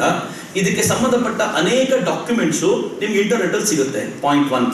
ಎರಡನೇದು, ಇದಕ್ಕೆ ಸಂಬಂಧಪಟ್ಟಂತ ಅನೇಕ ಡೀಟೇಲ್ಸ್ ಅನ್ನ ಸುಬ್ರಹ್ಮಣ್ಯಂ ಸ್ವಾಮಿ ಅವರು ತುಂಬಾ ಸಲ ಹೇಳ್ತಿರ್ತಾರೆ. ಅದನ್ನ ಅವರ ರೆಜಿಮ್ ಯಾವತ್ತೂ ಅದನ್ನ ಧಿಕ್ಕರಿಸಲೂ ಇಲ್ಲ ಅಂತಾನೂ ಹೇಳಿಲ್ಲ. ಮತ್ತು ಇಟ್ಸ್ ವೆರಿ ಸಿಂಪಲ್. ಒಬ್ಬ ಮಲ್ಯ 9,000 ಕೋಟಿ ರೂಪಾಯಿ ತಿನ್ಬೋದಾದ್ರೆ ನಾಪತ್ತೆ ಮಾಡ್ಬೋದಾದ್ರೆ 1 lakh crore is not a big amount, huge amount ಅಂತ ಅವ್ರ ದಿಕ್ಕಿಗೆ ಅನಿಸ್ಲಿಕ್ಕಿಲ್ಲ ಅಂತ. ನಾನು ಆಶ್ಚರ್ಯ ಆಗೋಯ್ತು. ಮಲ್ಯ ಹೋದ್ಮೇಲೆ ಗೊತ್ತಾಗಿದ್ದು ನನಗೆ, ಮಲ್ಯ ಹೋದ್ಮೇಲೆ ಅಂದ್ರೆ ನನಗೆ ಆಮೇಲೆ ಗೊತ್ತಾಗಿದ್ದು, ಈ ಆಂಧ್ರದಲ್ಲಿ ಕೆಲವರು ಇದ್ದಾರೆ, ಅವರು ಒಬ್ಬೊಬ್ಬರು ಲೋನ್ ಮಾಡಿರೋದು 45,000 ಕೋಟಿ 50,000 ಕೋಟಿ ರೂಪಾಯಿ ಇದೆ. 50,000 ಕೋಟಿ is almost half of the Karnataka budget. Half like ಹಾಕೊಳ್ಳಿ ಹೆಂಗಿರ್ಬೋದು ಅಂತ. ಅಷ್ಟು ಲೋನ್ ಇಟ್ಸ್ ವೆರಿ ಕಾಮನ್ ಅಂತ. 1 ಲಕ್ಷ ಕೋಟಿ ನನಗೆ ನಿನಗೆ ತುಂಬಾ ದೊಡ್ಡ ಅಮೌಂಟ್, ಆದ್ರೆ ಇವರಿಗೆಲ್ಲ that's very small amount, peanut ಆಗಿರುತ್ತೆ. ಸೊ ಹಿಂಗಾಗಿ ಇದನ್ನ ತರಲಿಕ್ಕೆ ಒಂದು ದೊಡ್ಡ ಸಮಸ್ಯೆ ಏನು ಅಂತಂದ್ರೆ, ಒಂದು ಇದನ್ನ ತರೋಕ್ಕಿಂತ ಮುಂಚೆ ಯಾವ್ಯಾವ ಬ್ಯಾಂಕ್ಗಳಲ್ಲಿ ಇಟ್ಟಿದಾರೋ ಆ ಬ್ಯಾಂಕಿನ ಜೊತೆ ಒಂದು ಒಪ್ಪಂದ ಆಗಬೇಕು. ಆ ಒಪ್ಪಂದ ಆಗೋಕ್ಕಿಂತ ಮುಂಚೆ ಆಯಾ ರಾಷ್ಟ್ರಗಳೊಂದಿಗಿನ ಸಂಬಂಧ ಭಾರತದ್ದು ಗಟ್ಟಿ ಆಗಬೇಕು. ಆ ರಾಷ್ಟ್ರ ನಾವು ಬ್ಯಾಂಕಿಗೆ ಒತ್ತಡ ಕೊಟ್ಟು ನಿಮ್ಗೆ ಕೊಡ್ಲಿಕ್ಕೆ ಹೇಳ್ತೀವಿ ಅಂತ ಹೇಳುವಷ್ಟರ ಮಟ್ಟಿಗೆ ಸಂಬಂಧ ಗಟ್ಟಿ ಆಗಬೇಕು.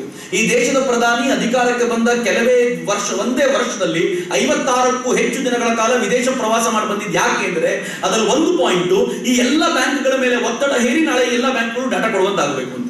ಎರಡನೇದು, ಸ್ವಿಸ್ ಬ್ಯಾಂಕ್ ಒಂದು ಕಂಡೀಷನ್ ಹಾಕಿದೆ, ನಮ್ಗೆ ಎಲ್ಲ ಡಾಟಾ ನಿಮ್ಗೆ ಕೊಡ್ತೀವಿ, ಆದ್ರೆ ಒಂದೇ ಒಂದು ಕಂಡೀಷನ್, ಈ ಡಾಟಾ ತಗೊಂಡು ಯಾವ ಕಾರಣಕ್ಕೂ ರಿಲೀಸ್ ಮಾಡಬಾರ್ದು. ಎರಡನೇದು, ಈ ಡಾಟಾದಲ್ಲಿರುವಂತವ್ರು ಯಾರ್ಯಾರದ್ದು ಬ್ಲ್ಯಾಕ್ ಮನಿ ಅಂತ ನೀವು ನಮ್ಗೆ ಪ್ರೂವ್ ಮಾಡ್ತೀರೋ ಅವರೊಬ್ಬೊಬ್ಬರದ್ದು ದುಡ್ಡು ವಾಪಸ್ ಮಾಡ್ತೀವಿ. ಕರೆಕ್ಟ್ ಅಲ್ಲ? ಯಾವ ಒಬ್ಬ ವ್ಯಾಪಾರಿ, ಫಾರ್ ಎಕ್ಸಾಂಪಲ್ ಯಾವುದೋ ಒಬ್ಬ ವ್ಯಾಪಾರಿ ಅವನು ಅಮೆರಿಕಾದಲ್ಲಿ ವ್ಯಾಪಾರ ಮಾಡಿರ್ತಾನೆ, ದುಡ್ಡನ್ನು ತೆಗೆದು ಅವನು ಸ್ವಿಸ್ ಬ್ಯಾಂಕ್ ಅಲ್ಲಿ ಇಟ್ಟಿರ್ತಾನೆ, ಭಾರತದಲ್ಲಿ is resident of India, black money ಅಲ್ಲ ಅಂತ. ಅವನು ಅಮೆರಿಕಾದಲ್ಲಿ ದುಡಿದಿರುವಂತ ದುಡ್ಡು, ಅವ್ನು ರಷ್ಯಾದಲ್ಲಿ ದುಡಿದಿರುವಂತ ದುಡ್ಡು, ಅವ್ನು ರಷ್ಯನ್ ಬ್ಯಾಂಕ್ ಅಲ್ಲಿ ಅಮೆರಿಕನ್ ಬ್ಯಾಂಕ್ ಅಲ್ಲಿ ಇಟ್ಟಿದ್ದೆಲ್ಲ ಬ್ಲ್ಯಾಕ್ ಮನಿ ಆಗಲ್ಲ. ಹಿಂಗಾಗಿ ಯು ಹ್ಯಾವ್ ಟು ಪ್ರೂವ್ ಅವನು ಇಂಡಿಯಾಕ್ಕೆ ಮೋಸ ಮಾಡಿ ದುಡ್ಡು ಮಾಡಿದಾನೆ ಅಂತ ನೀವು ಪ್ರೂವ್ ಮಾಡಿದ್ರೆ ಆ ದುಡ್ಡನ್ನ ವಾಪಸ್ ಕಳಿಸ್ತೀವಿ ಅಂತ SIT ಸ್ಪೆಷಲ್ ಇನ್ವೆಸ್ಟಿಗೇಷನ್ ಟೀಮು ಅದು ಫಾರ್ಮ್ ಆಗಿ ಒಂದೊಂದು ಕಾಲ ವರ್ಷ ಆಗಿದೆ. ಫಾರ್ಮ್ ಆಗಿದ್ದೇನೆ ಅವ್ರು ಹೇಳಿದ್ರು, ನಮಗೆ ಬಂದಿರೋ ಹೆಸರಲ್ಲಿ ಇನ್ವೆಸ್ಟಿಗೇಷನ್ ಮಾಡಿ ಯಾರ್ಯಾರು ಬ್ಲ್ಯಾಕ್ ಮನಿ ಅಂತ ಪ್ರೂವ್ ಮಾಡ್ಲಿಕ್ಕೆ we need at least 2 years, ಅಲ್ಲಿವರೆಗೂ ಸುಮ್ಮನೆ ನಾವು ಮಾಡ್ತೀವಿ ಅಂತ ಸುಪ್ರೀಂ ಕೋರ್ಟ್ ಕಳೆದ 3-4 ತಿಂಗಳ ಹಿಂದೆ ಒಂದು ಜಡ್ಜ್ಮೆಂಟ್ ನಲ್ಲಿ ಹೇಳಿತು. SIT ಮಾಡಿರುವಂತ ಕೆಲಸ ಸ್ಯಾಟಿಸ್ಫ್ಯಾಕ್ಟರಿ ಆಗಿದೆ, please do it little fast ಅಂತ. ಸೊ ಹಿಂಗಾಗಿ it is everything is fine. ಹಂಗೇನಾದ್ರೂ ಆಗ್ಬಿಟ್ಟು ಬಹುಶಃ 3ನೇ ವರ್ಷಕ್ಕೋ 4ನೇ ವರ್ಷಕ್ಕೋ ಒಂದು ಹ್ಯೂಜ್ ಅಮೌಂಟ್ ಭಾರತಕ್ಕೆ ಬರುತ್ತೆ ಅನ್ನೋದಾದ್ರೆ ಇಟ್ ಇಸ್ ರಿಯಲಿ ಅದ್ಭುತ. ಅದು ಬಿಲೀವ್ ಮಾಡ್ಲಿಕ್ಕೆ ಸಾಧ್ಯ ಇಲ್ಲ. ಮಿತ್ರರೇ, ಇವತ್ತಿನ ಭಾರತ ಹೆಂಗಿದೆ ಗೊತ್ತೇನು? ಬಹಳ ಬಹಳ ಹೆಮ್ಮೆಯಿಂದ ಹೇಳ್ಕೊಳ್ತೀನಿ. ಮೊನ್ನೆ ಪಿಯೂಷ್ ಗೋಯಲ್ ಒಂದು ಮಾತು ಹೇಳಿದ್ದಾರೆ, ಭಾರತಕ್ಕೆ ಇನ್ನೊಂದು 5 ವರ್ಷಗಳಲ್ಲಿ 2021 ಹೇಳಿರೋದವರು 21 ವೇಳೆಗೆ ಆಯಿಲ್ ಇಂಪೋರ್ಟ್ ಭಾರತದ್ದು 10% ಕಡಿಮೆ ಆಗುತ್ತೆ ಅಂತ. ಆಯಿಲ್ ಇಂಪೋರ್ಟ್ 10% ಕಡಿಮೆ ಆಗೋದು ಅಂತಂದ್ರೆ ನಾವು ಅತ್ಯಂತ ಹೆಚ್ಚು ಡಾಲರ್ನ ಏನು ಕೊಡ್ತಿದೀವಲ್ಲ ಅದು ಉಳಿಯೋದು ಅಂತ ಪಾಯಿಂಟ್ 1. ಎರಡನೇದು, ಇನ್ 5 ವರ್ಷಗಳಲ್ಲಿ ಅಕಾರ್ಡಿಂಗ್ ಟು ಪಿಯೂಷ್ ಗೋಯಲ್ ಈ ದೇಶದಲ್ಲಿ ನಾವು ಪವರ್ ಸಸ್ಟೈನಬಲ್ ಆಗ್ಬಿಡ್ತೀವಿ. ಹೇಗಾಗ್ಬಿಡ್ತೀವಿ ಪವರ್ ಸರ್ಪ್ಲಸ್ ಅಂತಂದ್ರೆ, ಸೋಲಾರ್ ಪವರ್ ನ ಮ್ಯಾಕ್ಸಿಮಮ್ ಜನರೇಟ್ ಯೂಸ್ ಮಾಡ್ಲಿಕ್ಕೆ ಪ್ರಯತ್ನ ಮಾಡ್ತಿದ್ದೀವಿ. ಇನ್ನೊಂದು 5 ವರ್ಷದಲ್ಲಿ ದೇಶದ ಮೂಲೆಗೂ ಪವರ್ ಹೋಗುತ್ತೆ ಮತ್ತು ಪವರ್ ಸರ್ಪ್ಲಸ್ ಆಗಿರೋದ್ರಿಂದ ಭಾರತ ವಿದೇಶದಿಂದ ಈ ಪವರ್ ತರಿಸ್ಕೊಳ್ಳುವಂತ ಈ ತೊಂದರೆಯಿಂದ ನಿಲ್ಲುತ್ತೆ. ಒಂದ್ ಕಡೆ ಪವರ್ ಸರ್ಪ್ಲಸ್ ಆಗ್ತೀವಿ, ಇನ್ನೊಂದ್ ಕಡೆ ಆಯಿಲ್ ಇಂಪೋರ್ಟ್ ಕಡಿಮೆ ಆಗುತ್ತೆ. ಮೂರನೇದು, ಅರಬ್ ಕಂಟ್ರಿಯ ಶೇಖ್ಗಳು ಭಾರತಕ್ಕೆ ಬಂದಿದ್ದಾಗ ಈ ದೇಶಕ್ಕೆ ಒಂದು ರಿಕ್ವೆಸ್ಟ್ ಮಾಡ್ಕೊಂಡ್ರು, ನೀವು ಭಾರತದಲ್ಲಿ ಆಯಿಲ್ ಶೇಖರಣೆ ಮಾಡ್ಕೊಳ್ಳಿ ಜಾಗ ಕೊಡಿ. ಒಪ್ಪಂದ ಎಷ್ಟು ಚೆನ್ನಾಗಿದೆ ನೋಡಿ. ಈ ದೇಶದ ಪ್ರಧಾನಿ ವಿದೇಶಕ್ಕೆ ಹೋದಾಗ ಬೈತಾ ಇದ್ವಿ ನಾವು, ಅವ್ರನ್ನ ಹೆಂಗೆ ಮರಳು ಮಾಡಿ ಕೂರಿಸ್ಕೊಂಡಿದ್ದಾರೆ ಅಂತಂದ್ರೆ, ಅವ್ರು ಭಾರತಕ್ಕೆ ಬಂದು ಹೇಳಿದ್ರು, ನೀವು ಭಾರತದಲ್ಲಿ ಆಯಿಲ್ ಶೇಖರಣೆ ಮಾಡ್ಕೊಳ್ಳಿ ಜಾಗ ಕೊಡಿ, ನೀವು ಶೇಖರಣೆ ಮಾಡಿದ ಆಯಿಲ್ ಅನ್ನ 2/3 ಅನ್ನ ಫ್ರೀ ಆಗಿ ನಿಮ್ಗೆ ಕೊಡ್ತೀವಿ, ಇನ್ 1/3 ನಾವು ಎಕ್ಸ್ಪೋರ್ಟ್ ಮಾಡ್ಕೊಳ್ತೀವಿ. ನೀವು 1 lakh ton ಆಯಿಲ್ ನ ಉಳಿಸ್ಕೊಂಡ್ರೆ 2/3 ಆಯಿಲ್ ಭಾರತಕ್ಕೆ ಫ್ರೀ ಆಫ್ ಕಾಸ್ಟ್. ಉಳಿಸ್ಕೊಳ್ಳಿ ಜಾಗ ಕೊಡಬೇಕು. ಆ ಜಾಗಕ್ಕೆ ಎಲ್ಲಿ ಹುಡುಕಬೇಕು, ಏನ್ ಮಾಡಬೇಕು ಅನ್ನೋ ದೊಡ್ಡ ಪ್ರಶ್ನೆ ಇದೆ. ಸುಲಭ ಇಲ್ಲ ಇದೆ ಯಾವುದು. ಆದ್ರೆ ಈ ದೇಶ ಒಪ್ಪಂದಕ್ಕೆ ಸೈನ್ ಮಾಡ್ಲಿಕ್ಕೆ ಸಿದ್ಧವಾಗಿದೆ. ಹಂಗಾಗ್ಬಿಟ್ರೆ ಭಾರತ oil surplus. Believe my dear friends, ಇನ್ನು 5 ವರ್ಷಗಳ ನಂತರ ಬರೀ ಆಯಿಲ್ ಸರ್ಪ್ಲಸ್ಸು, ಬರೀ ಪವರ್ ಸರ್ಪ್ಲಸ್ ಅಷ್ಟೇ ಅಲ್ಲ, ಈ ದೇಶ ಡಾಲರ್ ಸರ್ಪ್ಲಸ್ ಆಗುತ್ತೆ. ಡಾಲರ್ ಎಷ್ಟು ಉಳಿದು ಬಿಡುತ್ತೆ ಭಾರತದಲ್ಲಿ ಅಂತಂದ್ರೆ, ಭಾರತ ಅಮೆರಿಕಾಗೆ ಡಾಲರ್ ಅಮೆರಿಕ ಭಾರತ ಡಾಲರ್ ಕೊಂಡುಕೊಳ್ಬೇಕಾದ ಸ್ಥಿತಿ ಬಂದ್ರೆ, ಬಹುಶಃ ಡೌನ್ ದ ಲೈನ್ ನಾವು ಇದೇ ರೀತಿ ವೇಗದಲ್ಲಿ ಮುಂದುವರೆದ್ರೆ after 10 or 15 years 1 rupee equal to $15 or $20 ಆದ್ರೆ ನೀವು ಆಶ್ಚರ್ಯ ಪಡಬೇಕಾಗಿಲ್ಲ. ಅವಾಗ ಒಬ್ಬ ಭಾರತದ ಹಳ್ಳಿ ರೈತ ಹೇಳ್ತಾನೆ, ಈ ಬಾರಿ ನನ್ನ ಮಗನ ಪಿಕ್ನಿಕ್ ಕರ್ಕೊಂಡು ಅಮೆರಿಕ ಹೋಗ್ತಾ ಇದ್ದೀನಿ.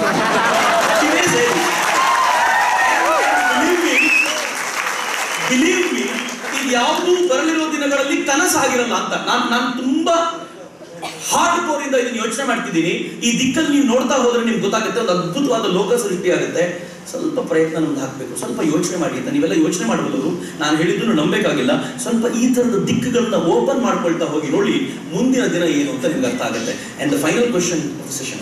ಸರ್ ನಮಸ್ತೆ ಸರ್. ನಮಸ್ತೆ ಸರ್, ನಾವು ಭಾಳ ಜನ ಈ ಪ್ರಶ್ನೆ ಕೇಳಿದ್ದೀವಿ, ಯಾರು ನೇರವಾಗಿ ನಮ್ಗೆ ಉತ್ತರ ಕೊಟ್ಟಿಲ್ಲ. ನೀವು ಕೊಡ್ತಿರಂತ ಆಶ್ವಾಸ ನಾನು ಕ್ವಶನ್ ಕೇಳ್ತೀನಿ ಸರ್. ರಿಸರ್ವೇಷನ್ ಮೇಲೆ ನಿಮ್ಮ ಅಭಿಪ್ರಾಯ ಏನು ಸರ್?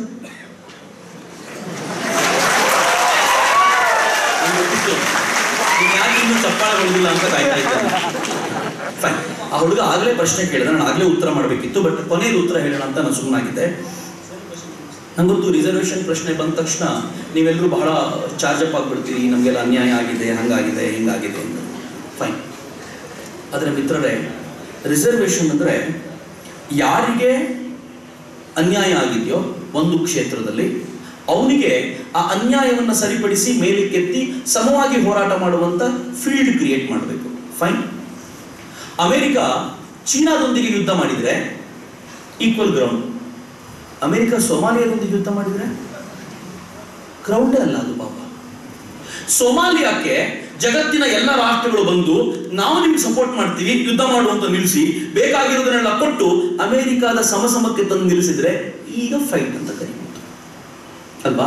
ಯಾವತ್ತೂ ಅಷ್ಟೇ ಲೆವೆಲ್ ಗ್ರೌಂಡ್ಸ್ ನಲ್ಲಿ ಫೈಟ್ ಮಾಡಬೇಕು ಅಂತ ಹೇಳ್ತಾರೆ. ನನಗೆ ತುಂಬಾ ಕಳಕಳಿ ಇದೆ, ನನಗೆ ಗೊತ್ತಿಲ್ಲ ಎಷ್ಟು ಜನ ಹೆಂಗೆ ರಿಸೀವ್ ಮಾಡ್ತಿರೋ ಇದನ್ನ ಅಂತ.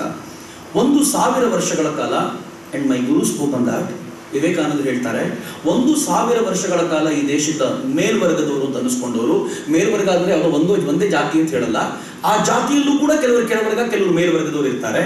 ಮೇಲ್ವರ್ಗ ಅಂತ ಅನಿಸ್ಕೊಂಡವರು ಕೆಳವರ್ಗದವರನ್ನ ತುಳಿದು ತುಳಿದು ತುಳಿದು ತುಳಿದು ಹೆಂಗ್ ತುಳಿದ್ರು ಅಂತಂದ್ರೆ, ನೀವು ಕಣ್ಣಾರೆ ನೋಡಿರ್ಬೋದು ಅಥವಾ ನಿಮ್ಮ ತಂದೆನ ಕೇಳಿ, ಹೋಟ್ಲಿಗೆ ಹೋಗಿ ಟೀ ಕುಡಿಬೇಕಾದ್ರೆ ಎಲ್ಲರೂ ಸ್ಟೀಲ್ ಲೋಟದಲ್ಲಿ ಕುಡಿತಿದ್ರು, ಅವನಿಗೆ ಮಾತ್ರ ಅಲ್ಯೂಮಿನಿಯಂ ಲೋಟ ಕೊಡ್ತಿದ್ರು. ಕೆಲವು ಕಡೆ ಅಂತೂ ಅಲ್ಯೂಮಿನಿಯಂ ಲೋಟನೂ ಇಲ್ಲ, ಅವನ ಲೋಟ ಅವನೇ ತಗೊಂಡ್ಬರ್ಬೇಕು. ಹೋಟ್ಲಲ್ಲಿ ದುಡ್ಡು ಕೊಟ್ಟು ಟೀ ಕುಡಿಬೇಕಾದ್ರೆ ಅವನ ಲೋಟ ಅವನೇ ತಗೊಂಡ್ಬರ್ಬೇಕು. ತೆಂಗಿನ ಚಿಪ್ನಲ್ಲಿ ಟೀ ಕುಡಿದಿದ್ದ ರೆಕಾರ್ಡ್ಸ್ ಭಾರತದಲ್ಲಿದೆ. ನನ್ನ ನೆಚ್ಚಿನ ಮಿತ್ರ, ಎಷ್ಟು ಕ್ರೂರವಾಗಿದ್ವಿ ನಾವು ಒಂದು ಕಾಲದಲ್ಲಿ ಅಂದ್ರೆ ಬಹಳ ದೂರ ಅಲ್ಲ, ಕೆಲವೇ 100 ವರ್ಷಗಳ ಹಿಂದೆ ಕೆಲವರ ಮನೆಗಳ ಮುಂದೆ ತುಳಿತಕ್ಕೊಳಗಾದವರು ಬರಬೇಕು ಅಂದ್ರೆ ಏನ್ ಮಾಡ್ಬೇಕಂತಿತ್ತಂತೆ ಗೊತ್ತಾ? ತನ್ನ ಸೊಂಟಕ್ಕೆ ಒಂದು ಪೊರಕೆ ಕಟ್ಕೊಂಡು ಬರಬೇಕಿತ್ತಂತೆ. ಯಾಕೆ ಅಂತ ಕೇಳಿದ್ರೆ ಹೇಳ್ತಾರೆ, ಇವನು ನಡೆದ ಹೆಜ್ಜೆ ಅಳಿಸೋಗಿ ಬಿಡಬೇಕು ಅಂತ. ಏನು ಹೇಳಿ, ದೇವಸ್ಥಾನಕ್ಕೆ ಬಿಟ್ಕೊಂಡಿದ್ರ ಯಾವಾಗಲಾದ್ರು? ನೀವು ವೇದವನ್ನು ಕಲ್ತ್ರಿ, ನೀವು ಪುರಾಣವನ್ನು ಓದಿದ್ರಿ, ನೀವೆಲ್ಲ ಕಡೆ ಮೇನ್ ಸ್ಟ್ರೀಮ್ ಅಲ್ಲಿ ಬಂದು ಕೂತ್ಕೊಂಡ್ರಿ, ಅವ್ನು ಬರ್ಬೇಕಾದ್ರೆ 100 ಸಲ ಯೋಚನೆ ಮಾಡಬೇಕಾಗಿತ್ತು. ಇಂಥ ಪರಿಸ್ಥಿತಿಯಲ್ಲಿ ಹೆಂಗಾಗಿದ್ದಿರ್ಬೋದು? ಅವನು ಸಹಜವಾಗಿ ಆಕ್ರೋಶಿತಗೊಳ್ಬೇಕಿತ್ತು, ನಿಮ್ ಸಾವಾಸನೆ ಬೇಡ ಅಂತ ಹೇಳಬೇಕಿತ್ತು. ಆದ್ರೆ ಈ ದೇಶದ ಆ ಸಾಮಾನ್ಯ ಜನರ ತಾಕತ್ತು ಏನು ಅಂತಂದ್ರೆ, ಒಳಗಿದ್ಕೊಂಡು ನೀವು ಬೈದ್ರು ಕೂಡ ನಾವು ನಿಮ್ ಜೊತೆನೇ ಇರ್ತೀವಿ, ನಾವು ಭಾರತದ ಪರವಾಗಿರ್ತೀವಿ ಅಂತ 1000 ವರ್ಷಗಳಿಂದ ನಮ್ಮ ಜೊತೆ ಇದ್ದವ್ರನ್ನ ಒಂದು 68 ವರ್ಷಗಳ ಕಾಲ ನೀನು ಇಂಜಿನಿಯರಿಂಗ್ ಕರಿ ಬಾ, ನನ್ನ ಜೊತೆ ಕೂತ್ಕೋಬಾ ಅಂತ ಕರೆದು ಬಿಟ್ರೆ ಯಾಕೆ ಇಷ್ಟು ಟೆನ್ಷನ್ ಮಾಡ್ಕೊತೀರಾ? ಪ್ಲೀಸ್, ಮತ್ತು ಮಿತ್ರ, ನಾನು ಹೇಳೋದು ನಿಮ್ಗೆ ಇವತ್ತು ಅತಿಶಯೋಕ್ತಿ ಅಂತ ಅನ್ನಿಸ್ಬೋದು, ಆದರೆ ಸತ್ಯ ಕೂಡ ಹೌದು. ನನಗೂ ಗೊತ್ತಿದೆ ಯಾಕೆ ಕೊಡಬೇಕು, ನಾವೆಲ್ಲರೂ ಇವತ್ತು ಚೆನ್ನಾಗಿದ್ದೀವಲ್ಲ ಅಂತ. ಆದರೆ ಒಂದಂತೂ ಸತ್ಯ, ಈಗ ನಿಮ್ಮಲ್ಲಿ ಒಂದು 4 ಜನ ಹೈಫೈ ಇಂಗ್ಲಿಷ್ ಮಾತಾಡೋರು ಇರ್ತಾರೆ ಅಂತ ಇಟ್ಕೊಳ್ಳಿ. ಇನ್ನೊಬ್ಬ ಹುಡುಗ ಇರ್ತಾನೆ, ಅವನೊಬ್ಬ ಹಳ್ಳಿ ಹುಡುಗ, ಪೂರ್ತಿ ಇಂಗ್ಲಿಷ್ ಅವನಿಗೆ ಬರ್ತಿಲ್ಲ. ಆ ಹುಡುಗ ಏನಾದ್ರೂ ಪಕ್ಕದಲ್ಲಿ ನಿಂತಿದ್ರೆ, ನೀವು ಹೈಫೈ ಇಂಗ್ಲಿಷ್ ಮಾತಾಡ್ತಿದ್ರೆ ನೀವು ಪಕ್ಕಕ್ಕೆ ಬರೋದೇ ಇಲ್ಲ. ಅವ್ನು ನಿಮ್ ಫ್ರೆಂಡೇ.